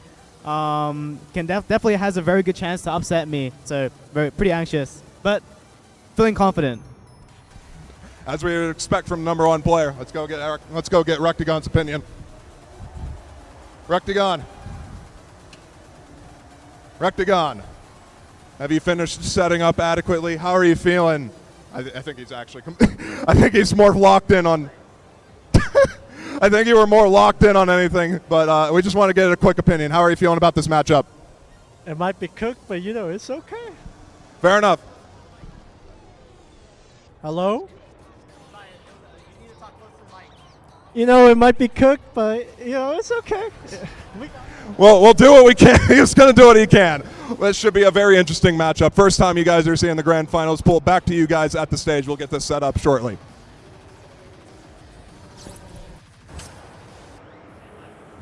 Well, we appreciate the insights from Fiery Rage and our two players up on the stage. Very evidently, a little bit of nerves going on up there. We've got Rectagon was zoned in on that first question, man. He's came ready to play today. Emrek, it's rare to see him anxious coming into a match, and I think that speaks volumes about the strengths of Rectagon. Again, last year's champion for the Roundtable. He's got a lot to prove in this upper bracket matchup here, going up against the number one seed, Emrek, who has been a problem for him at the Roundtable Invitational in the past. Yeah, you know, you look at the results from today, you see two players who are both coming into this just on a very, very high level. So I think we wipe the slate clean from whatever might have happened between these two in the past. Any matches that they have played, that they may have played, we're moving on to a new day. It's a new pool, it's a new tournament, it's a new setting on the big stage here. And so I think whoever is just most ready to play on this given day, you can't think about anything that's happened before. You got to forge your way ahead. And both these guys have proven very good at doing that. So I think we should be getting about ready to go here. And I do want to say, I believe we are still on that finals pool. Yep. So we have seen both of these guys. There we bring it up now. We have seen both of them on this pool already, both looking really strong and already making our way very quickly here through our ban phase into our first pick. Yeah, and both of these players with very similar performances in their matchups that they had just a little bit earlier today. Multiple full combos or near full combos from both of the players coming through in their leading matches to this. We're expecting to see a lot more of that, especially being on the same pool that they're very comfortable with. The question is going to be, when these two do move into that next stage, that more difficult map pool, how does that translate into those final two matches? Picks and bans already coming out from both sides, as well as that LM1 going to be the first up here. But Hard Rock 3 banned out, DT2 banned out by it. I would assume Rectagon with the DT2 coming through for Emrek here, and then the Hidden One Hard Rock 1. I feel like this seems like the picks and bans from the previous match, T1G. Yeah, I believe if I'm parsing this out properly, it's Hard Rocks 1 and 3 banned by Emrek, and then Hidden One and the DT2 and Hidden One. There we are, banned out by Rectagon. And a first pick Laser Mod 1. We're going to open things up in a very interesting sort of fashion. It's LM1 to start things off, which we've been seeing a decent amount of that freeze frame laser mod on. I think we can go to the moon. The old style CS5 Air 8 with the mod that has every combo appearing all at once on the screen. It's a pretty fun one, and Emrek has shown that he can play this map really, really well. Yeah, if I'm not mistaken, a full combo on this map in his match earlier today. So a secondary one here going up against Rectagon, who is known as one of the strongest mechanics overall players in the world, especially North America, going up against Emrek, who #1 across the board, coming through. Everyone's getting ready to see these two duke it out on map number 1 here. He's got a lot to prove, even as the number 1 going into this matchup, that he is confident in his picking and banning strategy, that he's going to open this one up strong.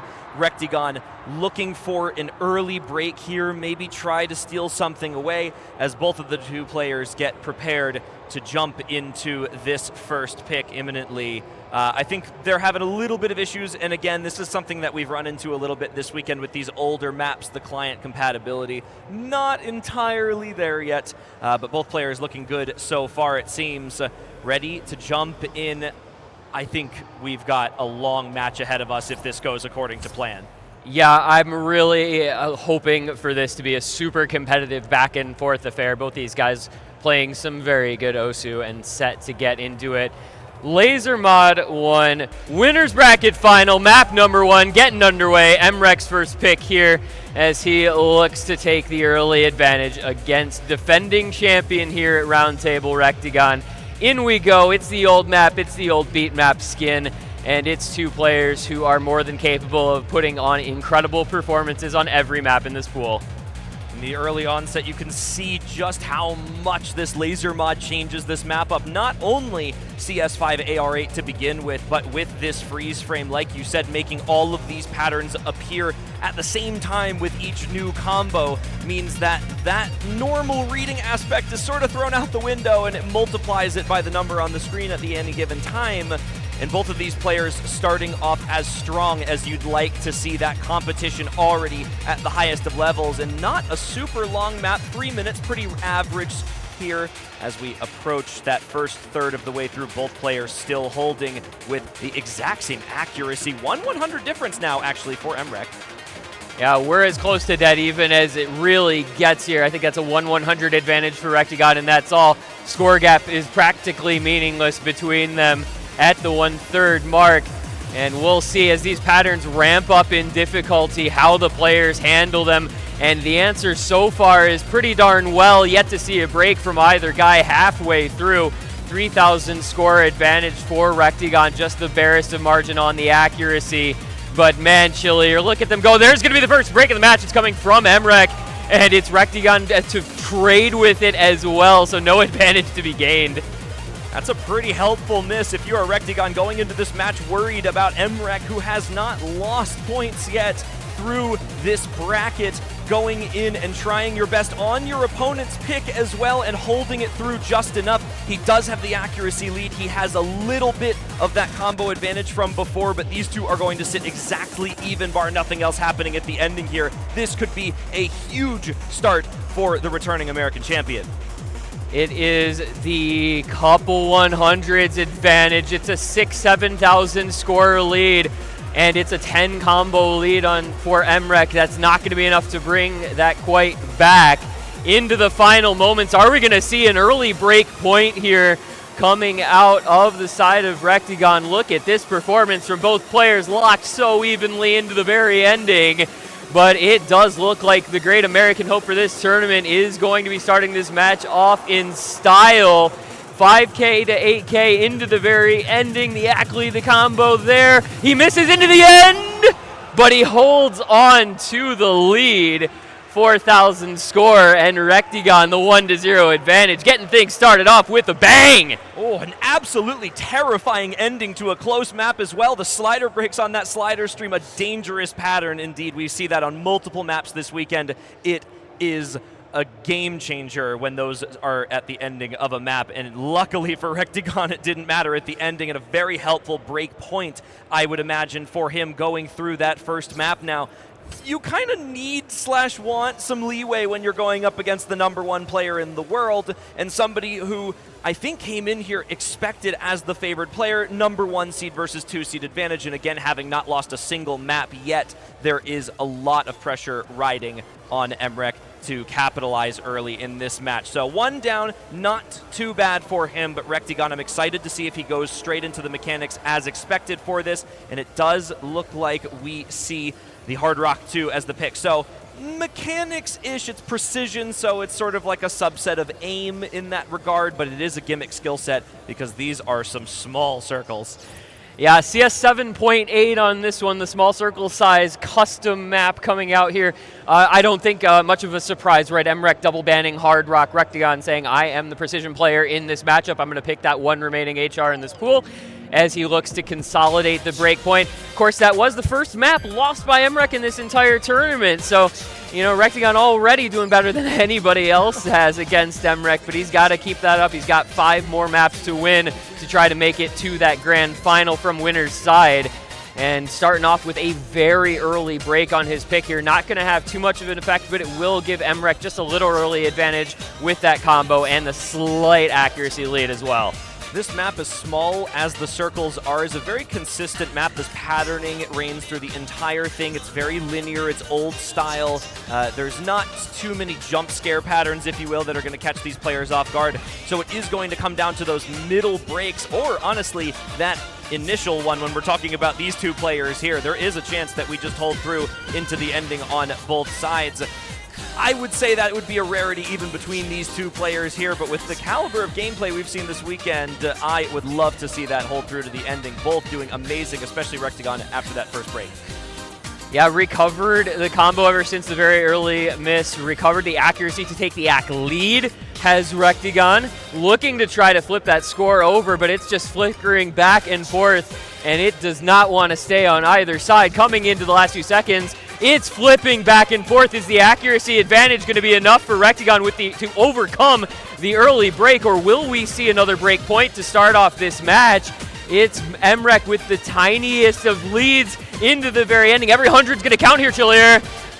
Oh, it's so close into the ending. The final slider, but it was not enough. That 100 at the ending, I thought it was going to send it, but that early break on just the first pattern of the map ended up being the deciding factor. And a 5.5K score difference between these two, that's about as small as you get. And that is an unbelievable first 2 maps to start this match off with. Just the couple thousand points between them on both. The one miss in the first 12 combo of the map. All of it separated them a couple hundreds here and there. But I think we're already seeing 2 maps in just how closely matched these two are on this pool. You know, we've seen a lot of high scores this weekend across this map pool. 1 FC on one side, maybe a 750, 800K on the other. Very rarely have we seen these double high 900Ks all the way through. And with these first 2 maps alone, we can tell that we have kicked it up an entire notch of level of player here, even despite the strengths of the rest of this pool. And my question is now, do we continue to see the break points? Are these two players going to be flustered by this, maybe change their picking strategy, or do they stick in? And it does look like MREC going to stay with the gimmick today. Yeah, I get it here, actually. You know, Rectagon, we've talked about this, it feels like a fair amount in matches that he's been involved in the past, as a skill set that he has had to work to elevate is his reading, whereas MREC, it feels like, picked that up at some point in the past and has kind of just run with it. So continuing that trend here of saying, listen, I understand that my opponent is really good mechanically. I'm going to avoid picking into those mechanic maps. I'm going to pick into some more gimmicks, some more reading. This Hidden 2 from OWC last year qualifiers was a very challenging one. Tons of perfect stacks and overlaps and some weird little bursts as well. I think there's some 1/6 patterns like you see there. And already you can see the effect it's having. Rectagon with the early miss and dropping the accuracy down a bit. So perhaps a good pick here for MREC. It's 2.5 minutes long, so we got time ahead of us, but he's out to a little bit of an early lead here. As you said, you know, looking to avoid 3 straight breakpoints to start this match. You gotta sooner or later win your own pick. MREC looking to do that here. I think he's doing a pretty good job of it at the start. He does find a break. As I say that, though, Rectagon did find one earlier, so not the full combo for him to match up. Very even, but that is going to do some damage for MREC there. And the key to this map is those sort of jump scare, inverted back and forth patterns on the reading. It's going to catch these players off guard, even regardless of their skill cap on this pool. Both of them very familiar with this map, having played the World Cup for their respective countries last year, so we're expecting higher than average scores on this map. And with Rectagon continuing to hold this major advantage right now, MREC is now fighting to hope for just a break from Rectagon to get back into this again. And there is that break. It's several misses, in fact, struggling with that little flowy jump pattern, and that's going to send the lead over to MREC. It was 20K in favor of Rectagon, instantly goes back to 8, 9, 10 and growing 1,000 as Rectagon finds another break. Emrek taking advantage of those misses from his opponent about 2/3 of the way through here. And we'll see if he can run with this combo, reaching 400, several hundred combo ahead of Rectagon, and 0.5% accuracy ahead as well. 25K lead for Emrek.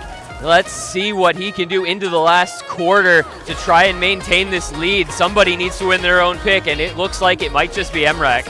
You know, Rectagon looked so good at the early set of that map, but he just found a bit of a collapse towards that middle section and into this ending. It's not going to be enough to hold up against this recovery combo from Emrek. 635,000 score and climbing. He is going with no chance of stopping. There's nothing you can do. Rectagon fighting for his life with this combo. Finally finds the break on the slider, and that is going to be Emrek getting his first pick for himself on the board here. No break point number 2 as he looks for an unbelievable score on Wayward Romance. Yeah, this is a crazy performance from Emrek here to put up 850K plus.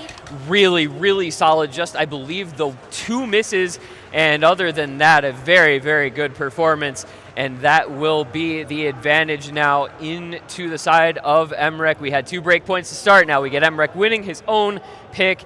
And now the question to be asked of Rectagon, can you do the same thing with your own second pick? Doesn't have any of the Hard Rock pool left, completely gone with the 2 bans and then the Hard Rock 2 opening pick, so we're going to have to see something a little different from him.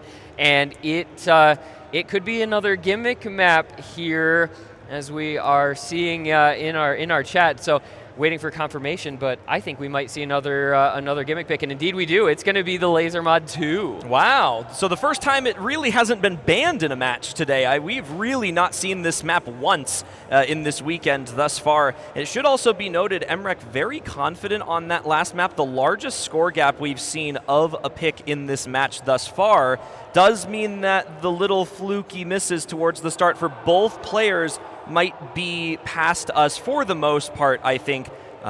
You know, Rectagon's pick was unbelievably close on the precision as well, so neither of them should be too perturbed by the early breakpoints through here as we jump into a completely different style of pick and some laser mods that we haven't seen yet, as well as some traditional ones in here. We've got the easy modification, everyone's familiar with it, lowers the AR, makes the circles absolutely huge.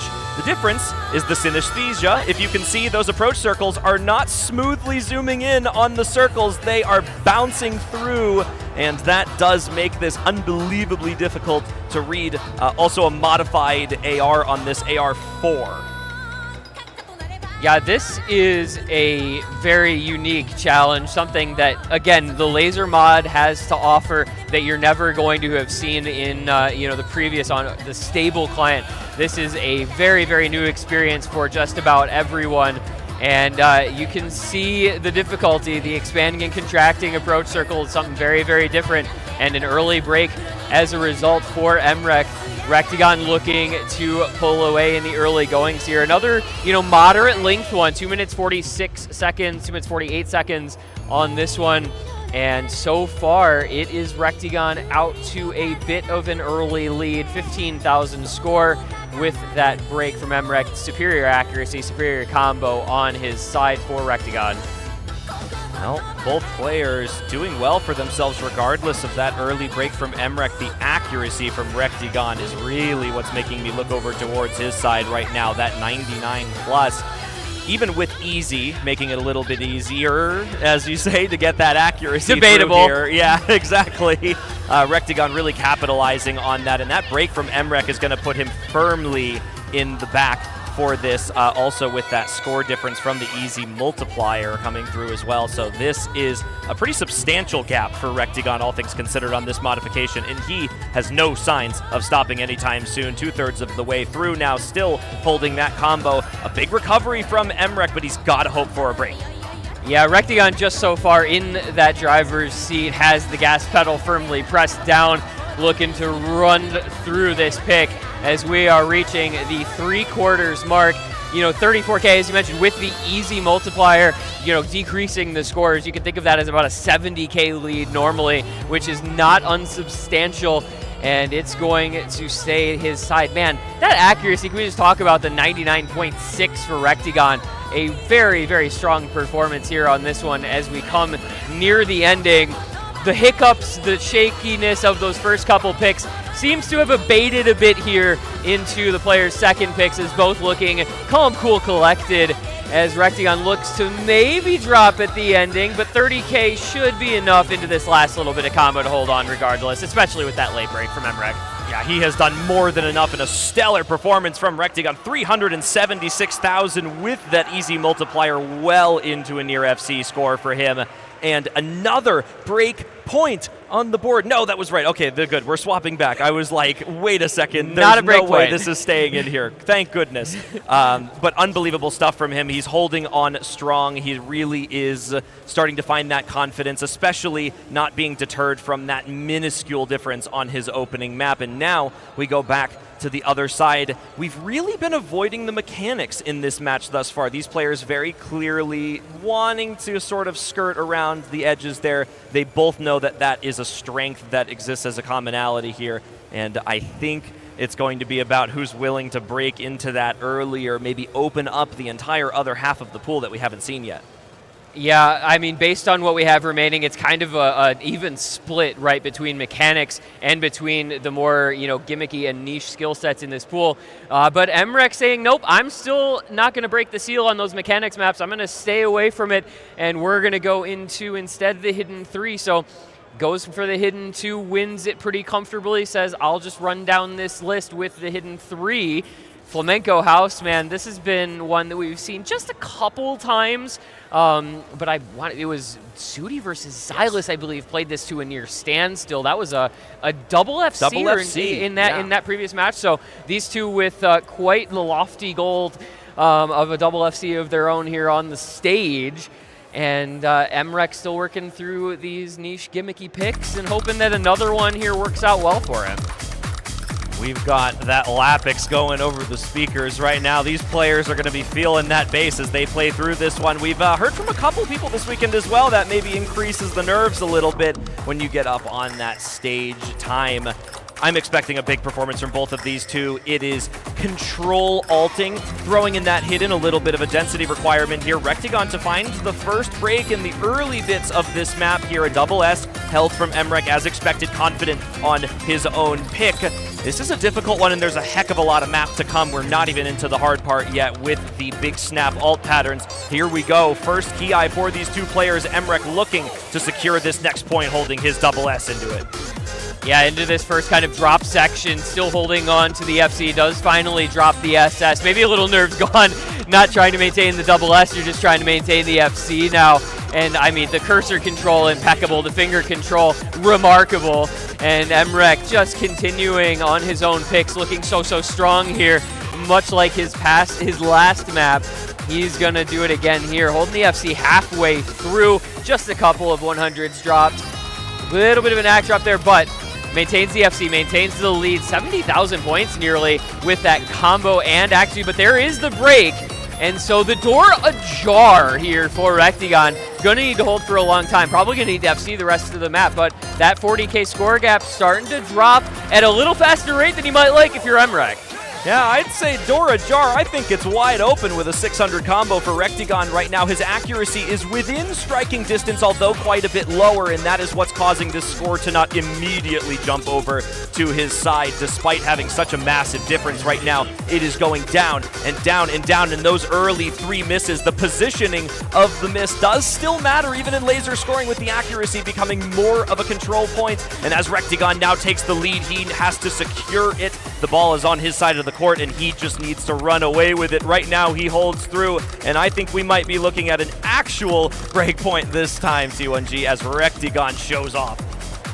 The early break all the way at the start, but he overcomes it, and that is a great performance from Rectigon. Just the miss straight at the start, overcomes it, takes the lead at the end, holds it for the break point, and takes the lead in the match. That was a score, man, a score and a half, and Rectigon refusing to back down from the challenge of MREC here, saying, that's 2 break points on the board. I got this under control. I'm going to go into my own pick with a lead now.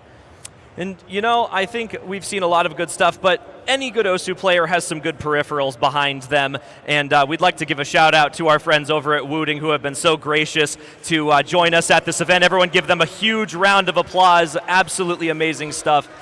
So many Osu players have found a home with their products, and myself personally, of course, absolutely amazing. So we thank them again for joining us this year, providing a lot of prizes for our players through this tournament as well as our attendees. So you guys are awesome. Thank you so much. We got the Wooting Uwu keypads. We've got the keyboards. We've had prizes. We've had handouts, giveaways. Yep. It's been wonderful, and maybe getting to see those put to good use here later in this match as well. We've still got all those tapping mechanics maps left in the pool, right? We've got the Nomad 5, DT1, DT3, all still left on the board. So that kind of stuff is very advantaged by having some excellent key technology. I love it. You can see it on MREC's desk right there. It's tucked in on the side. There it is, waiting to be used on these double time maps. And we've got another map pool after this one as well, which actually has a couple of stamina maps in it that will come in the next future matches here that are going to really make a use of that. Waiting for the two players here to get ready for the next map. It will be the Nomad 2. So it's time for Superluminal. Speaking of streams, it is time. A classic Lucian stream map here. Cut streams, tech streams, if you will. Rectigon with the #1 Hard Rock play on this map with a near FC. We're going on Nomad, so this is pretty accessible for him. Yeah, this is going to be the type of map that I think both of these players will be well versed in, will be able to drop some pretty crazy scores. The flow aim, of course, the major requirement here, you can see the spacing in these patterns is really advanced, and it is going to require some very fine control over that flow. But so far, so good. The players matching full combos through the first quarter of the pick. And again, the Rectigon pick trying for the 4-2 lead. This is a little bit risky, but because of how good both of these guys are, and 500 combo in, look at the sterling accuracy from both. The FC still intact on both sides, and this is staying neck and neck. I mean, this is a 1-100 versus 2-100 play on this map for both players respectively right now. There is a singular SS on this map, so to get 1-100 on LAN on this is an absolutely unbelievable performance from Rectigon. 2 100s for MREC. He is sitting right behind him, waiting to strike, capitalize on any slip-up that he may find in this map as we pass the halfway point of the map, and this ending section doesn't get any easier. The cuts continue. We've got the long stream here, snaps wider and wider and wider as we build up into that final section. Who will falter? And it's Rectigon with the accuracy. MREC holds confident and takes the score lead. He has the 3-100 AC advantage. The FC intact on both players. Both make it through the wide-spaced stream. They will see this combo. They will see the score and accuracy. It is just 3-100 separating them into this ridiculously challenging ending quarter of the map. Double FC still being held. High accuracy still being held, but it is MREC with the slimmest of leads thanks to the accuracy. And there's the drop from Rectigon. And man, are we about to see yet another break point in this match? I think it is going to happen. And the shoe-in performance from MREC with his consistency, as good as Rectigon has been on this map. He was so confident, and right into those ending space streams does finally fall. MREC with the full combo into the ending 3 100s, and one of the best plays on this map's leaderboard overall. I am certain of it. He's going to be happy with that performance and the point back to take this match, even going to his next selection. He has a chance to once again take that lead. Boy, 3 100s. Yeah, that's a confidence builder for sure. Dropping an FC on a pool under this sort of circumstance. I don't care what difficulty the pool is. That's a tall ask, but MREC is up to it. And his own pick, 3-3. I mean, this match, we said it was going to be a battle. We said it was going to be a close one, and it is living up to expectations. Where to pick now is going to be the question. Do you have more of the same for MREC? Do you continue maybe like a Laser Mod 3, maybe a Nomad 3 or a Nomad 4? Or Do you finally break into those raw mechanics picks? Nomad 1, Nomad 5, DTs 1 and 3 available. There's two very distinct schools of thought here. Two roads diverged in Yellowwood. Did he take the one less traveled by is going to be the question. That indeed, and we've talked about that as the sort of dichotomy of the picking strategy here. Emrek, the known mechanics high skill cap player, going through all of these gimmick maps early, and we finally see it. He brings it back down to the stamina speed map. It's Nomad 5, Gorshitz, thinking of you. Another custom map from the OS World Cup. This was originally in a Hard Rock 2 slot in the tournament. Both of these players experienced on it, ready to go, ready to roll as we look for Emrek's first mechanics-based pick in this match up against Rectigon, somebody who we've seen FC this map so far this weekend. So to not only understand and know that your opponent has a full combo on this map once on a LAN setting, but to pick it into them is that's quite the confidence pick right there, isn't it? Even for Emrek. Yeah, this is like double FC ACK battle territory, quite honestly. This is the sort of thing that both of these guys are so well versed in. They just both shred this type of pick. You see these guys on tapping map leaderboards. You see these guys that, in Speed Cup. You just know that they are both dialed in on these tapping picks. And we've seen some matchups where this one was, shall we say, less than competitive. This is going to be a different story. This is going to be an absolute battle of two titans of this skill set. Every 100 is going to count. Any misses will be absolutely shattering to a player's hopes of winning the pick. And look at what we're already seeing. I mean, it's 600 combo in. We've got one total 100 between them. Emrek still holding the double S. There's a big act drop, though, all the way down to now 12 and growing 100 to Rectigon. Emrek just going to keep shredding, man. He's going to take whatever lead he can out of this accuracy advantage. You know what? 227, no problem. Not even a big deal for Emrek, and unfortunately for Rectigon, as he finds his first miss, there is going to be a heck of a lot more of a problem for him than those hundreds when you're going up against a double S from Emrek right now. You know, he was maybe testing the waters with the gimmick maps, trying to get himself a few extra points, broaden his horizons in the early onset of this pool. Now he's bringing it back home, like we said, towards these mechanical skill sets right here. And this 227, it's just so comfortable for these two players. The miss on the aim for Rectigon on the flow is just an unfortunate circumstance of being on an unfamiliar setup for him, I would imagine. The 100 count again, you can't have a perfect run on everything, but right now it's Emrek. He's ready to bring this one home. He said, I've been in the back for far too long, and it's my turn to take the lead on my own pick here, and he is giving this absolutely 100% accuracy.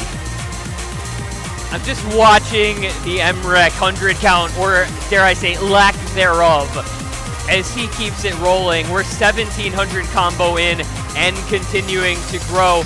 The lead 150k. This is going to be the most one-sided, the most lopsided pick of this match in kind of surprising fashion. You really did expect maybe a double FC on this. What you did not expect is what Emrek is doing before us as we come into the ending. He's 1870 combo and growing, yet to drop a single 100. It's going to be the double S on the Nomad 5 from Emrek. Live on stage, live at LAN. It's perfection, and it is a point. And that is what you want to see. Look at that, just 0 100, 0 50, 0 miss, 100% accuracy from Emrek. That was some dominance right there, and what a way to take the lead in this match for Emrek. He stood up and took his victory like the champion that he is in that setting. 100% accuracy. That is one of the few times we've seen that on LAN here entirely over the weekend with all the matches we've seen played. And for Emrek to do it on his #1 skill set against a player who is known for the streams and the stamina speaks even more about his confidence, again, continuing through into these later picks. That could be the first double S I've seen this weekend. There have been enough matches that I could have missed one, but I don't remember seeing one personally. Pretty remarkable to see it happen in the winner's bracket final, no less. So 4-3 the lead. Emrek still 2 points away from that finish line. So his work still in front of him to be done. And the next pick to go to Rectigon. And again, we're going to stay with a little bit of mechanics, but it's going to be a different kind of mechanics. It's going to be the aim instead of the tapping. Nomad 1, you know it, you love it. Jetpack Race, who doesn't love this pick? It is aim consistency, and it is another map that, you could see some FCs, you can maybe see some SSs on this one too. This is the Jetpack Race, everybody. This is a map we've seen multiple plays on with no 100s. We have yet to see a double S on it, but we did have a match earlier with Decaton in it with a singular misplay on the map, no 100s. Now we've got yet another chance coming fresh off of a double S for Emrek. Rectigon looking for redemption on his own pick here to continue to keep this match tied, as both of these two look for an early miss from Rectigon, but it's not going to mean too much unless we see Emrek go for the run back on this double S here. I was gonna say, you would think it doesn't mean much to miss right at the start like that, and that might be the case against some opponents. But you've got some aim in this tournament. You've got a little pause in this map. You had Zudinator FC this previously. You've got Emrek, who's one of the best aim players in the world. So any one miss can actually just end it, even if it's only 100 combo in. So we are just, I believe, still going on the map. We'll get updated as soon as possible, but this one's going to be close. It's Emrek out into the early advantage on it, if nothing else, and we'll see if he can maintain that lead, maintain the FC, maintain the double S. Rectigon going to try to recover the combo. And this would be a bad place to give up a break point if you're Rectigon, right? It would be 5-3. Yep. 4-3 currently would be 5-3 in favor of Emrek. Match point coming, so needs the win here, does Rectigon. Yes, this is going to be a bit of a suspenseful moment here as we get the players continuing to play through, just working through some issues with connections here. Of course, Emrek was holding that double S when we last tabbed out, but there is a pretty big key eye section towards the ending of this map with a wide angle jumps. There's a big stream section. There's some quick snaps in there. There's a lot of opportunity for these two players to find some misses there, and if Rectigon recovers from that early break, he's able to capitalize on that combo. Emrek, should he find an unfortunate miss on this pick, will let that score go over to his side, and for Rectigon's sake, being on his own pick, that's really what he needs to see right now to keep this match even. Yeah, you don't like having to hope that Emrek misses. I feel like that's not the ideal place to be in a match. You really just it's like playing against the guy. You feel like you just have to FC everything, or it could be a loss immediately. We've seen multiple FCs from him throughout this match, throughout this weekend already. So we'll see if we maybe get another one here. But hopefully we get an idea of what's going on sooner rather than later. What an unfortunate song for this to happen on, by the way. That was definitely the one that we were looking forward to watching there. Everyone loves a little bit of Jetpack Race. Unfortunately, this is the last match of the weekend played on this pool as we move into our grand finals pool after this, kick up that difficulty. Now, don't get me wrong, we've got some serious songs in that pool to come through as well, so there's a whole lot to look forward to even after this if you haven't had a chance to see the matches this weekend. Yeah, the finals pool has been awesome to witness, has been very fun. The grand finals pool definitely not going to let up at all. There are quite a few hype moments to come and a lot of fun to be had on that pool as well for our three remaining players. Of course, the winner of this into winner side of Grands, the loser of this goes down to face off against Zudinator, making her way through that losers bracket to try, has reached the podium now. Yep. Is worst case scenario third place for Zudi, can increase that if she can find a win against whoever falls down from this particular matchup. So that's going to be a fun one to see. That'll be the first match on that grand finals pool. And, well, that's a 0-100, 0-50 to miss. All right, well. So something did happen. Yeah, something did happen. Emrek missed. Something happened. We missed something very interesting there. I am quite disappointed to have missed out on what was clearly a super competitive map, but it gave us a tied score, 4-4, best of 11, one pick left per player, and the pool starting to get whittled down just a little bit, getting to the business end of this match, getting to the pointy end, as it were. So this is going to be interesting to see. One more selection per player. What are those maps going to be? That's going to be the question, because that's going to be very dicey, to say the least. The gimmick has been the starting of this match. The mechanics have been the middle. Now at the ending, you've got to pick between the two. Speed has been avoided for the majority of the match. We saw some stamina in the Nomad 5 earlier. The streams going the way of MREC so far. The aim going the way of Rectigon. And as we look for our next pick in this match, seeing a new area is all too big of a possibility. You can see the remaining maps in the pool, the Nomad 3, the Nomad 4, so we've got some ult, we've got some tech, and we've got the DT1 and 3 remaining down there, as well as that Laser Mod 3. That's been a fan favorite today as well. It's a long map. It is quite difficult, and there have been some serious battles on that we've seen between players who are both proficient in the gimmick skill sets and those not, despite that being a very old map.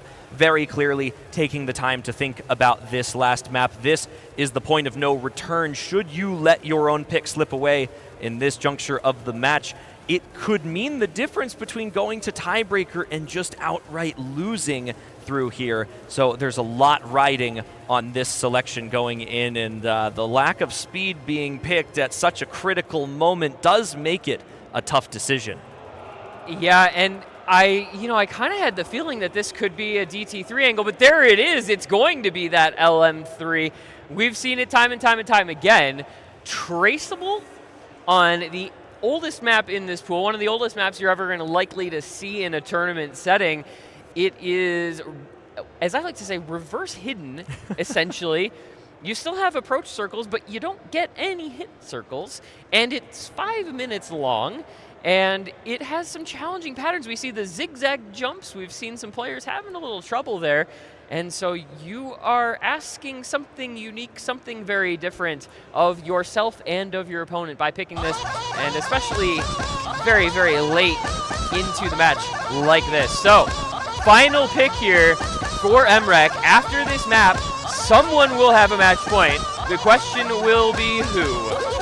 Well, the gimmick picks have gone both ways for these players so far. Rectigon picking a laser mod earlier, MREC opening with one as well, so we've got a 50-50 split. This is the tiebreaker for the laser mods right now between these two, and a completely different pick at that. Not so much reading, but it's that concentration, it's that aim control. It's being able to find that exact center of where that approach circle is zooming into when you can't have the hit circle available. And in the case of these two players right now, well, we'll see how long they can hold these combos. I guess the general theory would be you can't miss it if there's no hit circle there anyway in the first place. But the accuracy does lie on the side of MREC, to be expected on his own pick. Just slightly more confident on this map overall in the start as we come into the first of the difficult patterns here.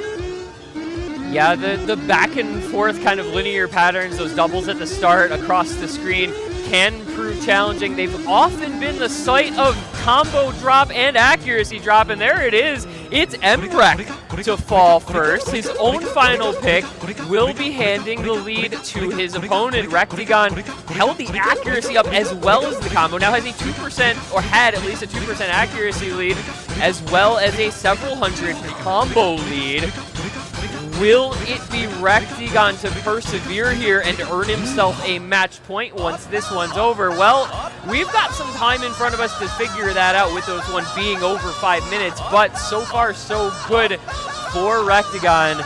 Looking solid, the accuracy there, the combo there.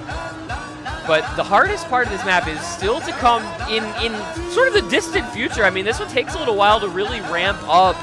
But so far, so good. 45K lead for Rectigon.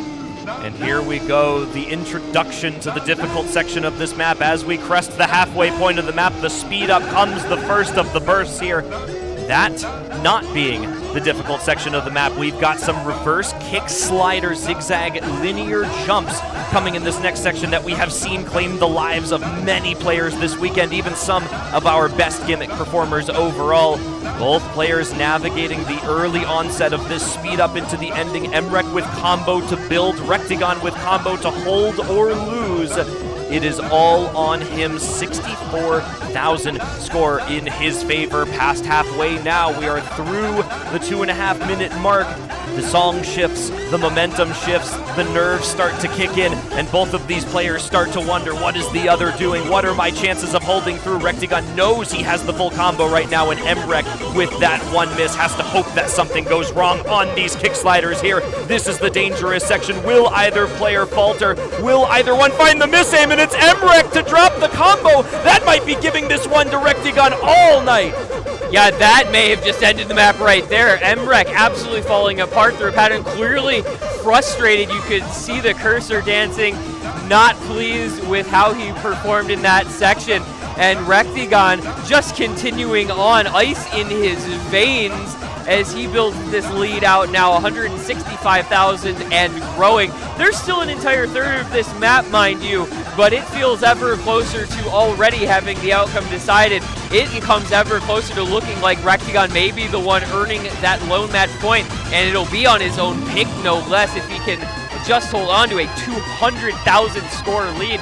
I thought the Nomad 5 win from Emrek was dominant on his own pick, but it's going to be Rectigon looking like he might take the biggest point of this match as a break point. This is a stunning performance from Rectigon on a skill set that, again, we don't usually attribute to him coming through here, but showing it overall. Yeah, he kinda good. That is true enough. 676k and climbing 1240 combo, and a match point on the line for Rectigon, as calm and cool and collected as you'd like to see into these final patterns. Wubwolf would be proud at any time here, almost through to the finish. Can he complete the full combo? Boy, would this not be something? A match point earned with a full combo on the LM3 here. Traceable UNO, and was her proving no difficulty to Rectigon. You put whatever you want in front of him, and clearly he is more than capable of rising to the occasion into the perfect stacks. Will he make it through this ending? Oh! No! The last second break, but it is no matter. It is job done. It is a victory on this point. Rectigon gonna earn himself a break point, gonna earn himself a match point with a crazy score. 893k, one miss, 1500 combo. Rectigon match point up 5-4 on the back of a break point like that. Dominant. And who saw this one coming ahead at the ending of the match? Traded back and forth from a break point down on the first pick of the match to trade back and forth, getting his own another set of break points in the middle of the match to close it out with just another. And now to the final pick of this match. The question is, where do we look? Where do we want to see this come through in the ending? Do we stick back onto the mechanics here? The gimmick has been so favored between these two, and there is only a couple of maps left, with the majority of them being there, but it's the DT3. He goes back in. It is the drum and bass speed pick. Boy, this is daring stuff from Rectigon, I have to say. After the way that Nomad 5 went against him earlier on Emrek's pick, to go back into the speed skill set here at the business end of this match to try to close it out, that is brave. I respect it. Why not? Why not take your number one skill set? He knows he is one of the best at this sort of map. This is comfortable. It's drum and bass. There's no polyrhythm. There's no weird sliders. There's no overlapping patterns on this. Drum and bass is about as comfortable as you can get. Both of these players going to get everything all set up, ready to go. It's the last map of the match before it is either over, or we get to see tiebreaker Angryfer between two of the best mechanics players in the world live on stage. Now, for the sake of Rectigon, I'm sure he wants to try and avoid that one, but for Emrek, the number one seed in here, he is fighting for his spot in the winner's bracket to remain where he believes he rightfully belongs. Rectigon looking to make that difference. And it looks like we are ready to get into this. The final pick map of this match. It is the DT3. It is Step Into Your Power. D and beat DT, a hallmark skill set for both of these players, and one that is going to decide whether we go to a tiebreaker or not. And this is going to be a battle all the way through. And early on, you can already see the confidence level for both of these players. Immaculate accuracy for Rectigon. The FC still matching for Emrek as well. Some act drops there from Emrek, going to hand Rectigon a little bit more score advantage, but tons of map, tons of combo still to come. But all the way down to 96, not the greatest start that he would have wanted in terms of keeping that ACK ops. And there was the anxiety that Emrek mentioned earlier on in the match, maybe taking a hold. These longer bursts really reflecting that nervousness that's displayed here. I imagine if we had a heart rate counter up here right now, it would be through the roof, and understandably so. There is everything on the line here right now for Emrek to fight through. Rectigon looking calm, cool, collected, 99.74% to 100s just to his name, and a 500,000 plus score as Emrek looks to crest that right at the slow section here. Just barely a difference between these two. A singular miss still could make the difference on this map, but it is going to need to come through soon if he wants that to happen. It's a 3% accuracy lead for Rectigon. That is remarkable stuff. 2 100s against, at that break, it was 21 100s for Emrek and a couple 50s thrown in just to add insult to injury. So Rectigon has a little bit of leeway. Emrek continuing to struggle a bit with the ACK. We still have the double FC intact at about 3/4 of the way through, but Rectigon has this massive ACK lead in his favor.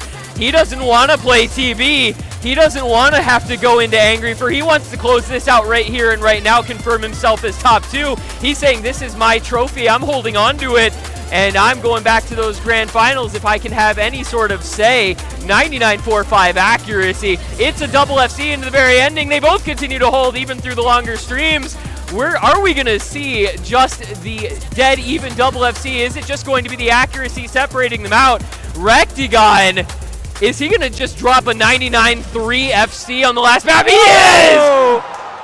It's a double full combo, but it's Rectigon on the accuracy, and that's going to finish the match out. That's going to be the 6-4 final score. Onward into the grand finals, Rectigon will go to try to defend his title, and look at that smile, look at that wave. That is a big win. Oh, I was going to say, look at that stone-faced killer right there at the ending. He's all happy, he smiles, he knows what he's just done. He has just sent the #1 seed packing down to the lower bracket to now fight through Zudinator, the #1 player in Canada, for his chance to get back into the grand finals. And look at these two. It's nothing but love on the stage right now. They both know exactly what's just happened, the performance that they've both put up, and it has been absolutely stellar through and through. Rectigon with a well-deserved win, and Emrek just barely squeaking through this match, going to have a chance, one more, to get back up into that final matchup. Oh, we've got a little, okay, maybe not as friendly as we thought. Maybe a little bit of happening here. Ref, do something, please. Somebody, please help. Ref, do something. Somebody needs to get in between these guys. We've lost control. Oh, man, but well done to Rectigon. What a performance to close it out like that, to clutch it out with the FC and that kind of accuracy. Very, very impressive stuff. And we are going to head over to the stage because we get to hear from these guys. Part of the beauty of this. We're going to go over to Fire Rage. We're going to check in with both of our winners' final participants, Rectigon, the victor, and Emrek, the vanquished. Let's hear what they have to say about the match we just got to see. Hello, everybody. Good match for the first time, huh? Emrek, we're going to be interviewing each of these players right now. So Emrek, #1 seed, unfortunately upset here, but it almost went to tiebreaker. You're going to be facing off against Zudinator on a much harder pool now, though. How are you going to be feeling about that? I feel like your common complaint with this pool was it not being hard enough, so I think you're going to probably enjoy that quite a bit, huh? Yeah, definitely a big upset, but gonna get my head in the game. You know, it's gonna ignore this happened because I've definitely had runs in the past where I got into losers and then end up winning anyway. But me personally, I'm not too shocked at the loss of Rectagon. He's a very good player. I've always been scared of him. This is not the first time he's beat me. He beat me in the Battle Royale, in Roundtable 23 as well. So twice in a row he's going to be beating me in the Roundtable. So yeah, congratulations to Rectagon, but I'm still in it. I'll try my best. And we're going to be seeing him later tonight with Zoodinator, going to be facing off against each other in the Losers Grand Finals. Let's go over to our winner of the day, Mr. Alex. You did it. You did it, man. You're back in the top 2. How you feeling? I'm feeling all right. That's one way of putting it. Add pipe down. You're going to be facing the winner of Zudi versus Emrek later tonight. You have a bit of a break time at the very least because you're going to be waiting for the result of that match. You're going to be facing off on a much harder pool. I see you're already looking at it on your PC. How are you feeling confident on that pool? I feel like since I haven't played this pool through in the match, I won't have any, I guess, expectations for how I'll perform since we used the finals pool for semis and finals. So I kind of had expectations going into this match on how I should perform. But surprisingly, I did better, so I'm happy with that. But I think the next pool will be pretty tough, especially who I'm facing next. Like, either way, I'm cooked, bro. Well, it's going to be entertaining no matter what happens. Back to you guys at the casting desk. We'll see you guys for the next match later.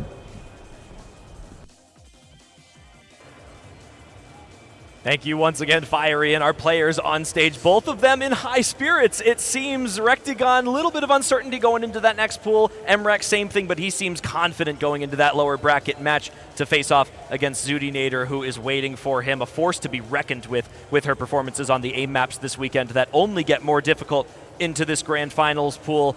T1G, any expectations for these last 2 matches? These are big ones. Man, you know, we have seen some really high-level play so far over the course of the day. I think we're getting some incredible players at their absolute best, and you're going to see, I think, confidence coming into this, especially the next match in that losers final from Zoodinator, who's looked really good rampaging through that losers bracket. So, you know, Emrek might have his work cut out for him just to get back to that grand final, but he is capable of triumphing over adversity time and time again, so I really am just excited. I think everyone, all 3 remaining players on a grand finals pool that like the one we're going to be seeing, we're going to have something special in store. I love to hear it. I love to hear the confidence from the players, the optimism from the desk here from us as well, and a new map pool awaiting us on the other side of this break. We're going to take a bit of a short pause between this match and the next one coming up. Emrek now down with Zoodinator in that final losers round. The winner of that match to go back to the grand finals for a chance at winning the tournament, top 2, and the loser sending to top 3. Amazing prizes for all 3 of them for their valiant efforts through this tournament. And we're going to take just a short break. Before that, we will see you all back in just a little while. Emrek versus Zoodinator next up for the lower bracket match, 3rd place decider. We will see you on the other side.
meaning to tell ya.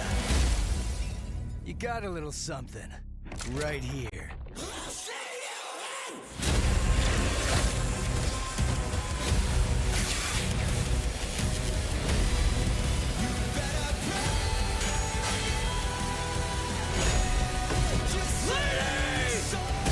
The sons of Sparta, at last. I hate to sound harsh, but this is the worst ventriloquist act I've ever seen. I can't even tell which of you is the hand and which is the asshole.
Hello and welcome back to Las Vegas Level Up Expo Roundtable Open 2026.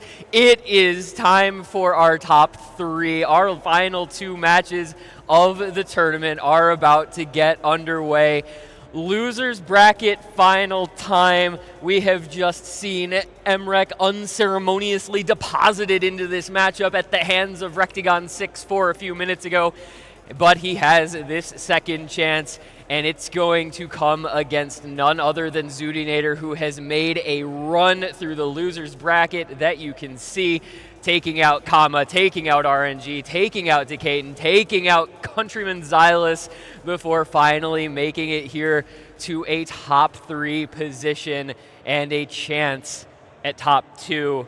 Chillier, I'm excited. How about you? I don't think excited is even the proper word for it, T1G. I think this new pool is going to bring something fresh to this matchup. I think the caliber of players that we already talked about last match has doubly increased, especially with the caliber of gameplay that we saw before in the previous match between Rectagon and MREC. And now Zoodinator, the underdog, fighting all the way through this lower bracket. Look how happy she is, getting ready, all set up on the stage. She's got her coach with her, the team behind, backing up, ready to go. Got the water all set up too. Just every contingency plan ready to go here. And a brand new map pool with a heck of a lot of aim. MREC stone-faced in the zone, planning his picks out right now, scanning the pool, getting ready for the matchup ahead. And that is going to be, I think, the key factor for us here. We've got this brand new map pool just for the last 2 matches of the tournament. Losers final, grand final, on a new pool, an increase in difficulty, an increase in hype as well. You can see on screen there's some very well-known maps in this pool, to say the least. You've got Space Invaders Nomad 1, you've got We Love Llama Nomad 2, you've got Dragon Force's Defenders in the Hard Rock. Oh, and just a little map called Ice Angel in the DT pool. There's a lot to offer here. There's a great deal of hype in this pool, and we are going to see some excellent matches on it, I'm sure. And of course, with any luck, our custom tiebreaker might just see the stage as well. I would be excited to see that. Again, Mir coming in with the custom TB as requested from him. He did an amazing job on it. We haven't gotten a chance to see it yet. We've got 2 more chances for that, though, between this match and the next one. And with this Grand Finals pool, of course, becomes a higher level of difficulty. Not only the notable maps that you mentioned, but the skill set increases across all of the slots. We've got longer streams in Wheel of Llama. We've got bigger aim in, say, Space Invaders. We've got more precision in Laser Mod 2, Kaibutsu, CS 8.5, AR 8.5. So hyper precision is maybe an underrepresentation of how that map is going to play out. Yeah, it's going to be exciting to see, and I know everybody is thrilled at the prospect. So it's going to be getting underway in just a second. But before we get started with the match, we're going to get to hear just a little bit from the players. We're going to hear on stage from MREC, from Zoodinator. We're going to throw it to Fiery to chat with these players again about their thoughts on the match that's about to come.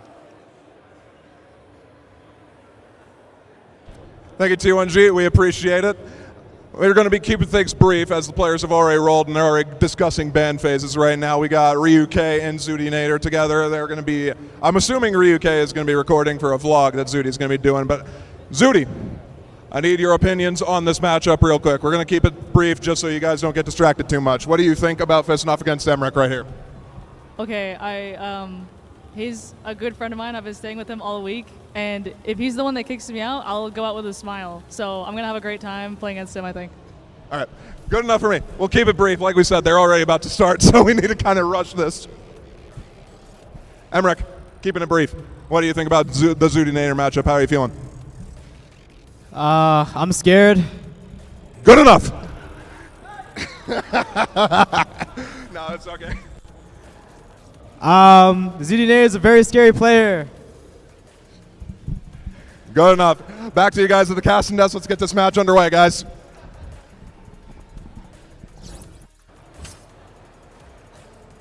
Oh, and thank you, Fiery. Thank you to the players. Yeah, brief thoughts on this one for sure. I don't blame either of them for being scared of their opponents because they are at the highest level of competition. They're in the top 3 of this tournament for a reason, and I don't know that there's much left to do but get this underway here because, man, oh man, have we been waiting for this one. The culmination of so many matchups, so many days of work, all the staff and all the players who have pushed us to this point, and we're not even done after this yet. We've got the Grand Finals matchup coming up afterwards still on the stage. This is just the lead-in. This is the appetizer, and a very satiating one at that. What a matchup we have in front of us between these two players. A privilege that it is to get to see them live on stage going up against each other. Like we've said, Emrek, #1 player in the world. Australia, Zudinator, the #1 player in Canada. Been both carries for their respective teams in World Cups and community tournaments, now looking against each other here as we go through the ban phase.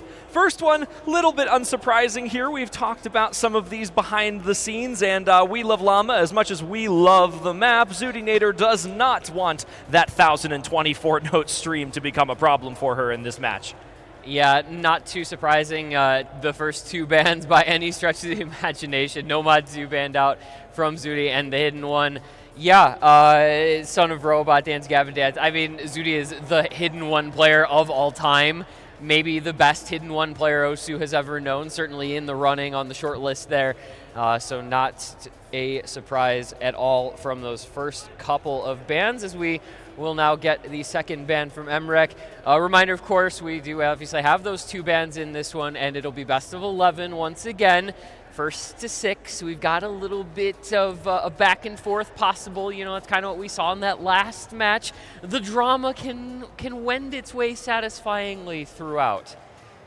Well, and it does look like that second ban coming out from Emrek. Dragon Force Defenders, the Hard Rock 2, our precision stream map. So some consistency banning coming up against Zudinator here. Maybe understandable if you look at it in that sense. Zudinator known for her consistency, her ability to perform under pressure across all the skill sets she's confident on. And if you've seen her #1 plays and her global leaderboards, well, that ban starts to make a heck of a lot more sense for Emrek. Likewise with Zudinator's final here on that double time 2. Ice Angel, stamina is not a question. Speed is not a question in this matchup for her. She does not want it at all against Emrek, and I, for one, agree with her, because I certainly wouldn't either. No, I think, you know, the very rare occasion where Emrek might drop a speed map, you know, we kind of saw that happen on that DT3 last match to close out for Rectagon. That sort of thing is not going to happen altogether too often, and you know, Emrek, I think, just the superior tapping player in this matchup. So that'll get us through our bans. And I think you can kind of speak to the level of expectation for this match, the level of thought going into it, the time being taken a little more carefully through this ban phase, and decision-making taking just a little longer perhaps for these players as they want to find the optimal bans, the optimal picks. But it's going to be a Nomad 3 first pick here, coming out in this matchup from Zudinator to get us underway. That is a couple years ago, I believe, was this finals OWC Nomad 3. Yep.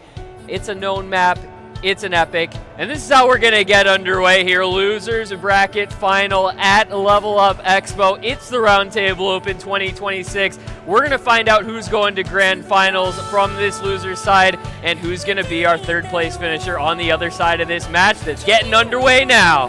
One map to start it all, a best of 11 now, first to 6 to win the match. Zudinator opening up with some familiar territory on the Nomad 3. She champions the aim and the flow. This map has all of that, the snaps, the flow aim patterns, the difficulty spikes, and she is looking for all the glory to start off early here on this opening pick. This is just but a taste of the intensity that this map provides in the beginning section here. And that's right, this is not even close to the peak difficulty that we're seeing at the beginning here. So if it already looks hard to you, then you're probably correct, because it is, and it will only continue to increase. Just give this one some time. It's gonna ramp up over the duration. 4 minutes long, so you've got to strap in and be prepared for a lengthy one. And I mean, these players opening things up cleanly through the first several hundred combo, matching FCs, just the 3 100s for Zudi. Nobody getting slow slidered there. Emrek still holding on to that double S.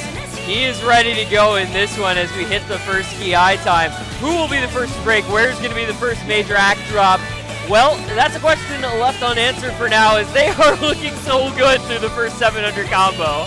They are navigating this first Ki like it's absolutely nothing. We just talked about the difficulty of this section, and Zudinator is finally the one to find a miss on the snap. Unfortunately, her own pick, and Emrek beautifully through. I'm not even going to mention the accuracy right now. The combo still held, and everything on the line right now. Still a possibility. This is not the shortest map ever at just over 4 minutes, but Emrek is making this one look like he is calling it a done deal on that miss.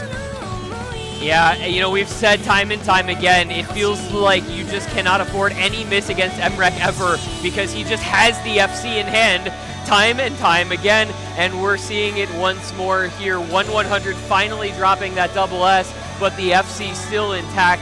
The lead just shy of 70,000, so, you know, there's still time, there's still combo, but for now, Emrek looking to expand out that lead, continuing to hold on to the FC.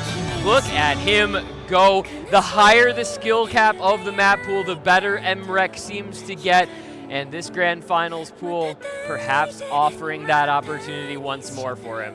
It is an 85,000 point difference between these two. The full combo stands on Emrek. Zudinator, perfect recovery after that one break, but 10 more 100s means that she needs to not only overcome this combo deficit, but the ACK, and here comes the wiggle stream into the ending. Neither player misses it, and as easy as you'd like, Emrek going through this Nomad 3, hitting the double snaps, hitting the overlaps, the wide angle patterns, the flow aim, the cut stream patterns through the triangles. Who is going to stop this man? Somebody please make it make sense. Emrek, 1,1500 combo, counting through the star patterns. The hardest part at the ending, he is unwavering and it will stop at nothing to get back to this Grand Finals. You cannot stop the greatest player that we have ever seen. He is keeping it going into the ending. 1,600 combo and continuing, made it through all of those ridiculous patterns in the Ki, making it through everything this map asks of him.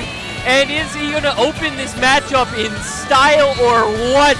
It is going to be the break point no matter what. Just the last little bit of combo here at the end. Is it going to be an FC?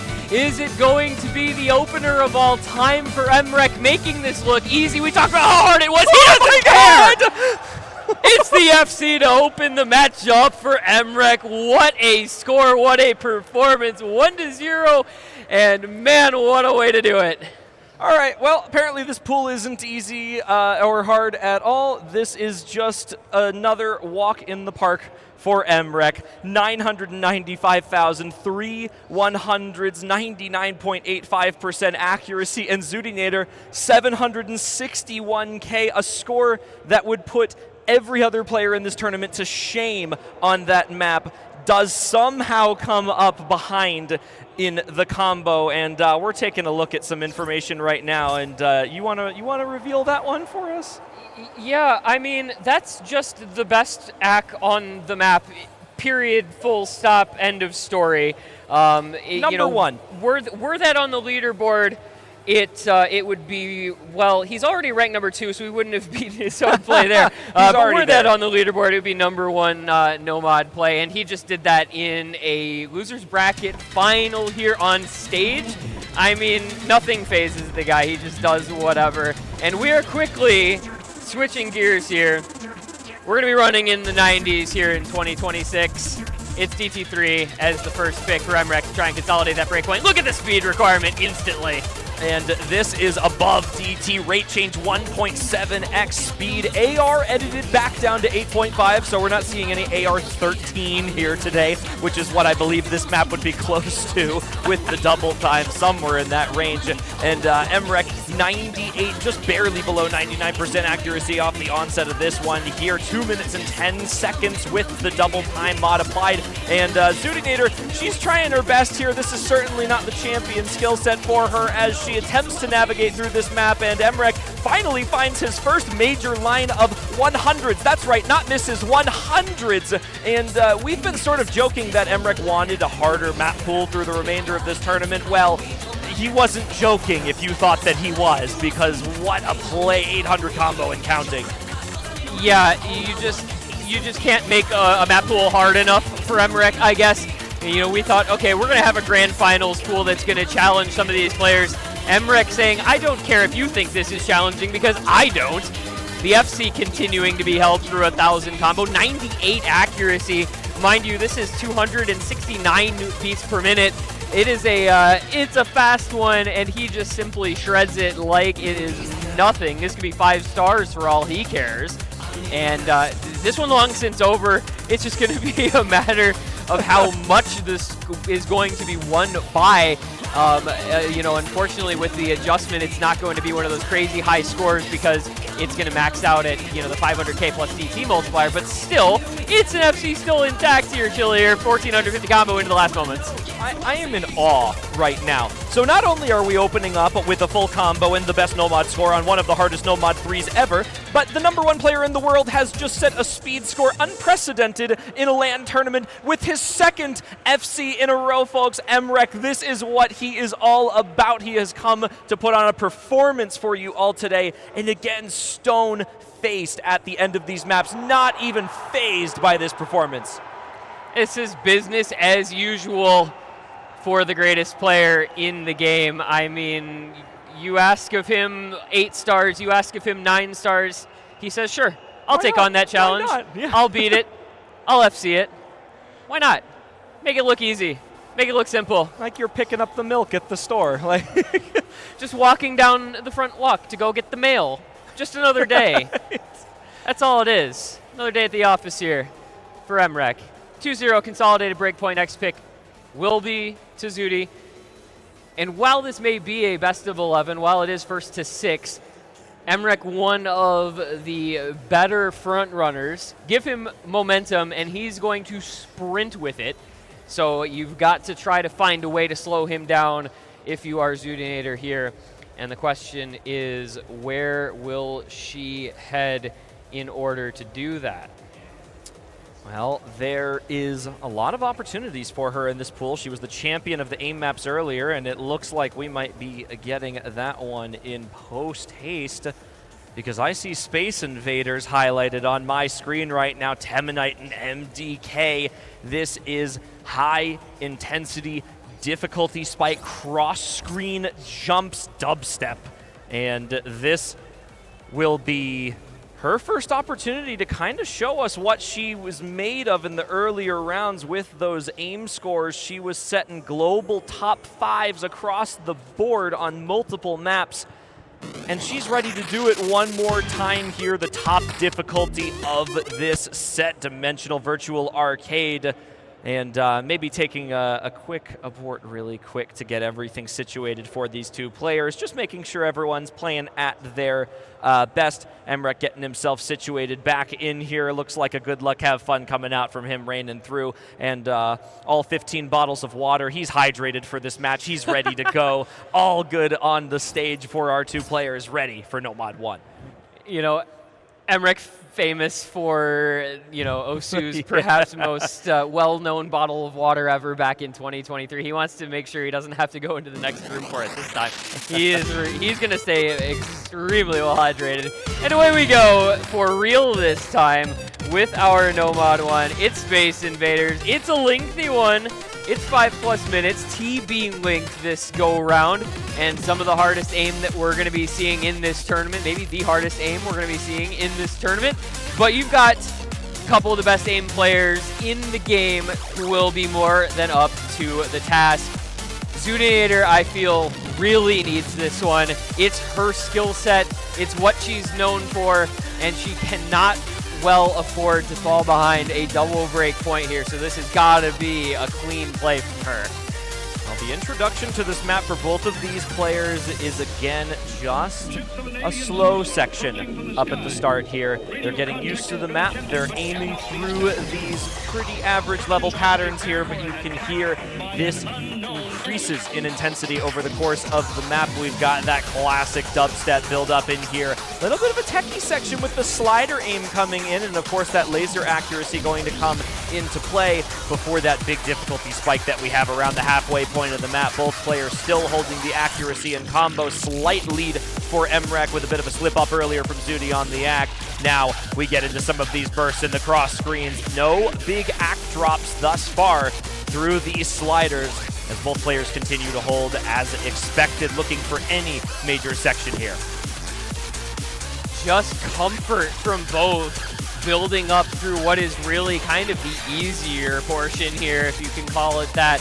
The sliders posing no true challenge as of yet, but that could change as we will eventually build into the bigger aim, the consistency requirement. And can we just say, what a jammer of a track. Absolute banger to hear the bass system going crazy on. And the players having their way with this pick as well. It's a double FC through 700 combo. It's the SS still from MREC. It is just a 1-100-150 from Zudinator. Putting on a show for us here on this Grand Finals pool. And no signs of stopping from either player into the little break at the 1/3 mark. That first little mini spike there, both players navigating it well, and we've got one more big one coming up here for you. Another section going through now, switching the momentum of the map, a little bit more high intensity of the jumps, less so with the spacing, but you can see just how much movement that this map requires from these two players all across the screen. The zigzag jumps, both players hitting successfully, and still not a single 100 dropped for MREC. He holds on. Not the dip spike yet. Still, this is again just leading into it. We've got the ending to come. One more big spike into the pause. Do both players hit it? Do or die time, and they both hit it! Flawless gameplay here. Live on LAN, undaunted are our two titans of the aim skill set. Just 1-100-150 for Zudi. Don't even want to talk about what MREC's doing here. There's still half the map to come, but we're setting the stage for a battle. Every aim section presented has been navigated cleanly by both players. And man, the 100 from MREC, no more double S. 3,000 score, all that separates them through the break. It'll be into the last third, last quarter of the map to decide it, where there will be some craziness to come, the aim that's going to be required. You're going to have to see it to believe it, but both these players looking up to the task. Do you hear the music? Do you hear the drop? The bass rolls like thunder into the final PI as both players maintain the full combos. Here we go, the final section, the cross-screen jumps, the triples, and there is nothing stopping these two. MREC with the accuracy lead, Zudinator right behind him, and it all comes down to this, the final drop. Who will prevail? Will we see the double full combo as the two best aim players in the world make quick work of this high-intensity jump mapping? They don't care what the patterns look like. They don't care how far they have to fling their cursors into the widest reaches of their tablet area. They are just shredding the entire map to pieces. The FC on both still alive. It's 1-100 MREC. It's 2-100-150 Zudinator. It's a sub 4,000 score difference. Every 100 counts. Any miss will be the end. But no misses forthcoming. Double FC still intact. We're above 1,600 combo. Oh my goodness, what are we witnessing here? We thought this pool was hard enough, and these players are saying, no, you can ratchet this up as high as you like, and we don't care. We're going to continue dropping the FCs. We're going to make an act battle out of an 8-star No Mod 1, because what are we witnessing here, Chillier? It's still a double FC. There's nothing to it. It's just that simple. It's a 1x100 for MREC still. He's holding on, both players maintaining, and there's just not much to miss on here at the ending as the map comes to a close. All through the 6 minutes near that this map is, both players unwavering, and the final jumps come through. We see a double full combo on the No Mod 1, and MREC with a singular 100 through into the ending for these final few seconds as we have what could be possibly the best set of scores on this of the weekend. What a finish! It's a double FC. It's a 1-100 from MREC. It should be a 1-100 from MREC. Our score screen ruining it there. But that is about the best aim 1v1 you will ever see in your life. You got to give it up for these two. Just absolute monsters of aim. And MREC, the barest margin to take that point. I mean, you all can't see the chat on here, but the first two things that just pop up after that map finishes is wow from everyone, because there is no other way to describe that. The unbelievable intensity through that entire map and the consistency required to hold. And yeah, according to the stream, MREC had a double S, 0-100, 0-50, 0-300, so all the way through, but a million-plus score at the ending because of spinners on that. And that is a 3-0 lead now for MREC, and a break points to take yet another one on a bit of an unconventional scenario. You don't often see break points off of a double full combo on 8-star aim.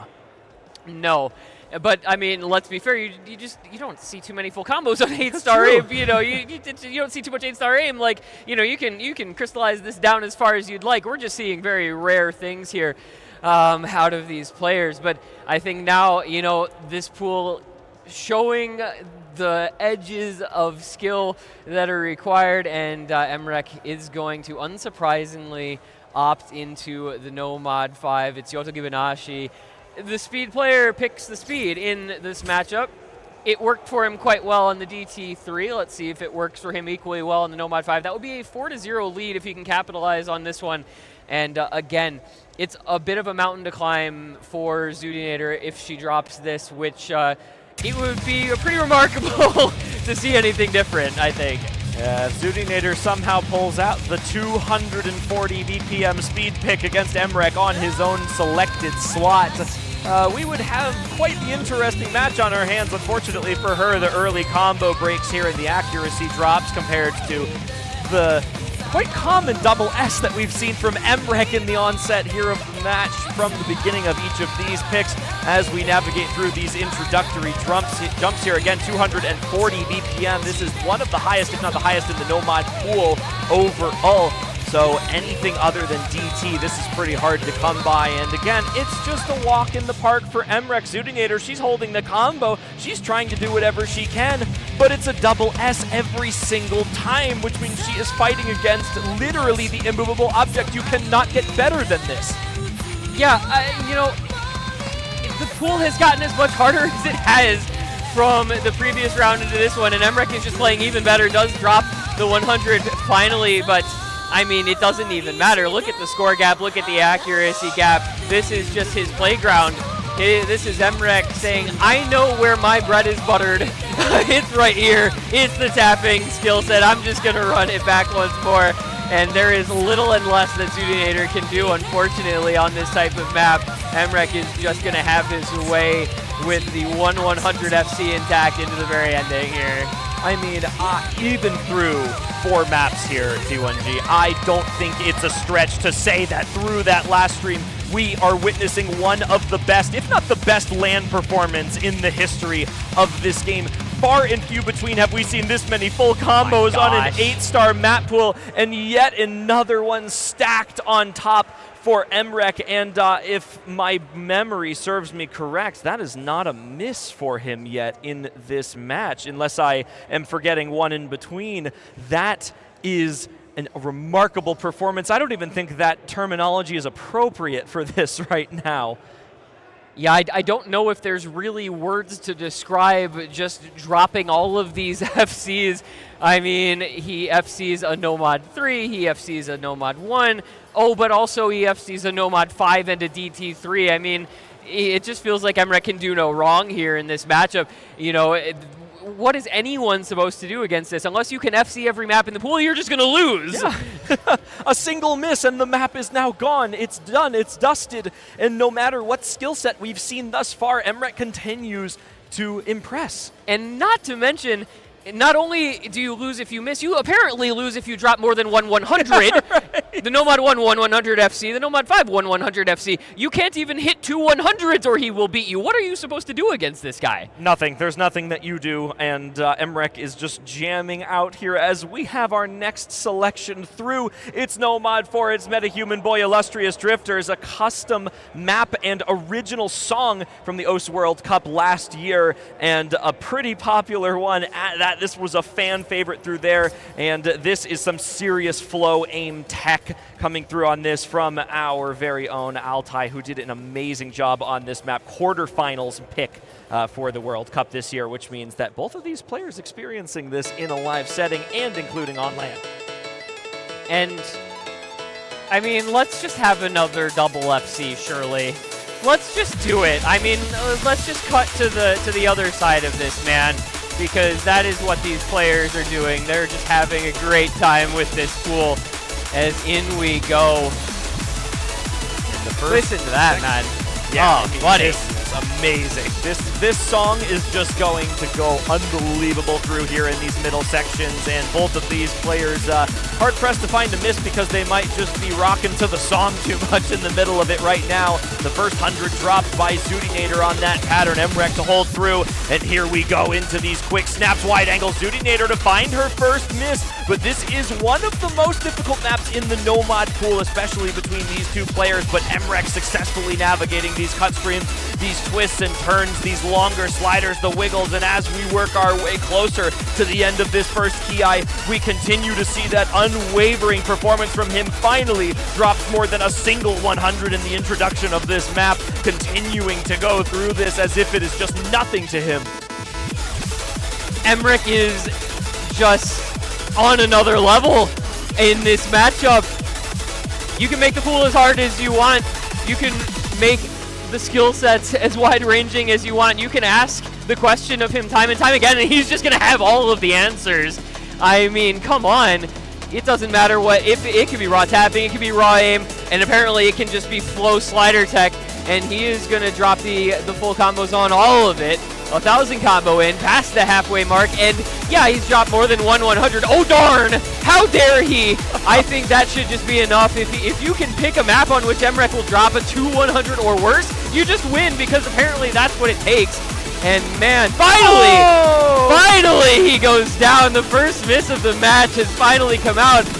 And Zudi's got some combo here. She has recovered up to 850 now. 50k score to try to bring back. A third of the map still to go. But that might just be enough time through these rhythm changes, through everything else it has to offer. She might be able to do it. Another break came through from MREC.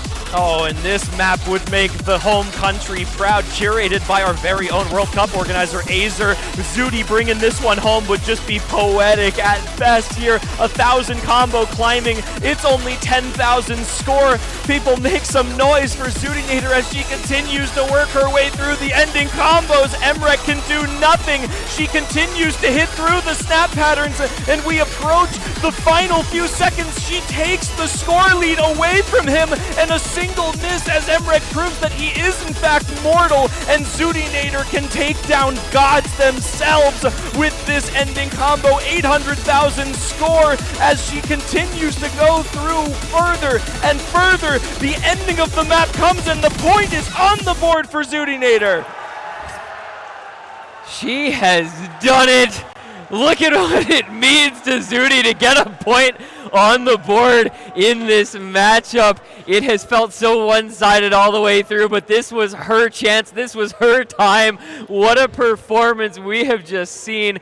Unbelievable score from Zudinator to get on the board in this matchup. And as you said, even what has been thus far a god has been proven to be able to bleed. At least one little drop of blood has been shed from MREC. It will be his own pick next. It's still his advantage 4-1, but it's 4-1. It's no longer 4-0. It's not 5-0. If nothing else, you're Zudi. You can take a little solace in knowing you're on the board and maybe try to build some confidence out of it. That was a sight to behold, a very, very important turning point, potentially even in momentum for this match, as Steeled as some tournament players are for their performances overall, there is always the point where it starts to take effect on you, and Zudinator may be starting to take a crack at that mental fortitude for Emrek here as she tries to steal some points away. He goes in for the Laser Mod 1. A favorite from him. He really likes these Laser Mod picks.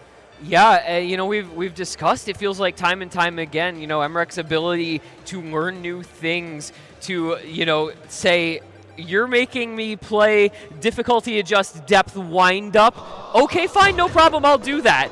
We love depth, by the way. Shout out to depth. What a cool mod. It's Gario Tensei with all of those mods applied. And well, you can visually see better than I can explain what's going to be required out of this. Wind up, of course, means the map is going to be increasing in speed up to 1.5, so it's going to feel like DT by the time it's done with, which is going to be not too long from now. It's only 1 minute and 40 seconds.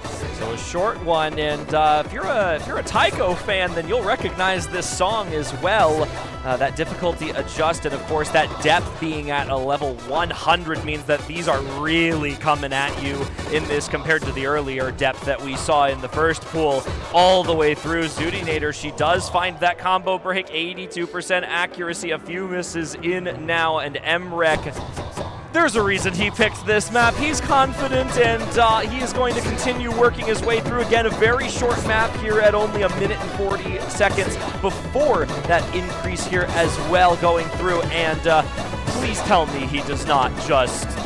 Please? There's no way, right? There's simply no way. No, you can't. You don't FC this in match, Emrek. Oh, okay. All right, man. That's fine. That's fine. Gario Tensei, depth, wind up, FC. These are normal things. Yeah. For Emrek, these are normal things somehow. You know, it's not enough for Emrek to be the best at tapping and the best at aim and one of the best at tech. He's got to also be apparently the best at adapting to laser mods that, you know, no one has ever seen in the tournaments other than, I think, whatever, like 3 or 4 tournaments with any laser mods ever. But, you know, it's Emrek. He's the fastest adapting player. He's the quickest learning player that maybe we've ever seen. And now he has put himself in the position to close this match out in a darned hurry, as we now see that score at 5-1. Zudinator to pick down a whole bunch of match points with the grand final spot on the line. DT1 is going to be her pick. Normally you think, you know, picking DT against Emrek, questionable, but this is pretty raw aim. It's monster. It's a classic.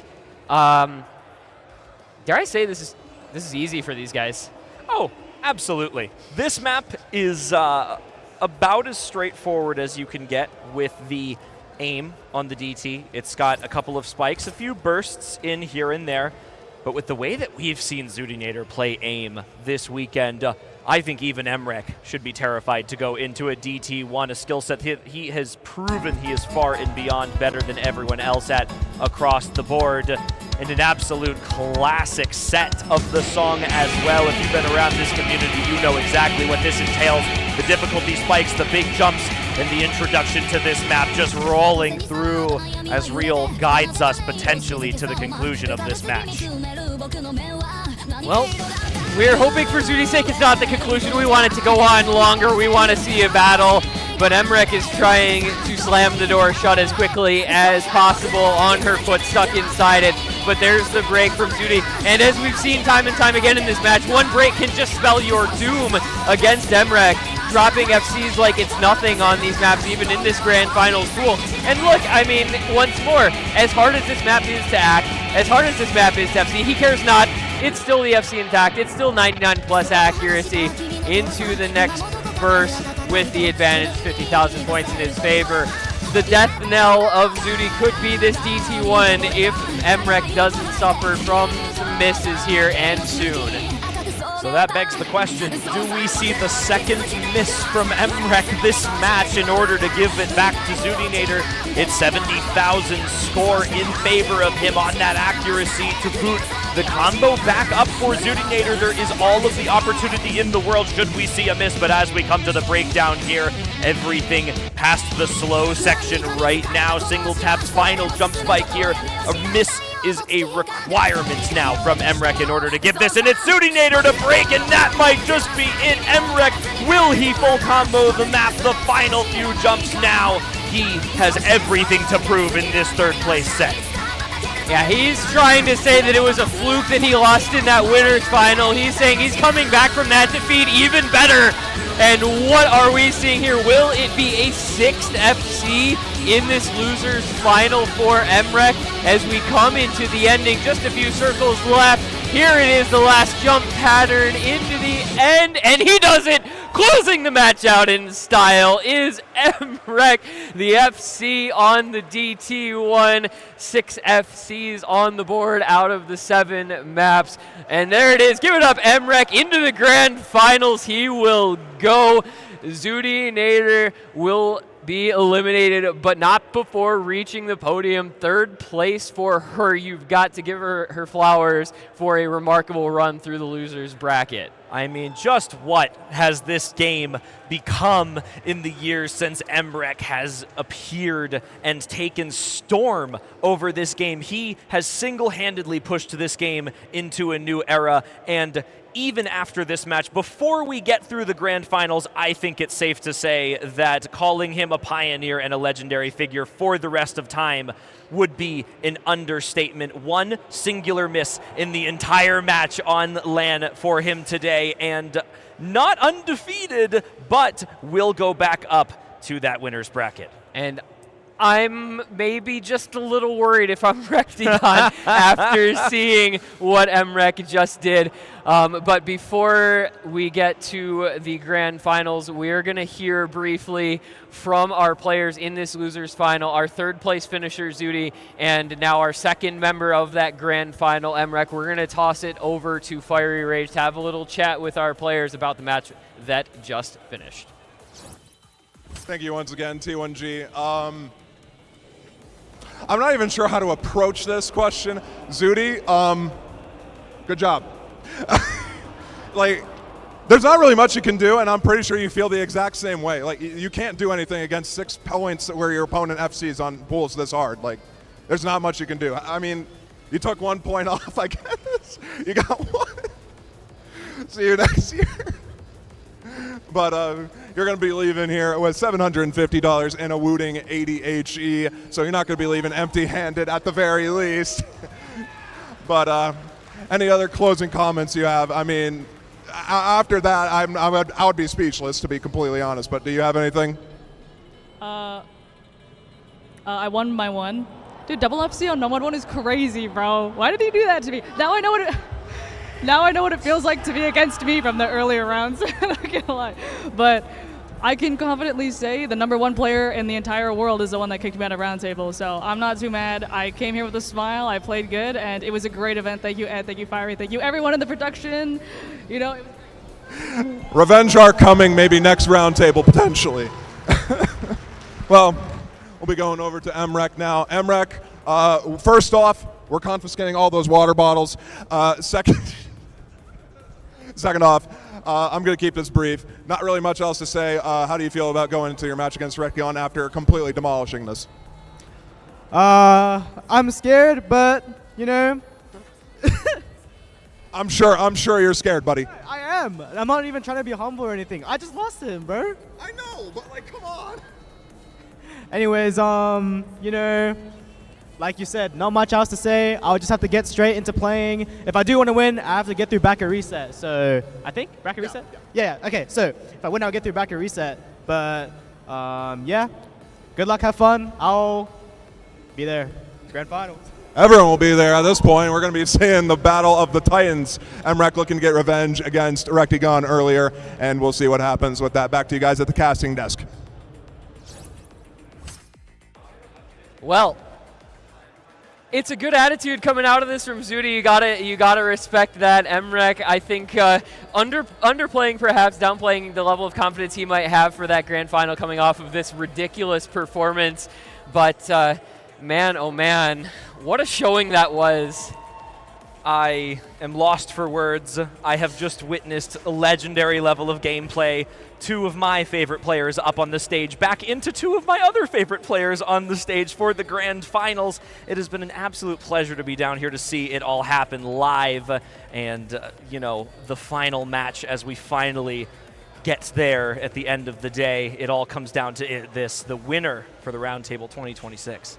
Yeah, after 2 long, intense days of bracket competition, it is all going to come down to 1 match left. It's going to be Rectagon from that winner's side. It's going to now be MREC coming from the loser side into the grand final. And it is going to be, dare I say, a historic matchup that we will be witnessing. For now, I want to give a massive shout out. Can we get a hand for Zudinator, 3rd place here at the Roundtable 2026 at Level Up. A remarkable performance put on, but MREC the better player this time. And he's going to face off against Rectagon. That's going to be in just a few minutes. Do not go anywhere. Grand finals coming up right after this. Thank you all for being here. Stick around. It is the conclusion, the climax of our tournament to come in just a few minutes' time. Go nowhere. Stay right where you are, because you don't want to miss a second of what is remaining in this tournament.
けを待つ僕らの目の前正しさ分かられた世に浮かぶ君を苦しめるものなら僕が閉じ込めておくから同じ夢を見られたいから焼き付くのはせない景色と思い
Welcome back, everyone, to the Roundtable Open at the Level Up Expo 2026. We're here for our final match, the conclusion of the entirety of the Roundtable Open this year. The Grand Finals, Rectagon versus MREC. Rectagon with an upset win in the Winners Finals, 6-4 over MREC in a match decided by the closest of margins.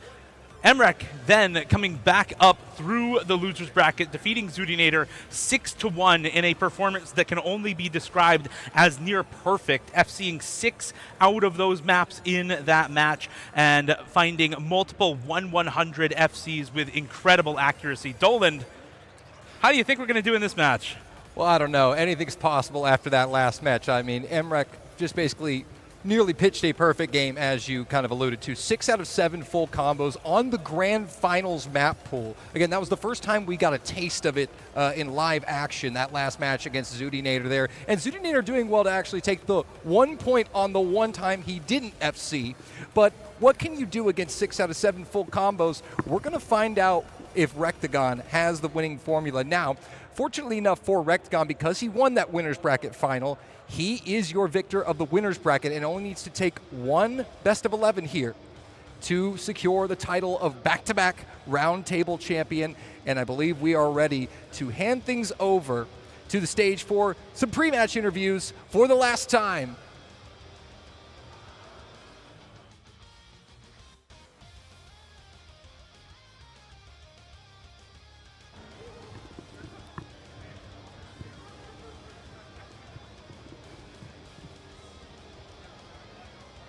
Testing, testing.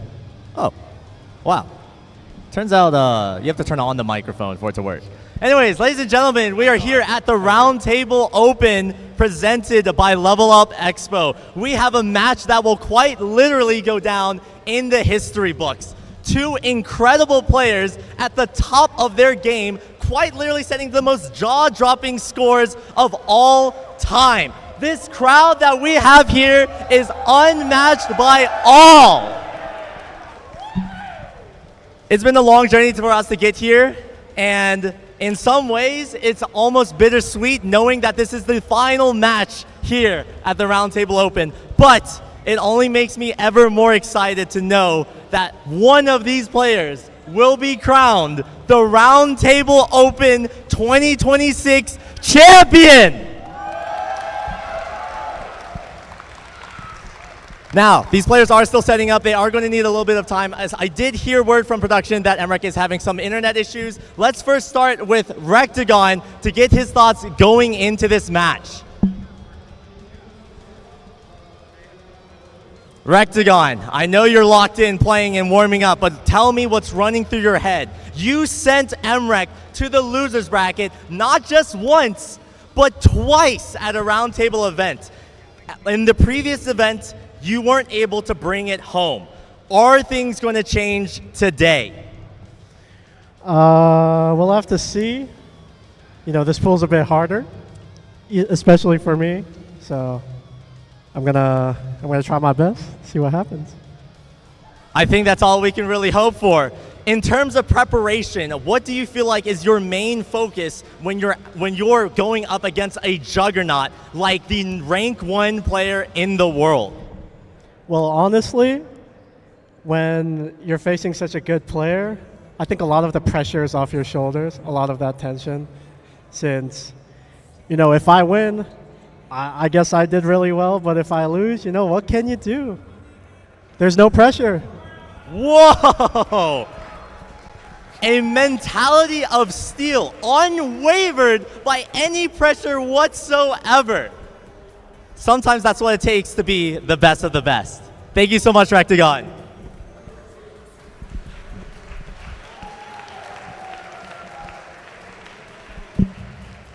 MREC. Are things better on the internet, T-Dot? The internet's fixed, but now I need an invite. All right, while the invite is on its way, MREC, not too long ago, you were sent down to the losers bracket by Rectagon. Why are things going to be different now? Listen, man, this guy, he's scary. He's someone to be feared. But I could see myself beating him, but I wouldn't be surprised if he won it. And honestly, if he does, he deserves it. I wouldn't be too sad if he wins. You know, Rectagon, very good friend of mine. If he wins, I'll be very proud of him. That's some good sportsmanship. I did have one more follow-up question. Because you were sent to the losers bracket, you were able to basically sit down here for an extra match and get used to this setup. Do you feel like that's going to be a major player in your performance for round 2? I think maybe, yes. I mean, I think I've already pretty much gotten used to the land setup, as you could see with my performance. So, I mean, you quite literally FC'd almost every single map and only lost a point the one time you missed. That alone should speak volumes. Sure. Give it up for MREC. Sure. Guys, this match is about to go underway with Rectagon coming in from the winner's bracket. He only needs to close this match to win the Roundtable Open 2026. But for MREC, coming from the loser's bracket, not only will he have to win against Rectagon once to force a bracket reset, but a second time as well to be crowned the Roundtable Open champion. Which player will actually bring it home? There's only one way to find out. We'll send it back over to you, production. Thank you. And thank you, Ed, for the starting player interviews. You heard it there. The mentality from Rectagon, I think, is really big. Being able to say, you know, even if I lose, well, that's okay. I'm against the best player in the world. What can you do? But if I win, on that hand, that's a major bonus for me, right? And for MREC as well, you know, I think confidence with how he did on the last match. We talked about it.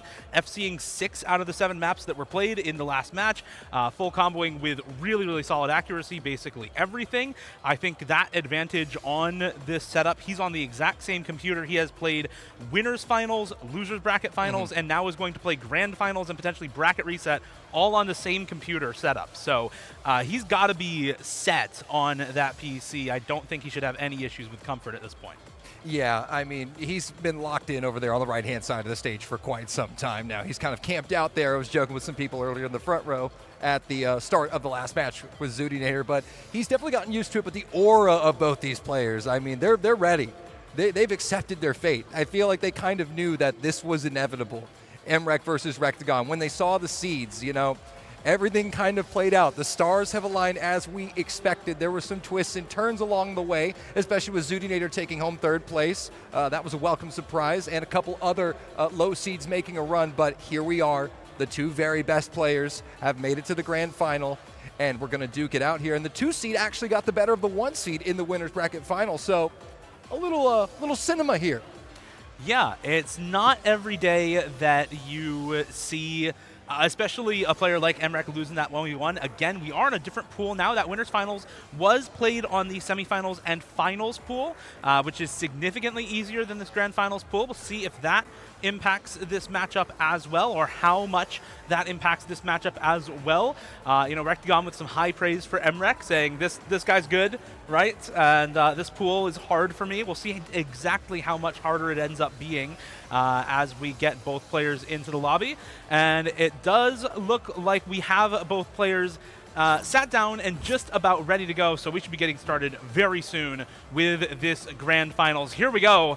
Doland into this matchup. I think there's a couple of maps that are more likely than others. I think one of the less likely maps is this Nomad 2. I saw Dynamo and Rectagon share an interaction, and Dynamo say, "Come on, man, pick my map," and Rectagon just do a little no motion with his hand. So we'll see if that one does end up getting picked or banned out. I do think there's a couple of maps like that DT3 that really do need to go away. We saw what MREC did on that double time 3 last time around in the losers bracket grand finals against Zudinator, and that was just an incredible score from him. Rectagon banning that out, and MREC banning out that Hard Rock 3 Newspapers for Magicians. That is a Rectagon map, so no surprises there. Yeah, no surprises there. Last time we saw a Hard Rock 2 ban in the matchup against Zudinator, but not surprising to see the ban shift a little bit here considering the opponent is Rectagon. Now the question is, where will the second 2 bans go? MREC up to ban next for his second ban. It's just so hard to predict. Again, probably going to ban towards the opponent's strengths here if I'm MREC. But there's just so much that a player like Rectagon can do here. Hard Rock Tech, I wouldn't be surprised to see a double Hard Rock ban, and we do. Hard Rock 1. So interesting. He goes from banning the Hard Rock 2 against Zudinator to leaving the Hard Rock 2 open and banning the other 2 Hard Rock maps against Rectagon. Yeah, and I think that's a lot to do with Rectagon's strength as a Hard Rock Tech player in general, banning out the 2 more tech-focused Hard Rock picks, leaving up that Precision Stream map in Defenders. And, of course, Rectagon banning out that low AR Hidden 2. Rectagon definitely getting the better of him in their previous matchup in the Winners Finals on the low AR Hidden pick in that pool, and Rectagon wanting none of it on this Grand Finals pool either. And now we get to see what the first pick of this Grand Finals is going to be. We've got, I think, a lot of interesting picks here, especially some of these laser mod picks. I'm really looking forward to hopefully seeing this LM3 at some point, if ever these players truly want an ACK battle. But instead, it's going to be the combo map. It's going to be an ACK battle, maybe, but more an accuracy test on this Hidden 3 OD by Polyphia, the Overflow diff mapped by Mir. This is a, well, it's a Polyphia song. And they tend to be very, very finger control focused. Lots and lots of different beat snap divisors to be had in this map. And effectively what that means is that there are constantly changing rhythms in this map alongside a pretty high aim control focus in this one as well with Hidden applied. It makes it a really devious combination that can be very, very tough to deal with for a lot of these players. But both of these players, I think, should be able to handle it pretty well. And here we go. First map of the Grand Finals here at the Roundtable Open at the Level Up Expo. Here we go, crowd. Underway, a couple hundreds dropped here. A slight advantage for Rectagon out of the gate. Yeah, ever so slight accuracy drops for both of these players. MREC down actually 7 100s right now. Rectagon on 8 and MREC on 15, but both of these players still holding on to the full combos, and at this point, that's what's really going to matter for a map like this. You don't necessarily expect the full combo, as this leaderboard is pretty sparse when it comes to the FC. Yeah, absolutely. It's probably going to come down to these combos. This accuracy could wind up mattering. There is a miss for MREC, though, and now things are going to get pretty hairy for the global rank number 1. Rectagon will now pull out a gap here. It's 35K. And Rectagon just absolutely crushing that section. Wow. Completely demolishing one of the hardest parts of the map there. Hits the gigantic spaced back and forth afterwards as well, and is continuing this full combo halfway into the map. MREC on the back foot. Rectagon out ahead. He said, this pool's a little hard for me, guys. I think not. He's still got it. Indeed. Starting with the strongest foot forward here on MREC's opening pick. Rectagon looking composed as he stretches the gap now to 90,000, and this lead is starting to reach the territory of insurmountable. MREC is going to need to see a slip up from Rectagon. MREC building some combo to potentially capitalize, but we are approaching the final quarter of this map. Tio, that miss is going to have to come sooner rather than later, and Rectagon is showing no signs of slowing down.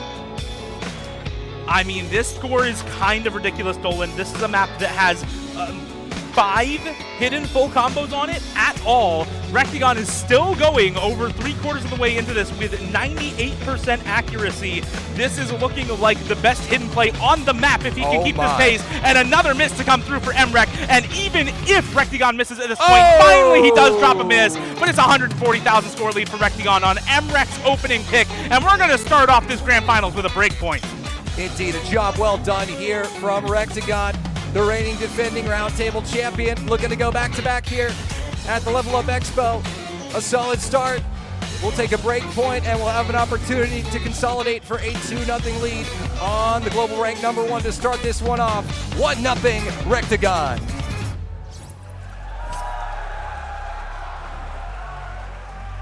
And what a fantastic way to open it up for Rectagon, and for MREC.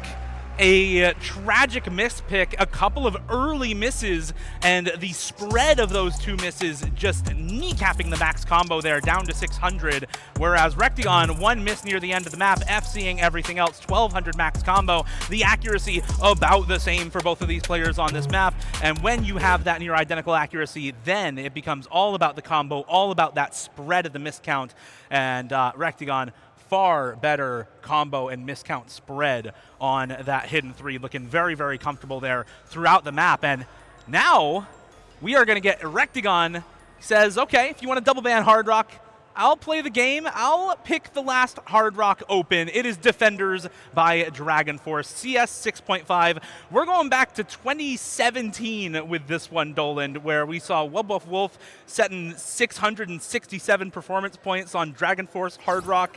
It's a classic map here in the Hard Rock pool, and one that both of these players are sure to have played many a time before this. You know, Rectagon is keeping it simple with the picking strategy. I've won a breakpoint off of MREC. He banned 2 Hard Rocks. I will pick the last remaining Hard Rock, and Rectagon is one of the best Hard Rock players in the world. And you know, Wolf has got to be in the chat somewhere, right? Shout outs to Wolf as we get started here on the second map of this grand final. Rectagon has the far better accuracy, starting off with 98.2 to MREC's 95.5, approaching 96 now. That will result in a slight advantage for Rectagon. Yeah, these early sections, though, really are not going to matter all that much, I think. We are looking at a full-length marathon map, 5 minutes and 43 seconds, so we're going to be here a while, Dolan. And in the meantime, this map has a difficulty spread that is relatively backloaded. The first about 2/3 of this map are all relatively consistency focused, some difficult flowing patterns here and there throughout the map, but really what you're looking at is more a consistency focused stream and aim mechanics precision map during the first about 2/3 of this song. And then once the kind of breakdown section of the song comes in, that's where this really starts to pick up in difficulty. Yeah, and MREC has done a nice job here recovering some accuracy. Now it's only about a 0.5% advantage for Rectagon right now. That will translate to a 4,000-point lead on the scoreline. But as you said, it's a very long map deal, 5 minutes, 43 seconds, and we are only a quarter of the way through. But this is what you want to see if you are cheering for Rectagon. A solid start on Hard Rock, and would you expect any different from a player like Rectagon? No, definitely not. I mean, he is just a very, very consistent Hard Rock player, and I think a kind of map like this benefits him quite a bit. 99.6 to 99.2 accuracy in favor of Rectagon right now, but with both players FCing with this kind of accuracy, really you're just waiting for the first miss to come through for either of them. And again, with how simple in comparison the first 2/3 of this map are, I think we're going to be waiting for that first miss for a while. So I'm buckling in and getting ready for the long haul on this one. There's a couple of more difficult patterns around here, a little bit more flowing focused sections here as well for both of these players, but nobody dropping on the repeat slider jumps, nobody dropping on these longer stream chains either, nobody dropping on the higher spacing slow aim parts as well, as both of these players just continue crushing it here in the early stages of this map. It's a 4-100 difference on the scoreline, 12 for MREC and 8-100s for Rectagon. That is it, a very small accuracy advantage, and MREC has done a solid job of closing that accuracy gap since the start. However, Rectagon looks like he has settled in for the long haul, as well as MREC. Like you said, it's going to come down to who blinks first. We may get an act battle. We're halfway through, and both players are looking absolutely stellar on this map. Strap yourselves in, audience. We still have about 2.5 minutes left to go on this Hard Rock 2 pick. Oh, and some 100s coming out there for MREC in that breakdown section. Yeah, a couple as well for Rectagon, though. Kind of evens it out. This act lead, once again, still at about 99.5 to 99.2, only a 0.3% difference between the two of them. So really, really minuscule margins right now between these two players. Now, here we go, the calm before the storm, as we get some free combo before the hardest part of the map starts up. And once this part starts, Stolen, it really does not end. From here until the end of the map is really all difficult patterning. And here we go into the first really, truly difficult flowing section in this map. Strap yourselves in. We're going for a ride. MREC and Rectagon, two of the very best in the world. on Defenders, Dragon Force, an iconic map. And they are nailing this, Dio. They are looking poised, very comfortable on this map. And at this rate, they've still got the double FC going strong, 99.6 to 99.3 in favor of Rectigon into another stream breakdown section. Not quite as high spacing in these streams themselves, but coming into some more high spacing soon. And again, this hard part just continues and continues, and you have to stay locked in the entire time for both of these players.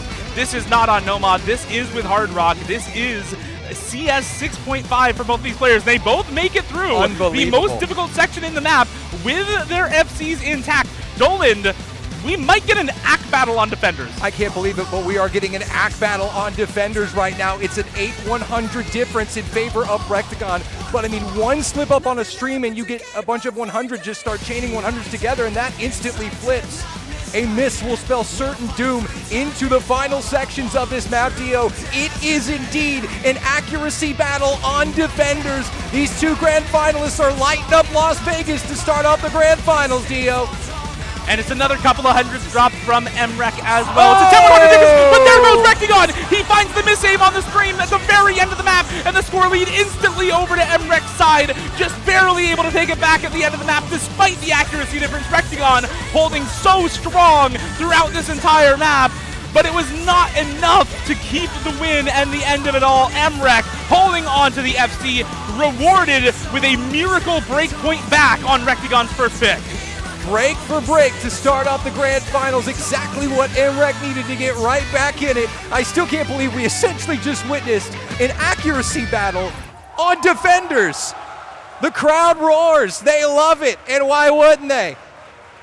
Exactly. It is a ridiculous run. 685 PP for MREC on that, and 671 for Rectigon on the FC and the one miss, both with 99 accuracy on Defenders. These two players, I think we're going to have to get used to those kinds of minuscule margins of difference in this grand finals, because despite this being the hardest pool that we have seen so far this tournament, clearly these two players are more than up to the task, turning that almost into an accuracy battle. Of sad miss there at the end for Rectigon that MREC able to take advantage of with the high accuracy full combo on that Hard Rock 2. And now we await the next pick from MREC. These players tied up 1-1, both winning each other's first picks to start us off.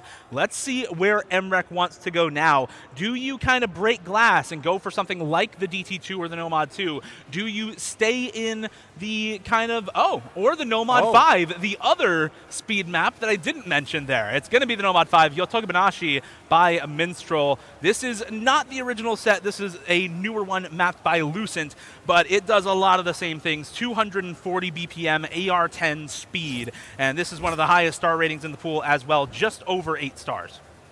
Yeah, and a fairly short one, too, coming in at about 1 minute and 43 seconds. It was a map that MREC looked good on, man. He looked good on it. He's probably play-tested it quite a bit. Yeah, in his last match versus Zudinator, we did see this get played, of course. And MREC FC'd it with 1-100 the last time that he played this map.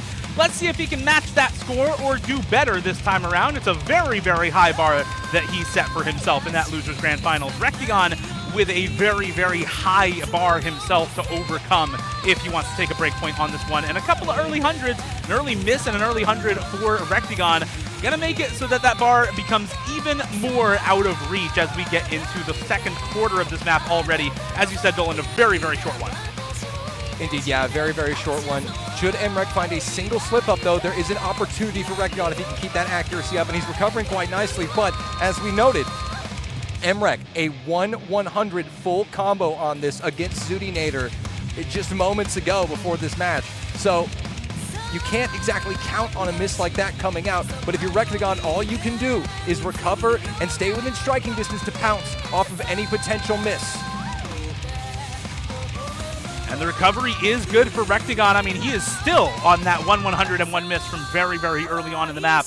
Both of these players playing near perfectly for Rectigon and literally perfectly for MREC. He is still on that double S. There is nothing anyone can do to beat that score right now, as he is pulling out the literal best performance you can possibly have on a map going into the last quarter. Is there any world where Rectigon could have won this if he didn't miss at the start? Another 100 dropped for Rectigon, just another fuel to the fire as Emrek still on the double S, coming into the last sections, coming into the last stream. Are we going to see him drop even a single 100 in this map, or is the best player in the world going to show us how it's done and put a literal perfect play on the board? Double S for Emrek. For Emrek, somehow outdoes himself from the last time. Beats the 1/100 FC with a double S. That is a 7-digit score, Dio, and there was nothing Rectigon could have even done. No. I mean, it's a literal perfect play. There is nothing you can do, and that is a pocket pick if I have ever seen one for Emrek. 1/100 FC and SS back-to-back on the Nomad 5 for Emrek. If we go to bracket reset, I think I know what Rectigon might want to ban next time around. Just maybe? Just maybe. Just maybe. Maybe. I know it's a simple map, but maybe if your opponent is dropping 1/100 and double S, you should consider banning it. As we go now into Rectigon's second pick. Let's see where he wants to go. LM2. Oh, he's bringing out the precision this time around. Yep. This is the secret second precision pick in the pool, Kaibutsu by Yoasobi. A lot of the laser mod picks, Dolan, have been laser-specific mods that are extremely gameplay altering. We saw Synesthesia Easy with Approach Different. We saw Depth Barrel Roll. We've seen other combinations like in the LM1 here, the Wind Up, right? This is just difficulty adjust, a laser-specific feature that allows you to change a map's metadata, its approach rate, its circle size, its OD, its HP, however you want. In this case, we've made this map CS 8.5, AR 8.5. Yeah, have a gander at that, ladies and gentlemen. Take it in. This is ultra precision, to say the least. And it's actually a better start here for Rectigon, but will find a break. Has better accuracy, though, but Emrek is catching back up, and that will result in a slight lead of about 7,000 points on the scoreline. However, we're going to want to watch those accuracies very closely on this LM2. Yeah, but that early miss for Rectigon is actually very impactful. This is not a high combo map, so any miss is really, really important. You can see we are already almost halfway in. That big washing machine pattern claims both players' combos, but it favors Emrek just a little bit, holding on to the score lead barely. But the accuracy for Rectigon and the more misses coming through for Emrek mean it's going back Rectigon's way, Dolan. Yep, that accuracy is going to matter when there's no combo. Ack is king, right?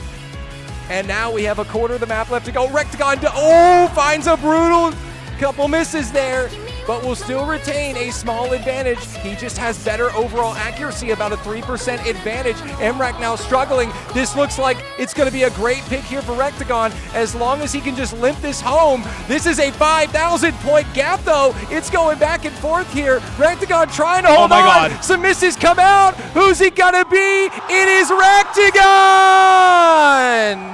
Just barely Rectigon able to clutch it out off the accuracy. 10 100s for Rectigon versus the 25 for Emrek is almost certainly the difference maker there. And I do feel obligated to say diff adjust on laser has a 0.5x multiplier. So those scores without that 0.5x multiplier would both be around 500k. Right, you would no essentially mod on double that map. that. Yes, so still very solid scores for both of these players, but that map really showing off how difficult you can make even pretty simple precision picks using that now this basic is an diff adjust interesting mod. pick. This is an interesting pick because Emrek almost all weekend long has been banning hidden ones, avoiding hidden ones. Now we see him going head first into hidden one. He banned this against Zudinator, but again, against Zudinator, banning an HD1 is kind of self-explanatory.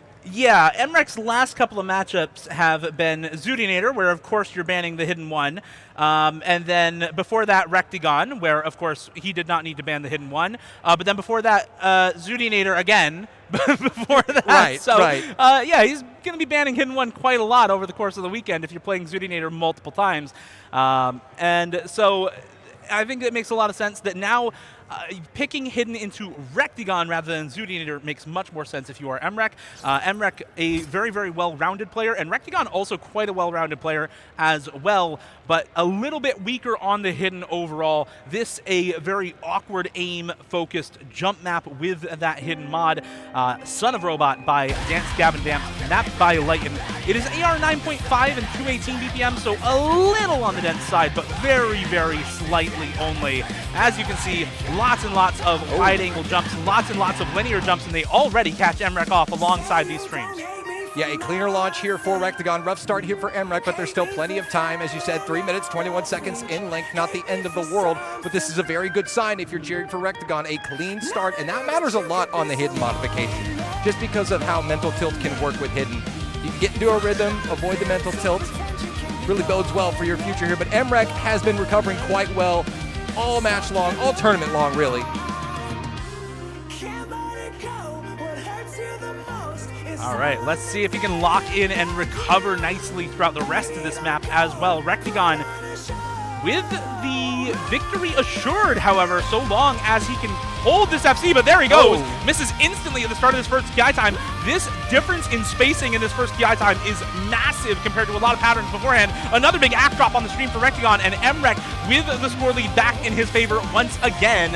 And you can just see how ridiculous the diff spike is in this KI time. Super, super long, awkward jump chains, all circles for the last 30 seconds or so, Dolan. Even if you have a little bit of slider jumps or a couple of held sliders, it would break up the difficulty and make things much easier, but those consecutive jump chains and bursts can be so, so demanding, and we do see it force a miss out of Rectagon right at the start of that section.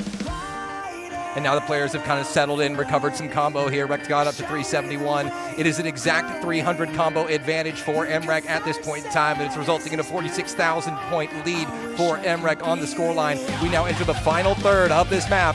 Players tied 2-2. It has been a tumultuous match, back and forth, tons of break points here. We'll see if he can convert. And so far, both players looking relaxed, looking composed. They've settled back in, Dio, and they're ready for this final quarter. And this last quarter, another huge diff spike KI time, just like that first one we witnessed, Dolan. Another one of these super long jump and burst chain sections with nothing interrupting anything for these players. Both just having to lock in on this ending. Emrek up 300 combo, up 75k, holding on to the lead, holding on to the accuracy advantage, and a big chain miss for Rectagon. That is going to seal it up. Emrek, reverse choke on this map, only the one miss right at the very start of it. And Dolan, he's only dropped 6 100s total as well. Even without those extra misses for Rectagon, finally a couple of extra misses for Emrek come through. But the act battle, the combo battle, both going Emrek's way, and the map going his way as well. Another point on the board for the #1 player in the world. Indeed, yep. That miss at the end just didn't matter because he'd already done the work needed to build up that score gap. No opportunity for Rectagon to come in and steal the point. It's 3-2, Emrek, the pick back over to Rectagon. The Grand Finals is delivering, Dio, already. It's just, you could tell there's something in the air tonight here in Las Vegas. Players delivering break points, converted picks. We love to see some confidence out of both these players, but now where does Rectagon go here? The pool's going to narrow quite rapidly. Yeah, we no longer have any of those precision picks left. His first 2 picks have been Defenders and then, of course, Kaibutsu by Owasobi. And now you're limited to your non-precision picks, your non-hard rock picks, and Rectagon gave Dynamo a little head shake on the way onto the stage, but is going to pick the Nomad 2 after all. We Love Llama by DJ Sharpnel, 1025. Dolan, can you guess what that number refers to in the difficulty name? It seems familiar. It seems familiar somewhere, Dio. My memory is failing me at this moment, but enlighten us. It's the length of one of the death streams in this map is 1,025 notes of 210 BPM. Can you death stream 210 BPM? That is the question. Can you FC all of the patterns that lead in to that 1,000 note death stream as well? Confused the BPM and the note length there for a second. as we get into things. You can see this map has a lot of other stuff going on as well, but is pretty much entirely focused on your stamina, a little bit of finger control as well, with these buzz sliders needing some more precise tapping from these players as well. So if your stamina falters a little bit, it might not be the burst that catch you at the start. It'll be those buzz sliders that require that precise tapping out of you. Exactly, here we go. A single 100 found from NREC at the start of this one. Rectagon is perfect. It's a very slim margin. Both players looking comfortable and locked in as we buckle up for this Nomad 2. It's a 3-2 game for MREC. Rectagon looking to equalize once again. And after the performances we saw out of both these players on Hard Rock 2, you know they're locked in for streaming, right? I mean, if you could stream on a Hard Rock map like that, you definitely stand a good chance for this Nomad 2. However, the Hard Rock 2 doesn't have a 1,000 death note streaming it. No, the Hard Rock 2 is also 190 BPM instead of 210. Those are very different BPMs for a lot of players. So this is a much, much more challenging test of stamina primarily, rather than flow aim precision like we saw on that Hard Rock 2. They are both stream maps, but they are very, very different stream maps for the vast majority of players. Maybe not these two, though. I think they both have the stamina for this map very well. We all know MREC has the speed and stamina for 210 BPM, and the same goes for Rectagon. You just look at his top plays, like that Nomad FC on Astral Empire, and you know this is not going to pose that big of a stamina challenge for a player like Rectagon.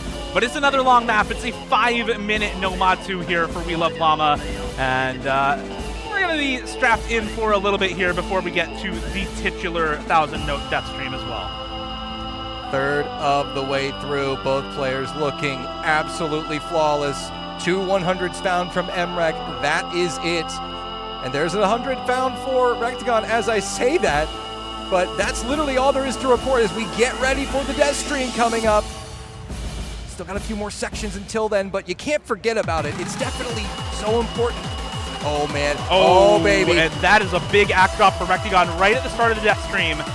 6 100s to 2, and we're calling it a big act drop. Make it 7 100s to 2 in favor of MREC as we get into the titular 1,000-note death stream, Dolan. And now we're a little bit over halfway in. We're still going strong for both of these players. Neither of them faltering. Both of them still holding on to these FCs. Both of them still holding their accuracy, holding their nerve halfway into the map, more than halfway into this death stream, and neither of them faltering at all, both playing immaculately on this section as we just continue to chain note after note through this entirely too long death stream. I mean, are you serious right now? Look at these two actually just tearing apart the death stream. And I mean, Rectagon has recovered from those early 100s. I was worried about those 100s at the start of a death stream because it's really hard to correct course when you're off. A few 100s there for MREC. Oh my bad, a singular one. So it's 8 100s to 3. But both these players are absolutely tearing this stream apart, Dio. And now we get into the very end of this first death stream. A little bit more of a spacing increase. A couple more hundreds to come out for MREC. 5 100s, but 12 100s for Rectagon. He does hold the combo, though. He is still on the FC, Dolan, and that is all that really matters going into the ending here now. The last third of this map, more of the bursts, more of the finger control, more of these buzz sliders as well during this ending section. We're through the titular 1,000-note death stream, and the accuracy advantage for MREC is pretty big. It is 6 100s to 13 in his favor, but if a singular miss comes through for either of these players, that will instead be the deciding factor here at the end. You have to hold your nerve and hold your combo alongside that act for it to matter. I can't believe it. We are seeing another act battle on a stream map in the grand finals. That's how good these two players are. Putting on a show here for this crowd who have absolutely packed out the room. MREC and Rectagon, it's an 8 100 game that favors MREC right now on the death stream map, if you can believe that final eighth of the map. A couple more 100s there for Rectagon. MREC showing no signs of slowing down. Rectagon needs something from MREC to contest this, otherwise it will be a break point, and it will be a 4-2 lead for the #1 ranked player in the world, Dio. Another death stream here right before the end of the map, not nearly as long as the one that we saw previously. but if we see a big act drop for MREC or a misaim on this stream, that could spell the end. It is only a 5,000 score lead, Dolan. A couple of traded 100s for both these players. Still the 9-100 advantage for MREC on the double FC. And this is just going to be an act battle on We Love Llama, isn't it? Both of these players are just going to clutch out an FC, no problem. Another 100 drop. A big act chain drop for MREC, though. It is still 13-19 in favor of MREC on the 100 count. And so he does still have the win. Both players hit the giant spacing section there. Another one coming up right at the end of the map. Neither player dropping on the follow point stream. It's the double FC on We Love Llama. It's 690 PP for both of these players, but MREC, with the slight act lead, comes out ahead in the act battle double FC on a 3,700 combo stream map. Mom, get the camera. Look at these scores. 993 to 989. 2 full combos. We just witnessed a literal act battle on a death stream map nearly 4,000 nodes long. This is the round table, ladies and gentlemen. Yeah, this is. I think this was. I think this was the vision that Ed was going for. These kinds of act battles do lend themselves to a really different kind of hype from, I think, what a lot of tournaments are used to seeing recently. As that act battle on We Love Llama, that was something else. Both of those players just pulling out some incredible plays on that map. And Rectigon, that pick for him, unfortunately backfiring. We talked so much about how the map went, and that unfortunately we didn't really talk about what that means for the match. That's a breakpoint. That is MREC now out ahead in this match, I believe 4-2, with next pick for himself. So he's going to have a pretty solid time now going into his own next pick. Let's see where he wants to go. There are a couple of other maps available, but it is just going to be that DT1 monster by Rail, mapped by Handsome. This is another classic map in this pool, and a DT map that these two players are going to be very, very familiar with. One that has seen more than its fair share of play, both in solo and in tournament throughout the years. Yeah, I know there's quite a few people in the crowd who've been looking forward to this DT1. I was sitting next to Willie in the Zudinator matchup, and this is the map he was calling for. So I know he's definitely excited to see this, as we all are. These two players are absolutely just wonderful. And let's see how it works out here on the DT1. Rectagon needs something here. Staring down a 5-2 deficit would not be ideal if you're Rectagon. But breakpoints, man, there's just such a tall order. But a couple of them have been found. I guess anything goes here in Vegas this weekend. Yeah, absolutely. Let's see how well these two can hold on to their accuracy, hold on to the combo as we come into the first big jump chain section. Rectagon with a couple more hundreds dropped, but that's it. It is still act lead for MREC, but the double FC is still intact, which is the most important part for Rectagon, trying to stage a comeback, trying to pull a breakpoint out of his hat on this double time one. Does find quite a few more accuracy drops. It is a 7-100 lead for MREC going into the second half of the map, but the double FC still going through the first PI time. I don't know if my heart can take another act battle, Dio, but we have one on our hands, and we might be in store for plenty of act battles tonight. If the early stages of the map is any sign of how it could go. No misses, both players looking good, hitting the jumps, the cross-screen jumps now, really putting on a show here, Dio, but it's still an accuracy lead of 9-100s for MREC. And both of these players just hitting every jump chain over and over like it's nothing to them. A little bit of a burstier section during this part, a couple more streams here, and a big act chain drop for Rectagon on that 9-note burst. He is going to be upset about that act drop, but as long as he can hold the combo, there is still a chance here at the end. He just has to pray for MREC to miss on this map, and that is a really, really tough wish to grant for the #1 player in the world who made his name on this game. Both of them, however, miss on the exact same pattern, and unfortunately for Rectagon, yes, MREC found a miss, but so too did Rectagon, and that is going to be the win for MREC. 25K in the lead, despite the misses coming through at the end.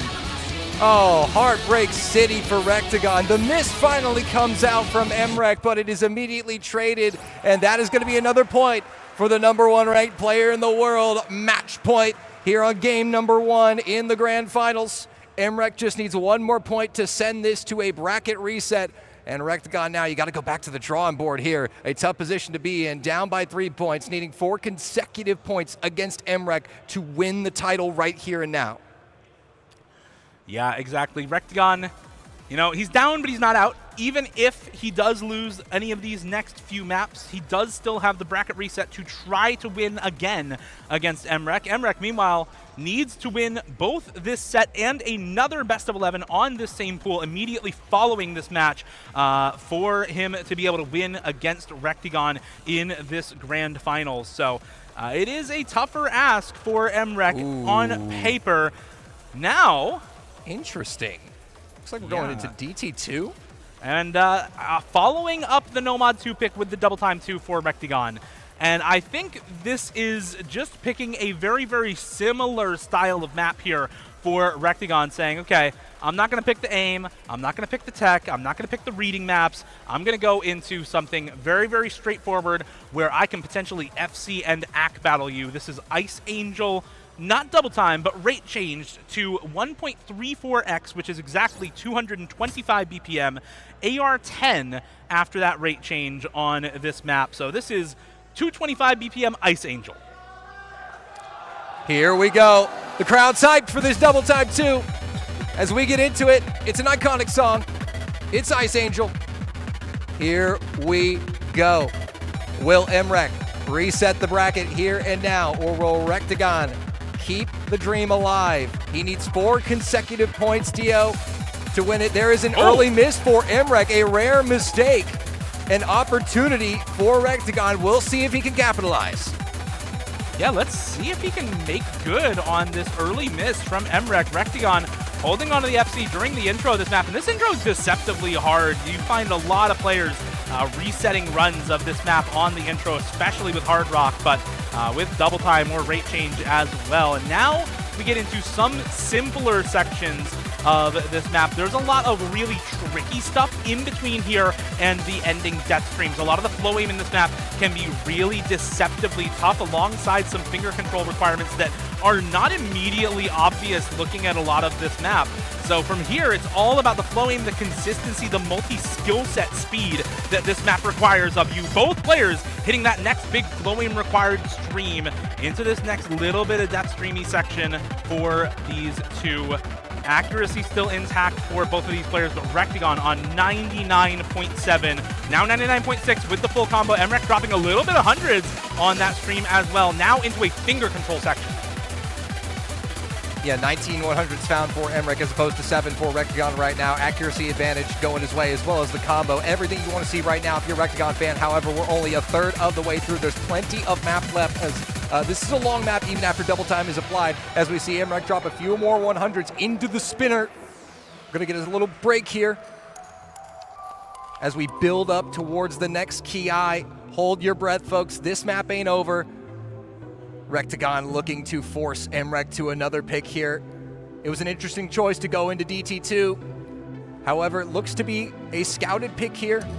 And so far, Dio, Rectagon is capitalizing off of that mistake, and I feel like that is going to define this grand finals, is capitalization upon the very few and rare mistakes.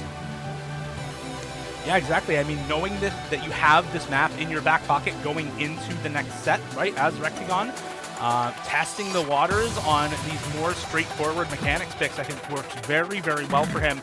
You can tell. Oh, and another huge chain miss and act drop for Emrek, and Rectagon, I mean, is just set up for victory on this map now. There's not really any other way to put it. Emrek having a tougher time keeping up the consistency on these long stream chains, and especially the flow aim. Kind of just a slight miss aim can drag your score down quite a bit. Yeah, and this gives Rectagon a much nicer cushion on this map, as he now leads by 90,000, growing to 6 digits here shortly into the final quarter of the map. It's looking pretty good for Rectagon. As long as he can avoid some chain misses here, we'll be able to bring this home, take home his 3rd point here, and put a little more pressure on Emrek. Again, even though Emrek is on match point, this is game 1, and Emrek came up from the lower bracket, does need to take a 2nd set after this. And even if you're Rectagon and you don't win this 1st set, any map that you can play here now, getting more data for set 2, for that bracket reset, is definitely going to bode well. And this is just ridiculous. Look at this ending for Rectagon. He's still going during this ridiculous death stream section. He's still holding 99.4 accuracy on this FC on Ice Angel at 225 BPM. The fact that this can be a tournament pick at all is just ridiculous, and he's still going. He hits the ending to that death stream. He hits, barely misses on the ending high spacing stream. But I mean, what a score from Rectagon. 99.3 accuracy, 1 miss on Ice Angel at 225 BPM, and that is some impressive scouting, Dolan. That's an understatement right there. I cannot believe this score that Rectagon is putting up. It's going to be over 900,000, gapping MREC by about 200,000 points on this DT2. Was not what I had on my bingo card here for this grand finals. But I guess, you know, we just need to take our expectations and throw them out the window here as Rectagon closes out a 950,000 point score on Double Time 2. I mean, just a fantastic score for him on that map. And I think that really goes to show the difference in these players' skill set when it comes to speed and stamina. MREC on the 240 BPM, the 270 BPM, right, on the Nomad 5 and the DT3, looking really, really impressive on those speed-focused maps. But Rectagon on the stamina, the Nomad 2, Ack Battle, yes, did lose that, but on the DT2 as well, on both of those stamina-focused maps, looking just incredible overall, and I believe that is going to be a Nomad 3 pick for MREC. Koei picked up here once again. And I can respect this pick here out of MREC. It's a logical one as well. Let's switch up the skill set. Rectagon is he's gotten into the rhythm of clicking too many streams, and he's doing a really good job. I mean, they both full comboed 3,700 notes, and then Rectagon goes and does that on DT2. Let's swing it into some alt tech here. Yeah, and you know, the last time that MREC picked alt, it was on that hidden 3. Rectagon was able to take victory, so we'll see if he can do that again here, take a breakpoint on another alt-focused map. But that hidden 3 and this Nomad 3 are two very different beasts. Hidden 3, much more focused on the finger control, much more focused on how hidden changes the way that you need to aim in those high aim control focused maps. This one, pure alt aim control and flow aim in Koei. This a somewhat modern classic from, I believe it was OWC, what was this, 2021? 2020 or 2021, if memory serves me correct. We can pull that up here. But it's another lengthy map here, 4 minutes, 15 seconds. So strap yourselves in, audience. We're in for a long ride. And it is going to be an early advantage for MREC, who is still maintaining the double S, as Rectagon has found a singular 100 in the intro. That is all there is to report as of now. As you can see, this finger control, this alt, it's definitely a change up in skill set from what we've just seen. And I believe that was the vision here for MREC behind this pick. But so far, it has not caught Rectagon off guard, neither player getting caught off guard. Both players pitching a near perfect game here, as it's only a single 100 drop by Rectagon at the start of this one. Not much else to say here, Dolan. It's both players doing near perfectly. Rectagon with 100, MREC with the SS. I think we may see a 100 drop here on the fast slider. No, both of them know the map too well. Not going to get caught off by that fast slider. And into the first PI time we go. This first more difficult section of the map, and neither player really having any major trouble with it at all. Into some more of these big flowing patterns, some more of the snap aim in between, as well as neither player willing to give an inch, both still holding their nerve, both still holding their combo, both still holding their accuracy, and both players SSing through that first PI time.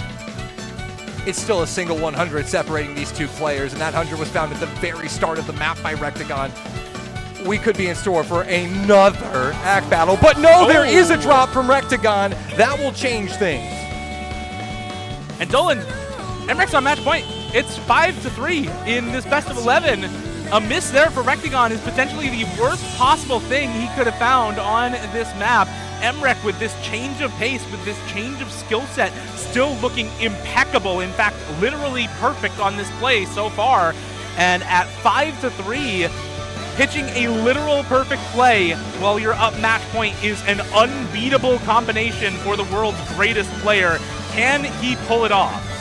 And that gap now approaching 60,000 for Rectagon. He's going to need to see a miss come out sooner rather than later, and maybe a little bit of act drop, but it's so it's just so rare to see a miss out of Emrek. He's found a couple of them, but again, it's hard to count on, especially when he's holding the double S. We saw him drop a double S in his previous match against Zudinator. Can he do it again?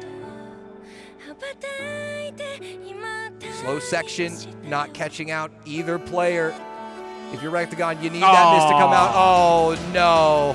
Not the one slider head. Not like this.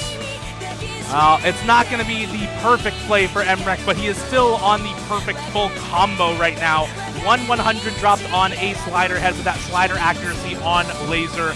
And Rectagon, he's still got a great recovery. He's still on just the one miss and 3 100s. Just a fantastic play for him as well. But Emrek's score right now is nigh unbeatable, save for that 100. You would have to literally double S to be beating this score at the moment, and unfortunately for Rectagon, that is not the case on his end. 5-3 for Emrek, soon to become 6-3 in this first bout of the Grand Finals. Emrek just closing it out, hitting all of these patterns, hitting all of these cut double streams, hitting all of the overlapping patterns, hitting these back and forths and the sliders to go with them, not dropping a single 100 on anything into the ending here of Koei. And Emrek, 6-3, takes victory over Rectagon in the first bout of the Grand Finals. The bracket will indeed be reset, and it will be reset in style. Would you expect anything less from the #1 globally ranked player in the world? 997,000 points for Emrek. We are going to Game 2 of this Grand Finals here at the Level Up Expo in Las Vegas.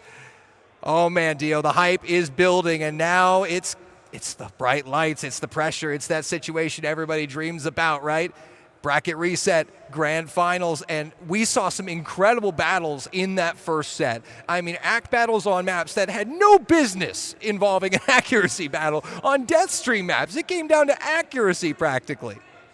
Yeah, I mean, this is what happens when you have the best player in North America versus the best player in the world on a tournament pool like this. It is really a sight to see. They both are really, really strong players, and this pool proving not to be too much of a challenge for them, both of them setting some really, really incredible plays on this Grand Finals map pool.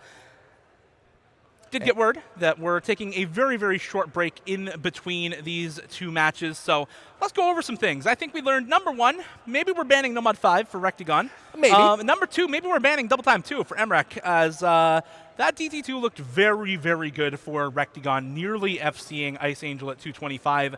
You would have to give up one of those hard rock bans if you are Emrek in that scenario, so I don't know if he's going to want to give up either of those hard rock bans just to put the ban on Ice Angel instead. We'll see if he decides to go that route, but a couple of very, very strong scores for both of these players. And honestly, I think the lesson to be taken is that if you're not FCing, you're probably losing on this pool. So it's a very tough lesson to learn. Insane to say about a Grand Finals pool. If you are not full comboing, you are likely not winning. Is absolutely ridiculous. I think we had more full combos than we had full combos, which it doesn't compute logically. It does not make any sense for the rest of us mortal human beings. No, it really doesn't. So I'm very much looking forward to seeing how well both of these players can do in the bracket reset. I think we're going to see, honestly, probably even better scores in the bracket reset. This will be Emrek's 3rd match on this pool. This will be Rectagon's 2nd match on this pool. I know from personal experience and from lots of different players, talking with tournament players throughout the game, multiple matches on the same pool, especially 2nd matches in losers bracket, always easier than the first match, that's for sure. We just got a little note from our production staff. That last score by Emrek was #2 on the global leaderboards. The man is leaderboard farming in the Grand Finals of a LAN tourney. Not just any LAN tourney, the biggest LAN tourney of the year, arguably. Yeah. So when the pressure's on for both these players, they just put on a show. And that's what we came to see here, Las Vegas. That's what it's all about at the Level Up Expo. Absolutely. And one of the things that I do love about hosting this tournament on Laser is that all of the scores that are submitted in tournament are actually on the maps. We can go and check and see that that score was indeed #2 on the map overall. So very, very happy to have Laser on for these players to see all those scores on the leaderboards. And now, as we come back to the grand finals. We're ready for bracket reset. We're ready to get into things. Let's go back to the players, back to the map pool, and see. Never mind. We are actually taking a 5-minute break for the players. So we are going to go ahead and take a quick 5-minute break. Little miscommunication there. And we'll take a 5-minute break and be back very, very soon. So once again, thank you all for watching. Go ahead, take a 5-minute break yourselves, and we'll join back here for the rest of the grand finals, the bracket reset between MREC and Rectagon for all the marbles. There have been some issues. You lost your mother, and now your brother suddenly back? Virgil, what did Mundus do to you? He set me free. You're gonna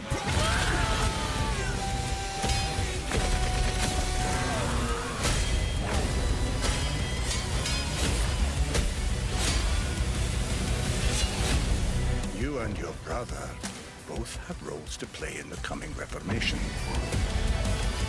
Mr. Magic Man, been meaning to tell ya. You got a little something right here.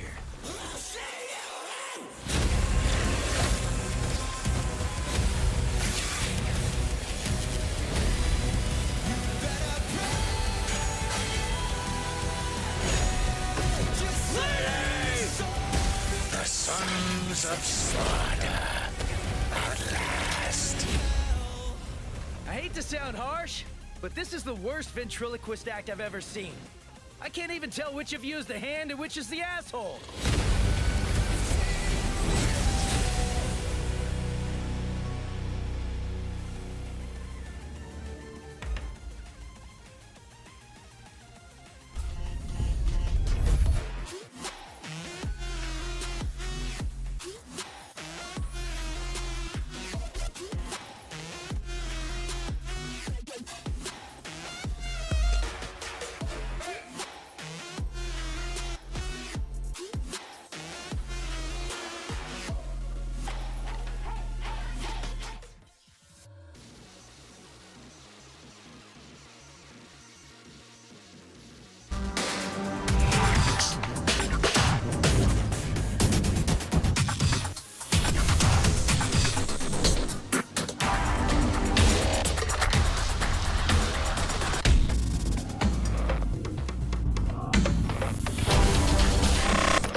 to the Roundtable Open 2026. We are live at the Las Vegas Convention Center at the Level Up Expo. The bracket has been reset between the two best players in the tournament, and it all comes down to this. One more best of 11 to determine the champion of the Roundtable. Will it be the reigning defending champion of this tournament, Rectagon, or will Emrek once again take the throne here at the Roundtable? It was 6-3 in his favor in game one. We'll see how these players tackle game number 2, Dio. Yeah, exactly. It has been a really ridiculous set of events here at the Roundtable. Rectagon upsetting Emrek on the previous pool in the finals. Emrek now resetting the bracket against Rectagon here in the grand finals, and with some incredible scores from both players. We saw an ACK battle in Emrek's favor on We Love Llama. We saw a 1 miss on Ice Angel at 225 BPM for Rectagon. We saw some really ridiculous scores on defenders from both of these players as well, and I'm just really looking forward to seeing just what these players can do on this pool with another chance at this grand finals pool here. Looks like we are getting the rolls in for both players. We're going to get the bans out for both these players again, and I think Dolan Emrek is probably going to stick with his same ban strategy, starting off with that Hard Rock 1 ban. Yeah, might just want to roll the dice on DT2, you know, and just keep those 2 Hard Rock bans against a player like Rectagon. And you want to know how hype this tournament is? You noted earlier, right before we came back, Wub Woof Woof is watching this stream at 4 in the morning. He loves himself some defenders, 4 a.m. aware. Shout-outs to the man himself. But here come the bans. They are going to change up a little bit here.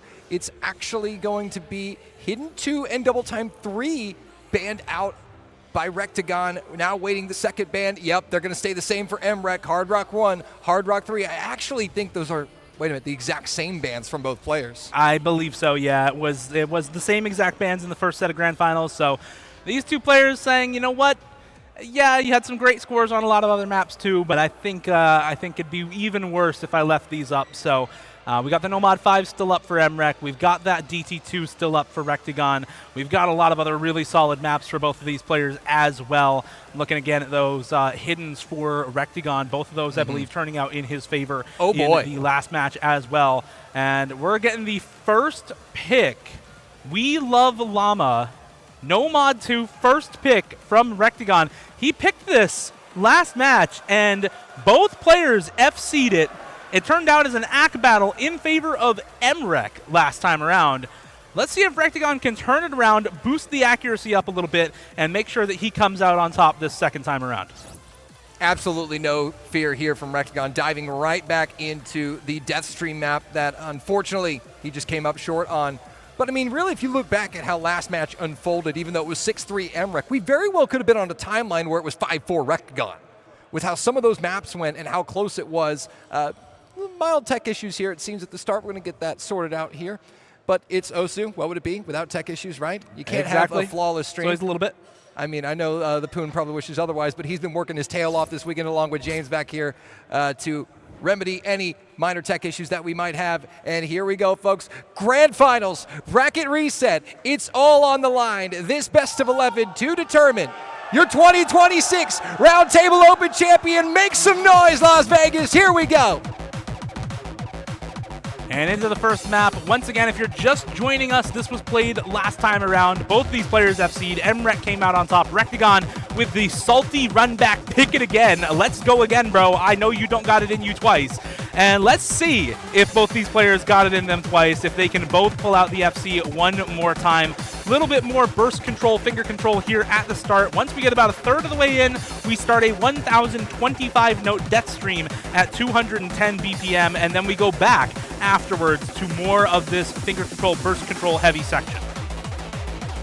He says, can you do it again, though? That is the question. And that's the question we all have now on the edge of our seats as we're staring at 2 double S's on the Deathstream map. It seems that we are poised to potentially repeat history, but Rectagon is hoping that it won't repeat in the exact same fashion, that he will get the better end of this deal this time and convert his opening pick to take a 1-0 lead.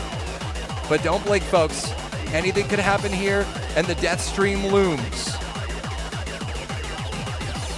The Deathstream indeed looms, but it's only a quarter of the way into the map, Dolan. Not even. Both players at 1,000 combo already. 1-100 for Emrek. Wait a second. 2 100s for Emrek. Dropping some accuracy early on. We'll see if it actually ends up mattering. near the end of the map. We've got to actually get there first. We've got to have the FCs in order to have the act battle. And 2 100s is not all that big a margin of difference. You can see at the bottom there, it's only about 1,200 score. It's really not going to impact too much. But Rectagon still on that double S, still on the perfect play right now. And he is going to be happy about that for the moment. Just ever so slightly ahead by now only 1 100. Does drop one of his own on one of these shorter bursts. Yeah, we can't exactly declare act battle until we kind of get into that last third, last quarter of the map, right? And both players still have the full combo and still have similar accuracies. But right now, it's looking good for those who are hoping for that act battle as the death stream looms. 1,025 notes long. We'll see if they can navigate it again. Here we go, Level Up Expo. We're diving into it for a second time as we get a beautiful camera shot there. I love being on LAN and being able to do stuff like this. Just have the overlay, show the tapping from, I believe that is Rectagon playing right-handed there. And it's both of these players SSing everything in this 1,025 note death stream so far. Neither of them having dropped a single 100 outside of their own introductory 100s. 3 total for MREC, 1 total for Rectagon. Dolan, how long can they keep it up? Another 100 drop for Rectagon. And it does even things out pretty much. It is balancing on a knife's edge, a couple 100 points in favor of Rectagon, but a third 100 drop for Rectagon. Baby. Another couple 100 drop for Remrek as well. 6-3 now, and Rectagon slightly out ahead in the accuracy once more. It's just a 1,500 score difference, and another 100 for Remrek to come through, and more accuracy drops for the #1 player in the world. Rectagon with this salty run back, you usually don't see it work out, but this time around, it may very well just be enough to keep him in the lead, to keep that accuracy alive as both players hit that ending space stream. Oh my goodness, they both make it through the death stream twice. The crowd applauds. I mean, and how can you not? But this time it is Rectagon who leads the accuracy battle by 7 100s. He's gotten the better end of the death stream. Just the final quarter of the map remains. Can he keep his advantage intact? MREC is still there looming to pounce off of any major mistake or act drop, and it is going to take an act drop. That's all it will take to flip this and break the heart of Rectagon and his supporters here. But things are looking very good, Dio, as we now enter the final quarter.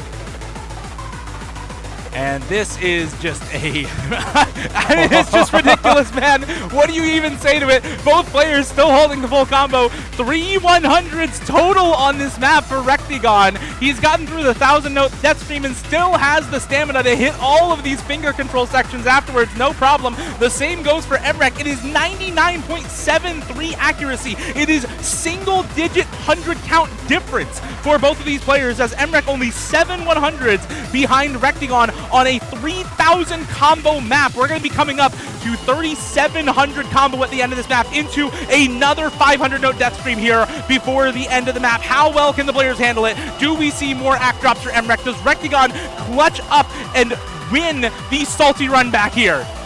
It's looking good, but he's got to seal it off. He's got to seal the deal and get it done. Still 7 100s in front of MREC.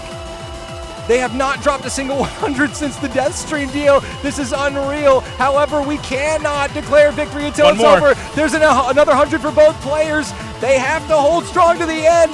Rectagon looking to take it on the salty run back. Can they both hit it? They do! Oh my God. 4 FCs on this map for these two players, and Rectagon roars, showing you what it means to him. 998 to 994. Somehow a higher combined cumulative score on this map than the last run for these two players, Dio. It doesn't compute. Yeah, it is honestly just a ridiculous scoreline for both of these players. 4 100s for Rectagon, 11 100s for MREC. That 7 100 difference preserved into the ending. A second double FC, 2 picks and 4 full combos for those two players on We Love Llama is just ridiculous. And I think it speaks to the level of incredible skill that players have come to these days, that you can pool a map like that used to be seen. This is kind of a callback as well to Roundtable 2022, the very first Roundtable. We Love Llama was pooled for that as well, and it was seen as obscenely difficult back when it was pulled originally. We have come so far as a community that I can pull the same map 4 years later, and it becomes so easy that both players are double FCing in Grand Finals. 100% FC rate on that map in Grand Finals is actually insane. And Amrek is going to go back to this hidden 3 pick here. Polyphia is going to be our next map. And Dolan, we get the double salty run back after the salty double full run back. combo. This is another map that is being picked by the person that lost it in the first set of Grand Finals. Emrek picked this early on. Rectagon able to take a break point on this hidden 3 originally. And Emrek saying, you know what, bro? If you got the salty run back on me, I'm going to do it to you too. Let's go again on OD by Polyphia. The polyrhythm finger control and aim control map in the hidden pool here. A lot of difficult act patterns in this map, as well as a lot of really, really tricky aim control and flow aim at this alt BPM. Yeah, you know, Emrek just kind of looked over. Emrek said, nice score, bro, but can you do this again? We're getting the double salty run back. You love to see it. They're putting on a show here. It's a slight accuracy advantage for Emrek. And now it's level 11 100s apiece here. Out of the first quarter, it's a much shorter map than the previous one. Some act drops now for Rectagon to put it back in favor of Emrek by 10K, but they're dropping hundreds and trading. It still favors Emrek, Dio.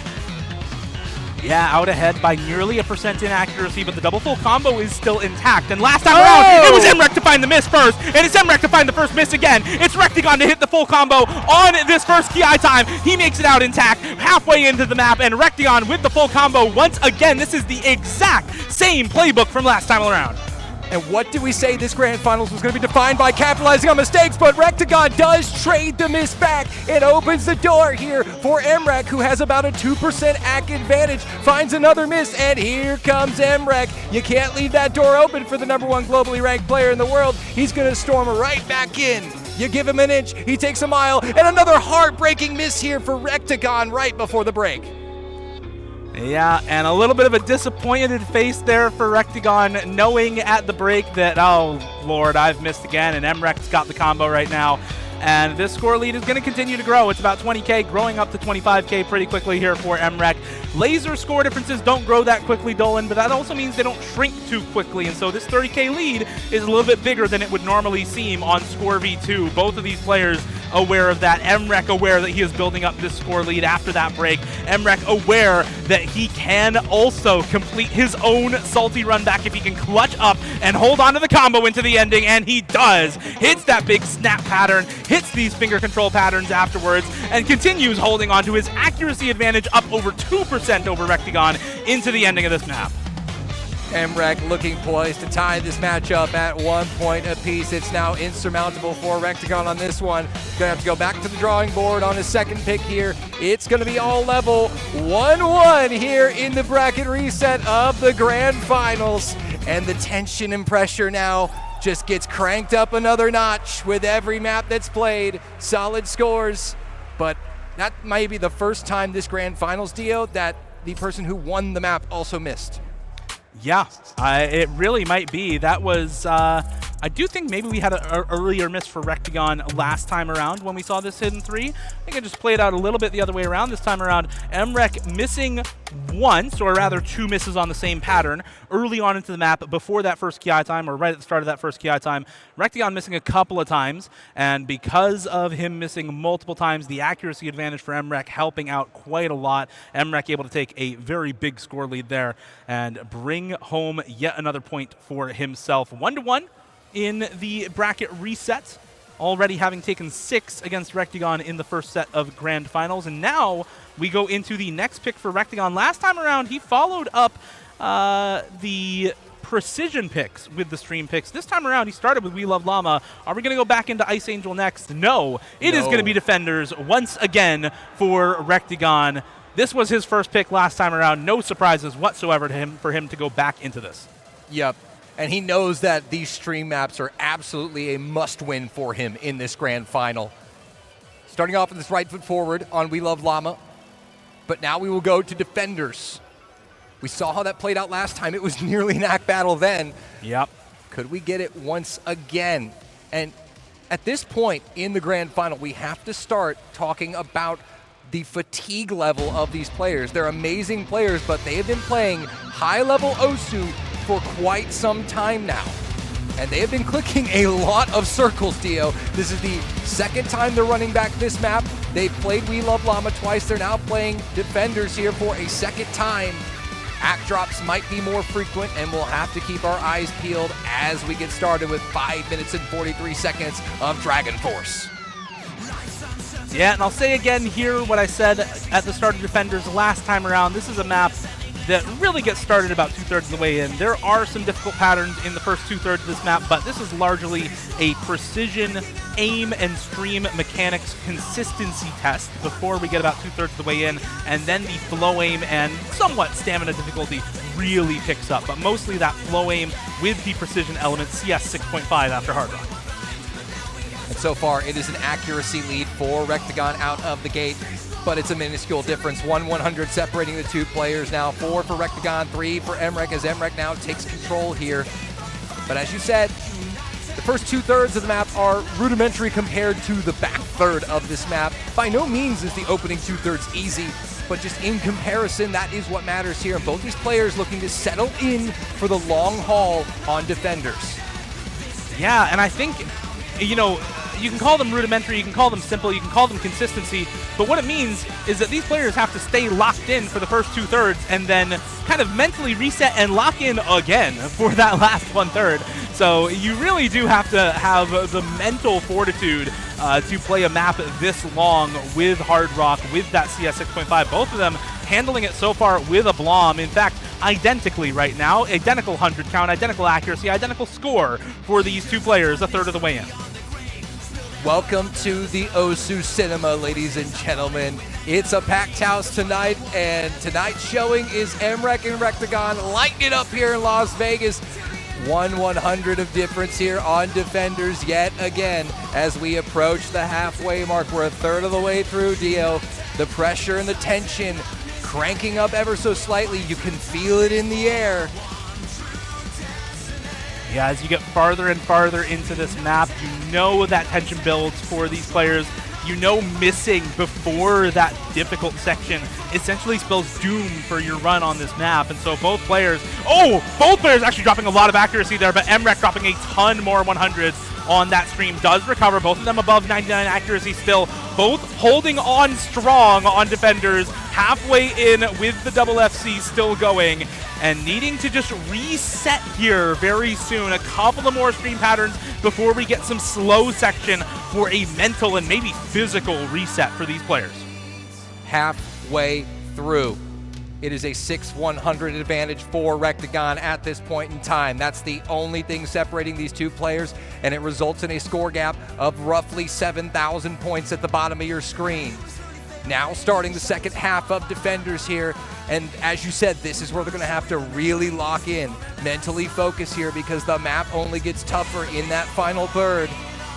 And Emrek dropping those 100s may be the difference maker. We don't know yet, but judging by how these two players are competing in this grand finals, a 10-100 gap, which is what we have currently, will be absolutely consequential.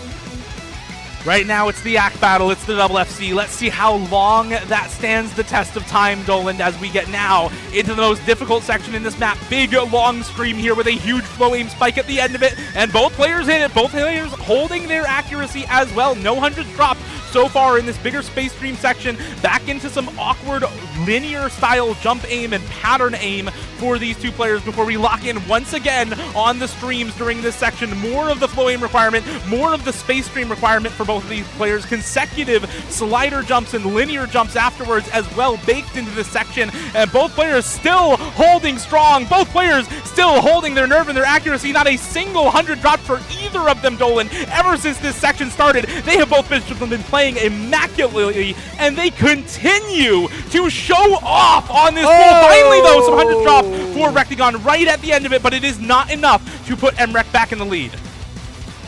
The first sign of weakness, however, Rectagon able to maintain the full combo. It still maintains the lead by 6-100s here. That's the only margin on a map this long. 5 minutes, 43 seconds long, mind you. That is what is separating these two players here in the grand finals on Defenders. As we brace for impact here on the ending of this, will we see any tumultuous changes. Another singular 100 there for Rectagon. One added by Emrek as well. 19-12 the count, favoring Rectagon into the final sections. It's looking good, Dio. It's looking very good for Rectagon.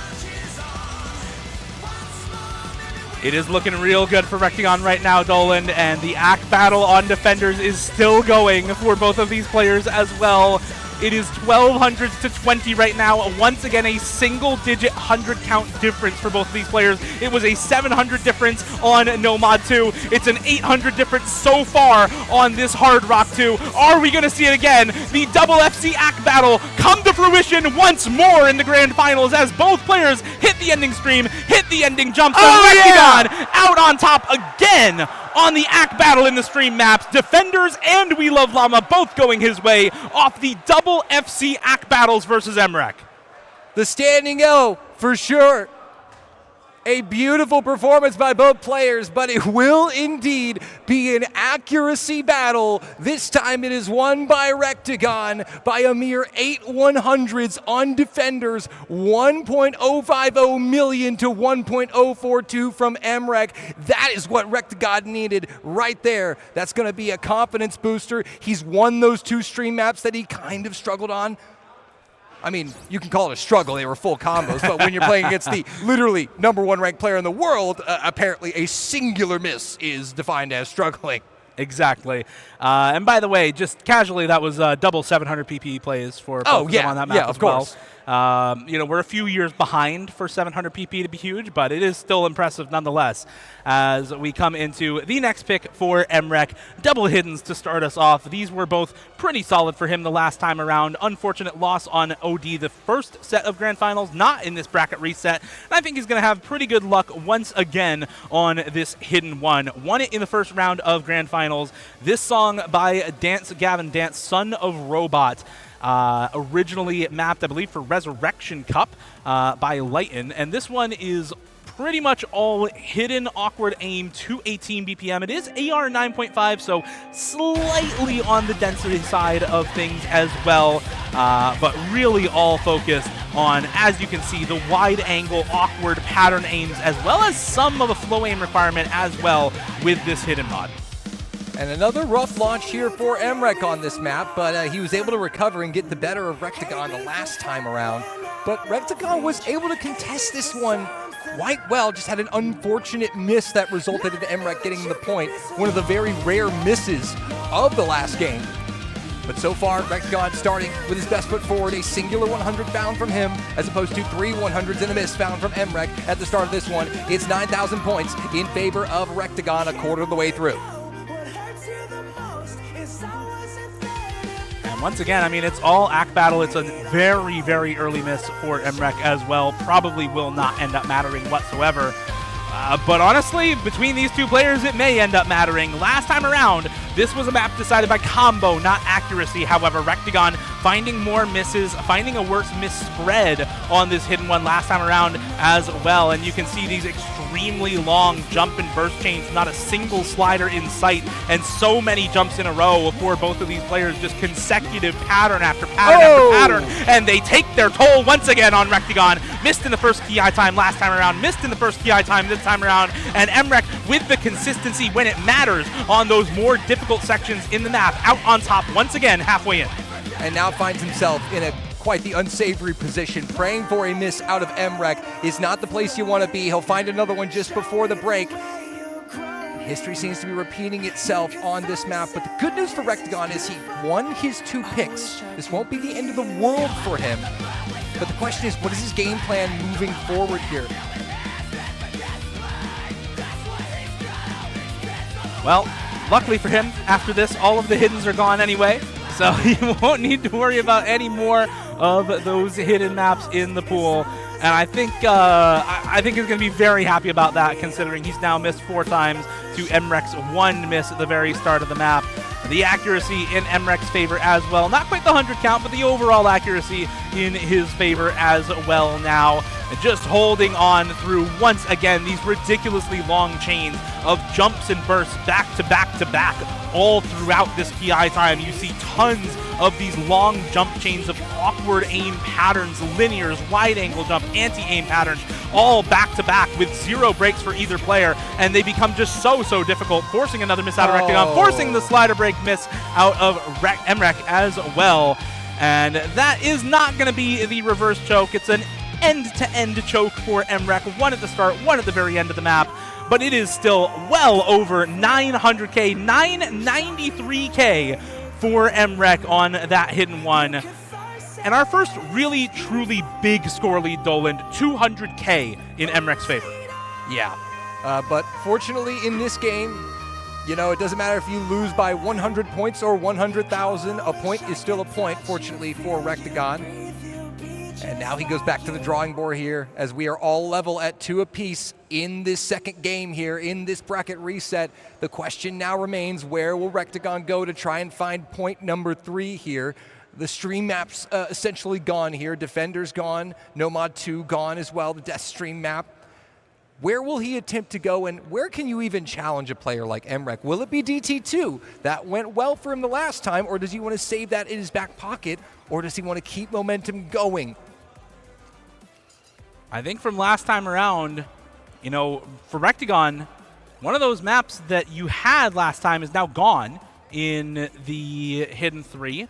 One of them that you won is still there in the Nomad 2. Oh. I think you have to go for that DT2 eventually, but he's not going to go for it immediately. It's going to be the Nomad 4. It's going to be Illustrious Drifters by Meta Human Boy.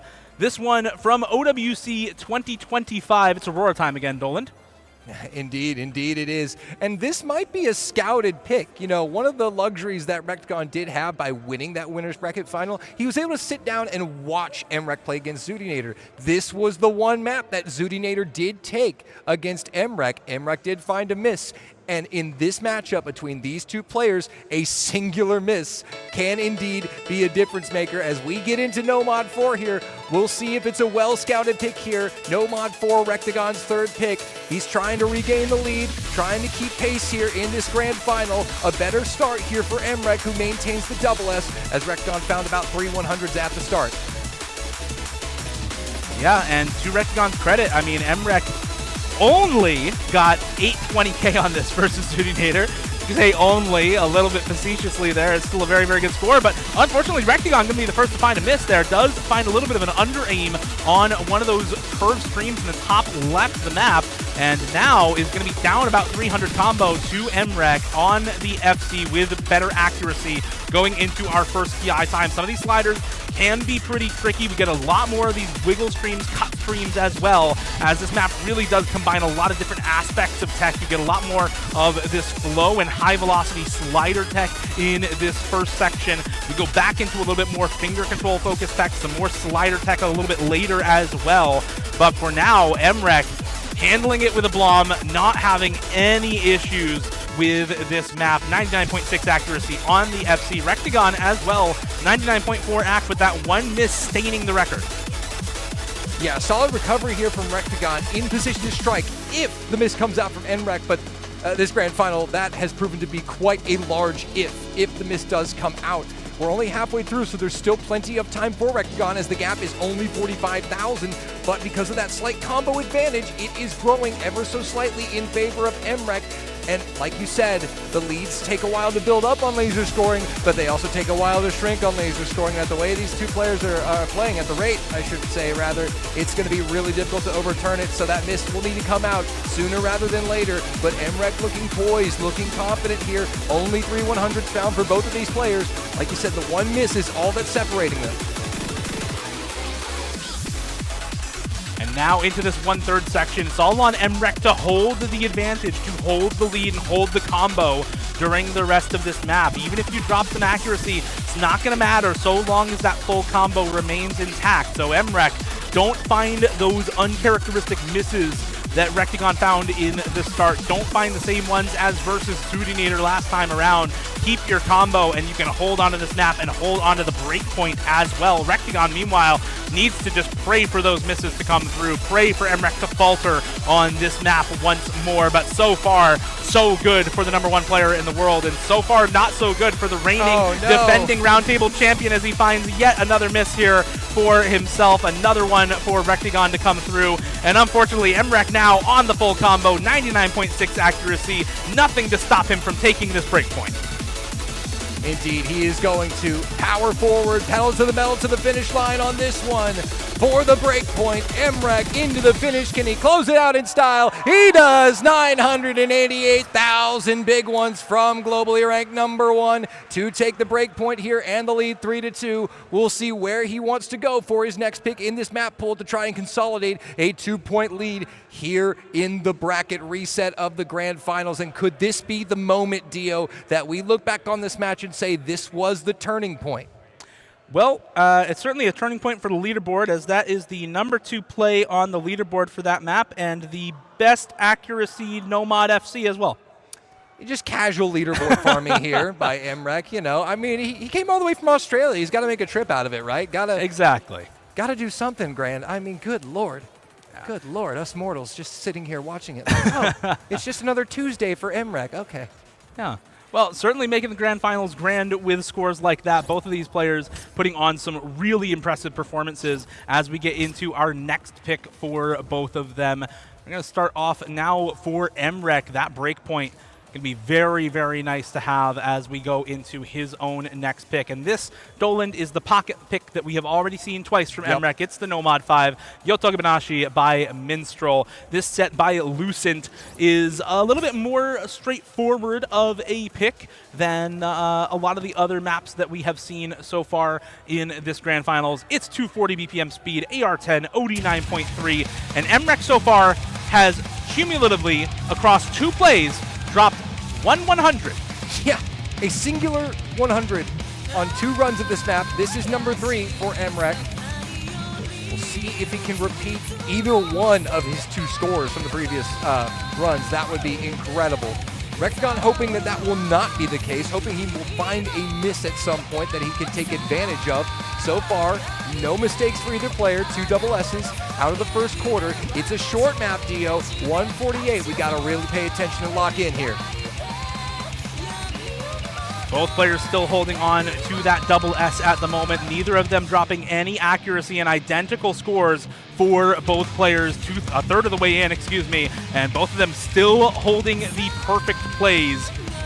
Dolan, this map is quite literally 8 stars, and these players are making it look like it's a 5-star, just your average, maybe insane diff for them. This is kind of ridiculous. Both of them have really shown just how far this community has come in terms of tournament skill cap. Double SS on the 8-star Nomad 5, 2/3 of the way in, now into the ending.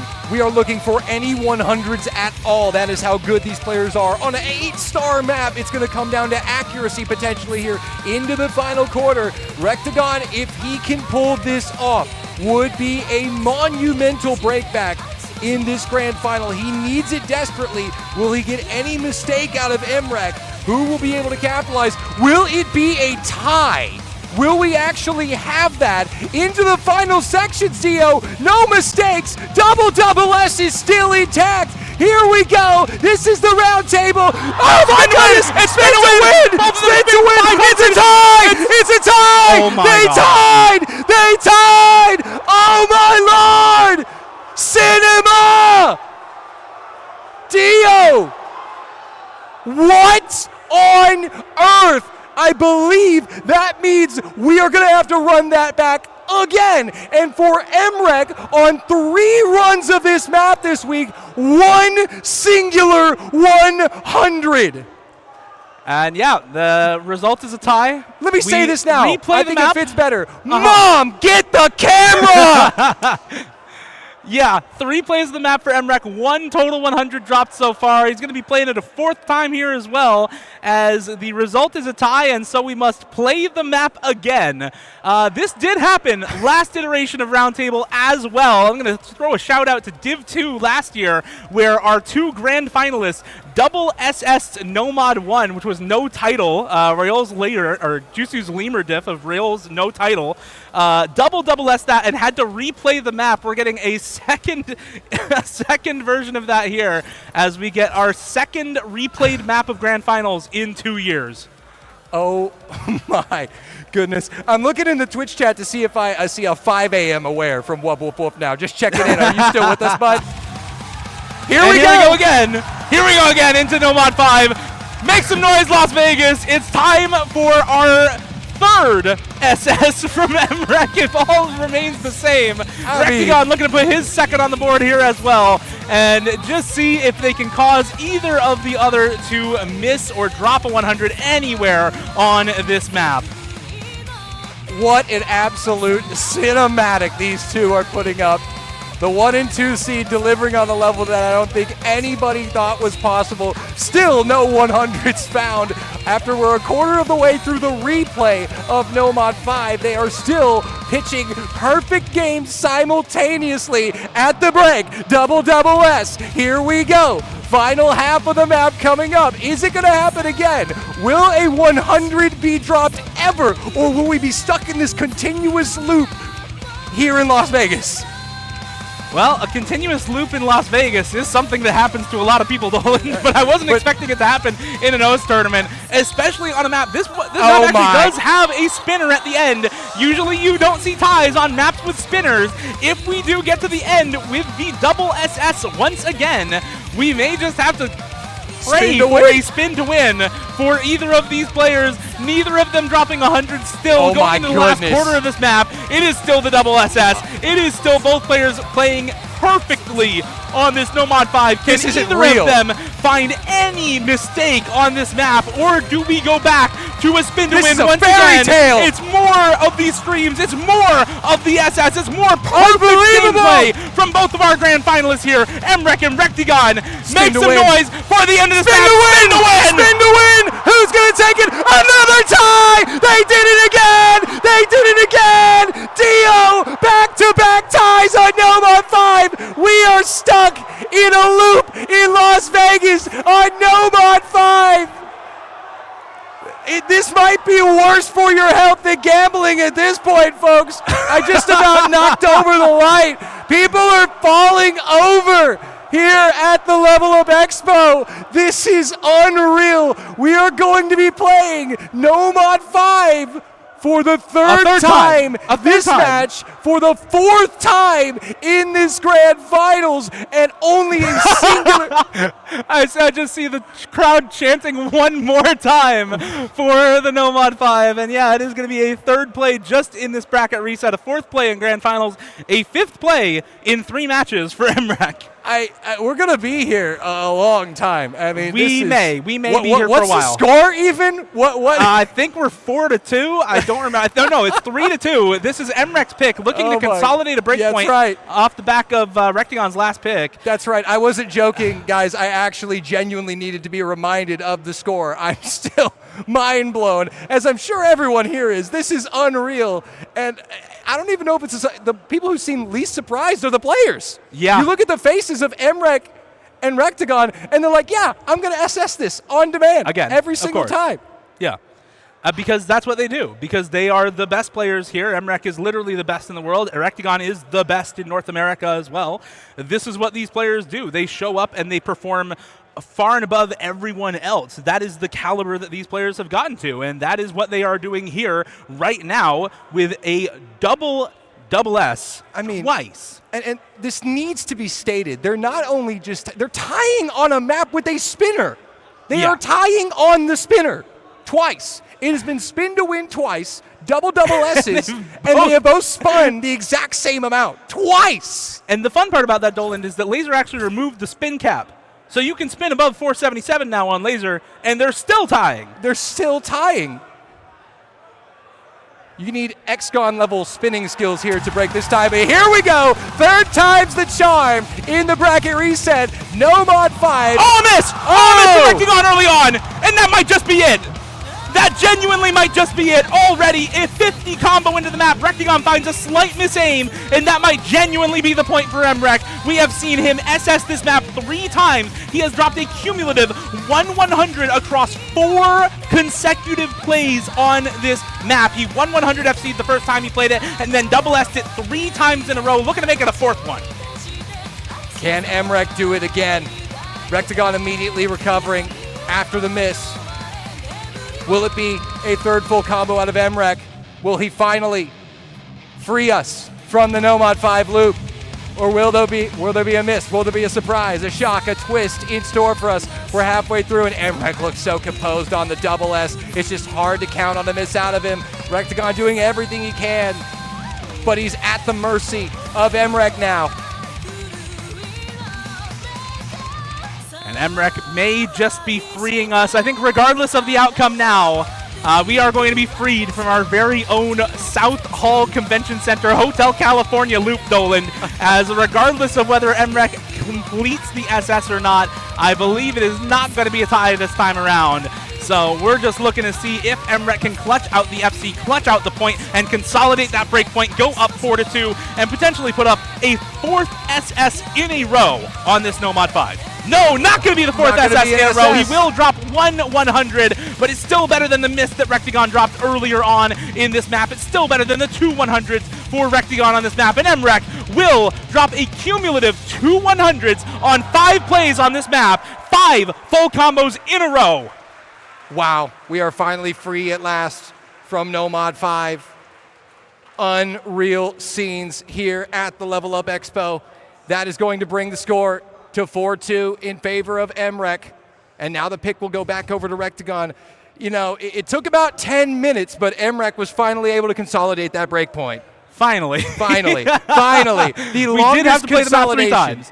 We did have to play it 3 times. But, you know, that's just like playing Defenders once. Yep. Because that map is only 1 minute and 45 seconds. If they're going to tie on a map, if they're going to double SS a map, I'd prefer it be the one that's 1 minute and 45 seconds instead of the one that's 5 minutes long. You know, yeah, of course, if they were doing that on a map that was 4 minutes long, that would be even crazier. Maybe like this one? Oh, maybe like this one right here. And, you know, you got to pick it right if you're Rectagon in this situation. You can't hold anything back here. That's a tide turner, speaking in terms of momentum. We're going back into Ice Angel. And chat, for anyone just joining us, this is not Ice Angel with double time. This is actually Ice Angel rate changed to 1.34x, which comes out to 225 BPM for Ice Angel. Ice Angel not quite DT. Ice Angel 225 BPM, AR10 after that rate change as well. High 9s for the OD on this one also. And you can just see, we all know this map. Let's get into it. Another super streamy pick here. These players have just shown incredible consistency on these mechanics maps all throughout this match. You go back to the Nomad 2 double FC. You go back to the 2 double SSs we had on that Nomad 5, and a 3rd full combo from MREC in this match on that Nomad 5. You go back to the Hard Rock 2 with Defenders and the double FC that they had there. These stream maps are the bread and butter of these players, and we once more get to witness 2 of the best players in the game on this skill set duke it out on Ice Angel at 225 BPM. A 1-100 difference separating the 2 players at this point in time, and now it's all level 6 100s apiece. Even Stevens, here we go. Quarter of the map is gone. It's a very lengthy map. Before double times applied, nearly 6 minutes. Obviously not 6 minutes long after the DT. Well, not really technically DT as you brought up. 1.34x change here. And it's now a lead for Rectagon on accuracy as we exit the first quarter. And Rectagon has looked clean on the stream-heavy maps and is looking to rebound after losing the Nomad 5 that was played in 3. You know, Dolan, you mentioned something about fatigue earlier. I don't really know if either of these players knows that word. Both of them have seemed completely fine on all of these tapping-heavy maps. Neither of them seem to really be struggling with that at the moment. We'll see if maybe some struggles come out with it a little bit later, as Rectagon drops a lot of accuracy there right near the end of that last stream section. Going into the slow part now.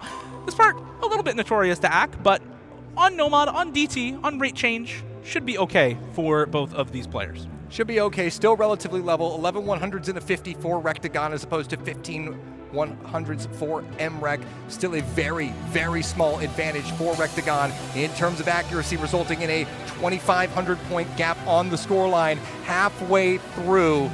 I mean, there's just no margin for error. These two players leaving the opponent with no breathing room whatsoever. The tension is palpable. You can feel it. I mean, we can't see the crowd deal, but we can feel that energy from beyond the curtain as they get into the final third of this map. Rectagon really needs this to go his way to stay in the hunt and keep this match alive.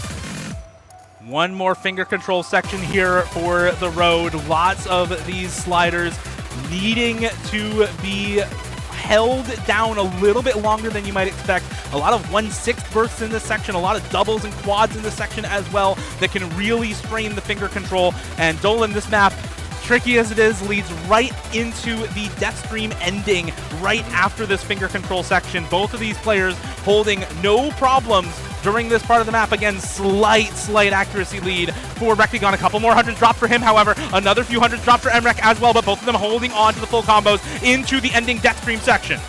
Final quarter of the map, and only 1,800 points separate the two players. It's all accuracy, 0.03% AC difference separating these two players. It's razor thin here at the round table, and it's still narrowing. That 150 that Rectagon got earlier is really making that scoreline number super close, down to 3 digits. And Rectagon! Oh, but there's a break from Rectagon!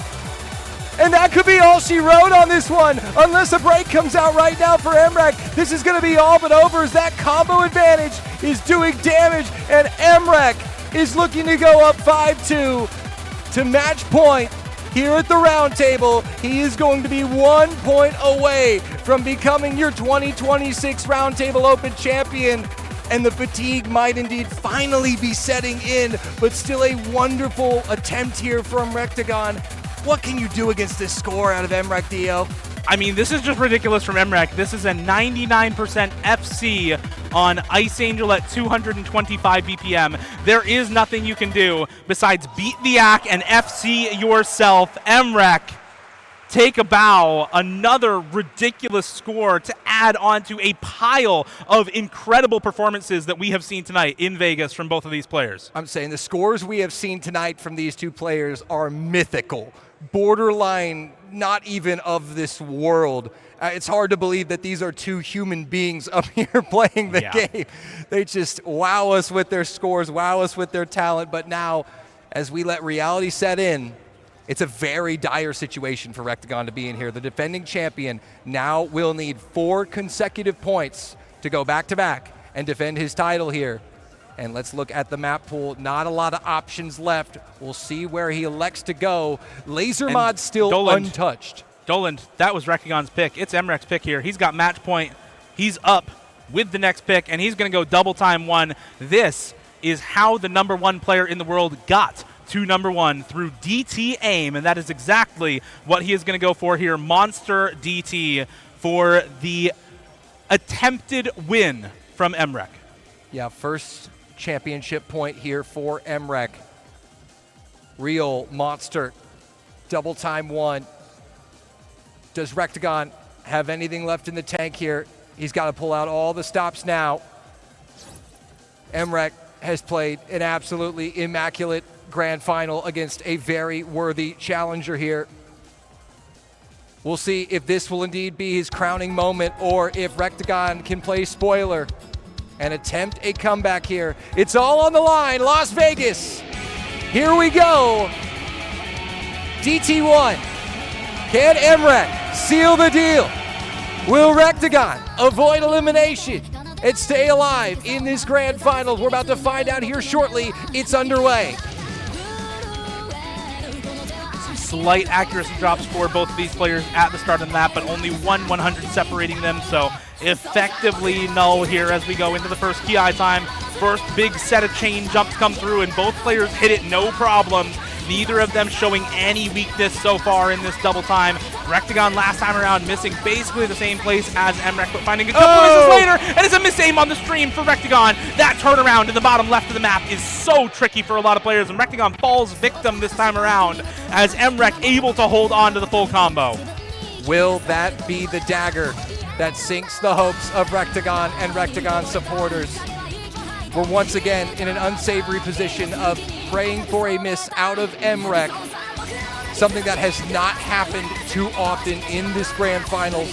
It's definitely not where you want to be, but it's where Rectagon is currently, and he is at the mercy of MREC as MREC pulls an 85,000 point gap. Dio, this is looking like it is going to be championship point here unless something drastic happens. It looks like the #1 globally ranked player in the world is on track to become the Roundtable champion.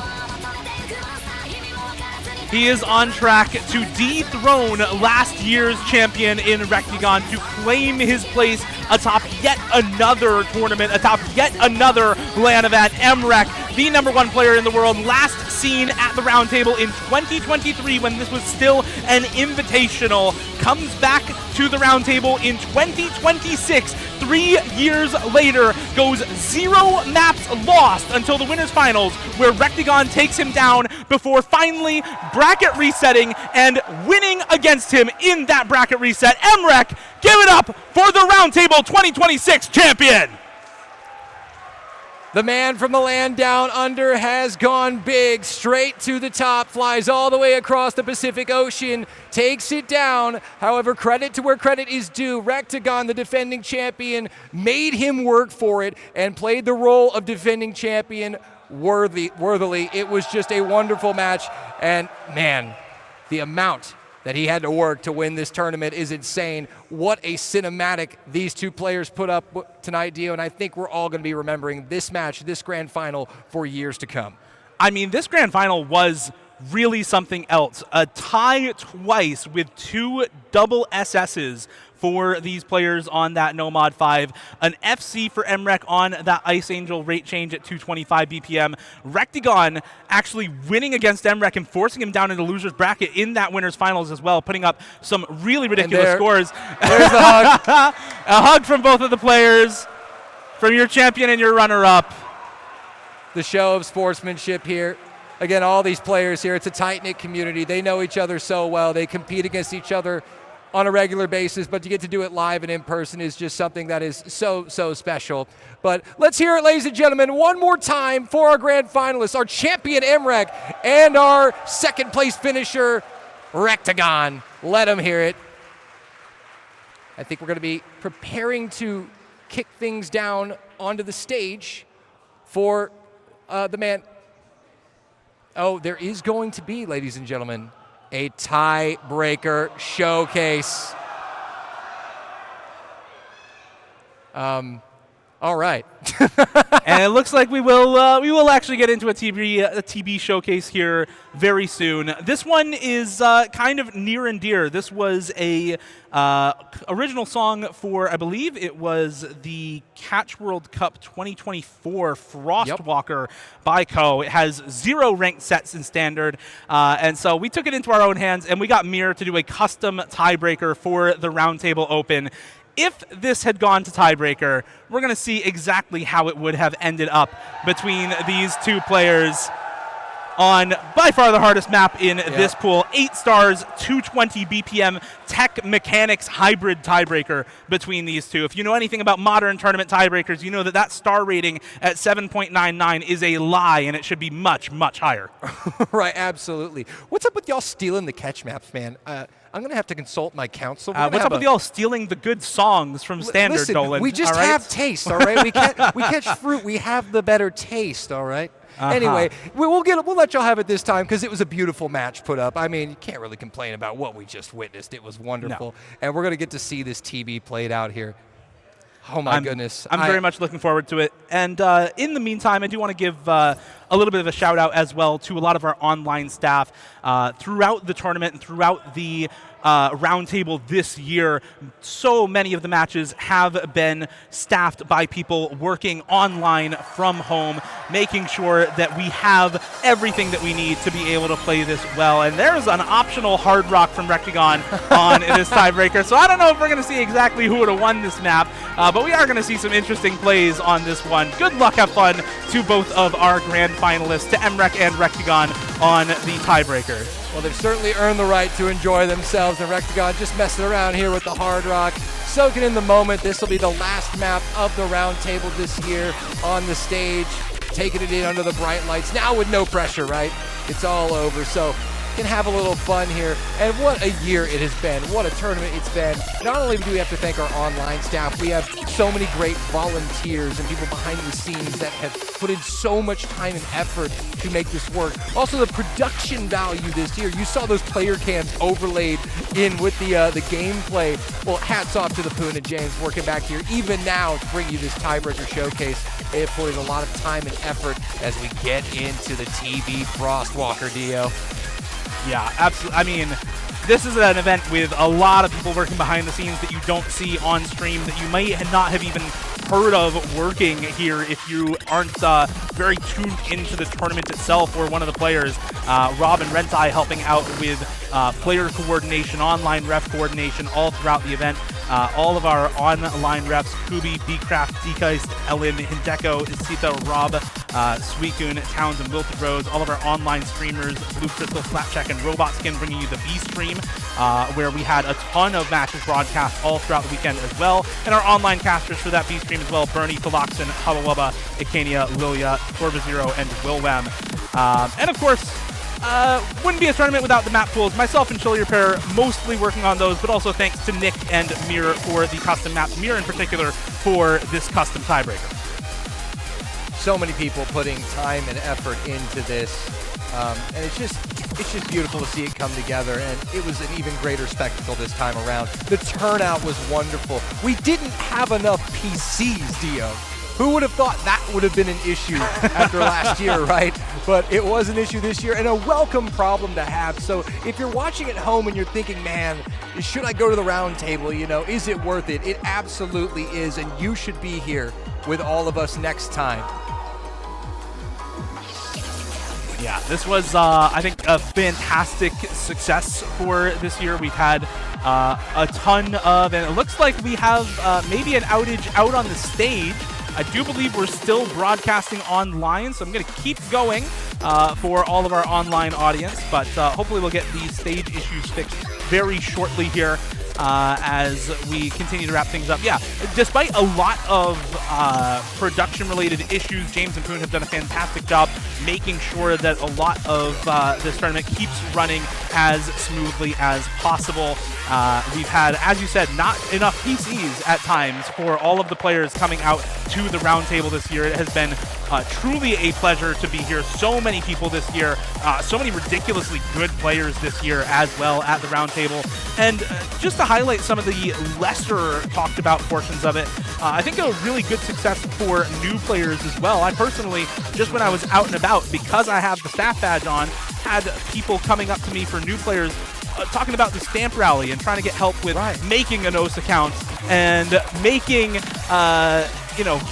making an OS account, getting started with the game, downloading their first map, adding their first friend, playing their first multiplayer lobby as part of the stamp rally that we had going on here. So on top of the extremely high level of competition that we had for the grand finals and for the main tournament bracket, we had a lot of other things going on. The PP race, the battle royales, some for fun, some for cash prizes, the mapping contest from earlier on, as well as those new player events like the stamp rally. It was a wonderful time to be alive, a wonderful weekend here at the Las Vegas Convention Center, at the Level Up Expo. And that's also someone we got to thank, our sponsor, the Level Up Expo itself, putting this all on, making it possible for us to even be here, to have this tournament and host this event, as well as the organizer himself, BTMC, Ed, putting in a lot of time and effort, coordinating with everybody. It was a wonderful treat, a wonderful weekend. As we enter the final quarter of this tiebreaker, it's just sad, Dio, to know that we're at the close. It's over, but we'll be back next year. Yeah, it's always tough at the end of an event like this. I'm definitely going to miss this weekend, despite how hectic it was at times back here in the production room, in the dark back rooms of production. It has been a very, very hectic time at many times throughout this weekend. But in spite of that, I'm always going to miss coming out to events like this and working behind the scenes on the tournament. It's always a really fulfilling thing to have a tournament like this go so well, and I'm sure it is for the organizer as well. Big shout outs as well. I think somebody who has done a ton of work behind the scenes for this has gone unnamed. Actually, a couple of people. First off, City, who has helped a lot with the project management for the overall event, kind of coordinating between the tournament, the battle royales, the mapping contest, everything that's going on at the Roundtable this year. So a big shout out to him and a thanks to him, as well as to the general project manager for the entirety of the Roundtable, to Deadrote, without whom this would not be possible, who has made a ton of contributions behind the scenes, both before and during the event, all throughout the weekend, making sure that all of our events not on the main stage run as smoothly as possible. So a big shout out once again to Deadrote, and shout out more topically to this Hard Rock play from Rectagon that is actually ahead by 7K on MREC's Nomad play. Does finally find a big drop there at the end. MREC holding onto the combo through this ending space stream and slider stream goodness. Cheeses the slider, gets through the difficult high velocity slider at the end, and it's going to be 580K plus for MREC. Barely beating out Rectagon's Hard Rock play on the tiebreaker. Give it up once again, Las Vegas, for your champion, MREC. And for your runner-up, Rectagon, as well. And that is going to officially conclude all of the OSU gameplay action here for the Roundtable Open 2026. Another wonderful year in the books, a huge step forward for this tournament, for this organization, for this community. And I believe here shortly we're going to be kicking things over to our Master of Ceremonies to close out this event formally in BTMC here shortly. Just waiting on production to let us know, but there he is on stage. So we're going to go ahead and send it on over to the one and only, the host of the Roundtable, BTMC. Take it away, Ed.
All right, everyone. Sorry if I just ripped your ears. We basically lost the power to the whole audio system of the stage. Oh, it's coming back. Hey, what's up?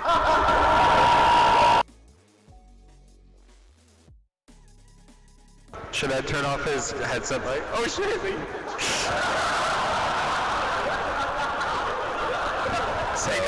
Is this on? Edward, switch back to the handheld, please.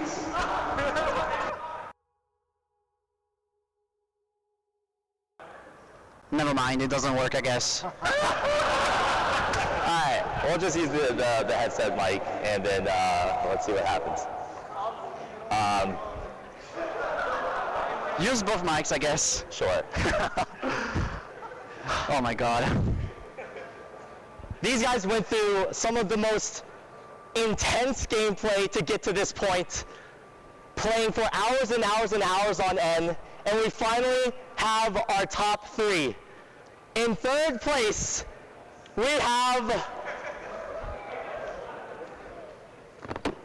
Zoodynator!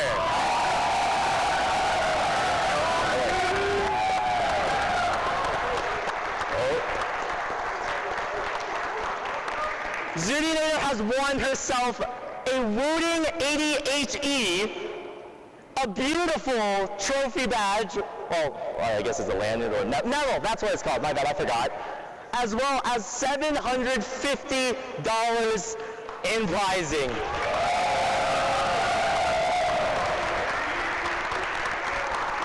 In 2nd place, we have Rectagon.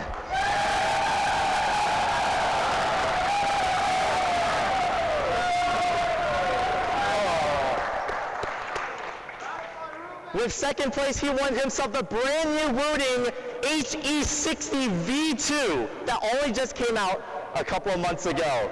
If I recall correctly, that's actually the keyboard you use, yeah, Mike? Yeah. I used the aluminum 60 HE V2. You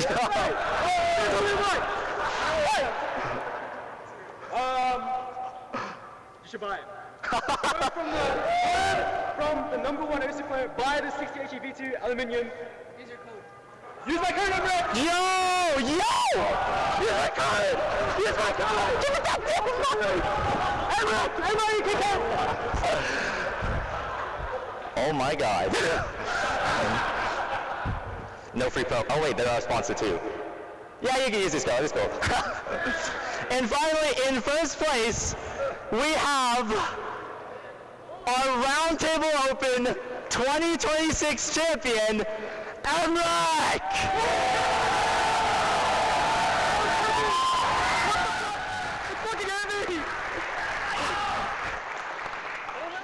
Emrek,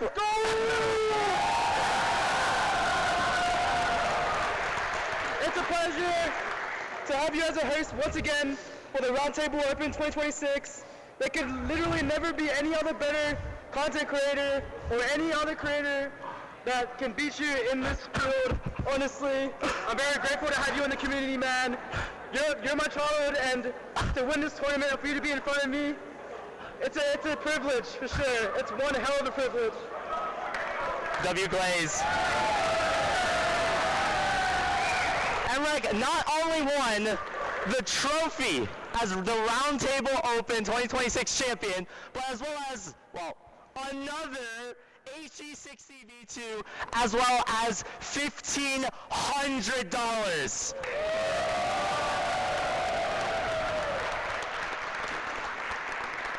I also feel like I forgot, but Rectagon also won 1,000, so $1,000 for Rectagon.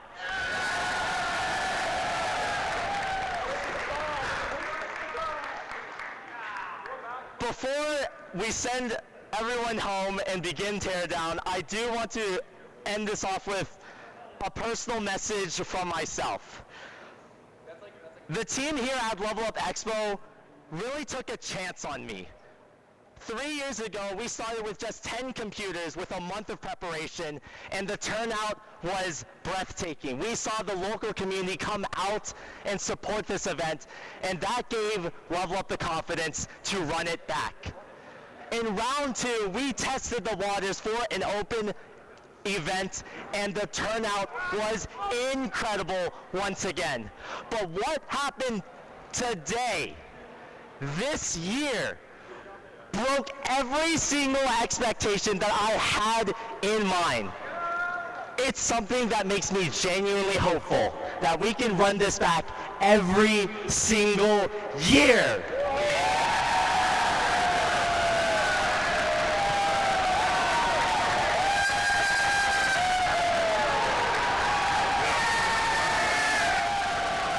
This genuinely would not be possible with the amazing staff members I have behind me. Some of them often you can't even see, but listen, they hear you guys loud and clear just behind these curtains. We expanded the team so much to make this happen, and one of our new members is City. Please. Give him a round of applause.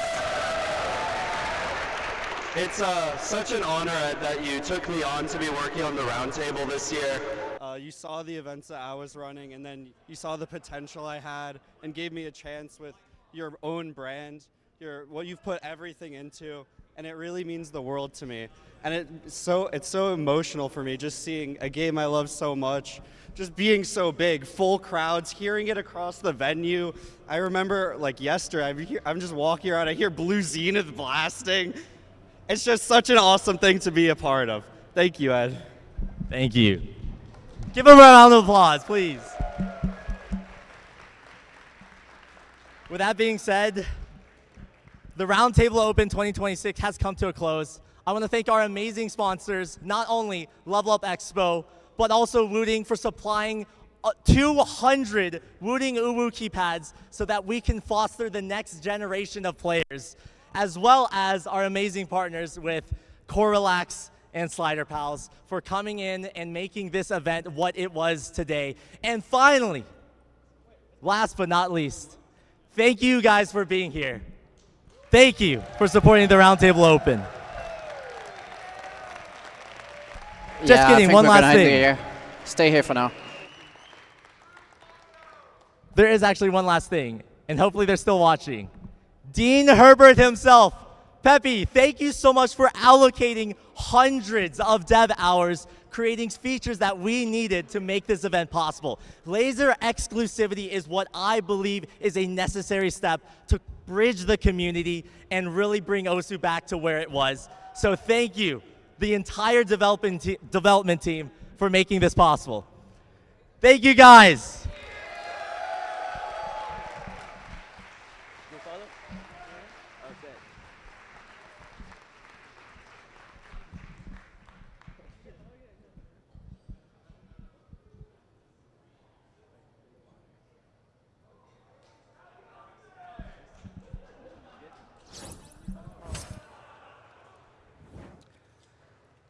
I couldn't have said it any better myself, and that is going to conclude this year's Roundtable Open at the Level Up Expo here in Las Vegas.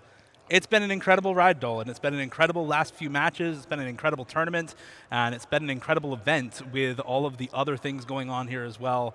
And once again, a big shout out to Ed, to BTMC for organizing this. As Emrek said, we are blessed to have somebody like him in the community who can organize events like this and partner with larger expos like the Level Up Expo to make something like this possible.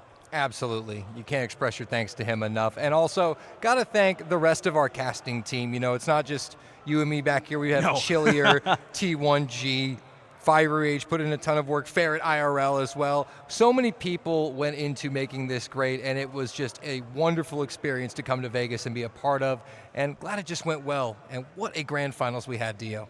Yeah, it was really an incredible grand finals.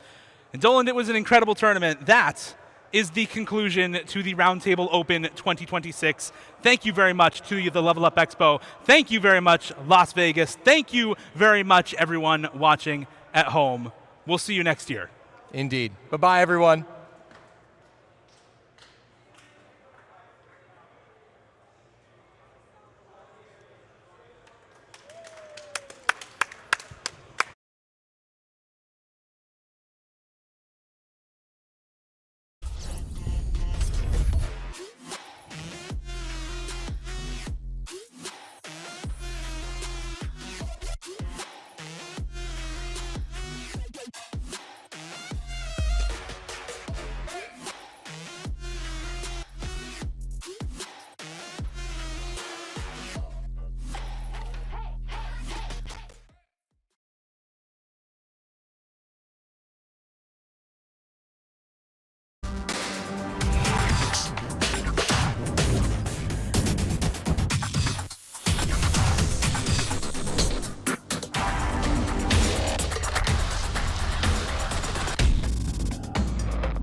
Cut.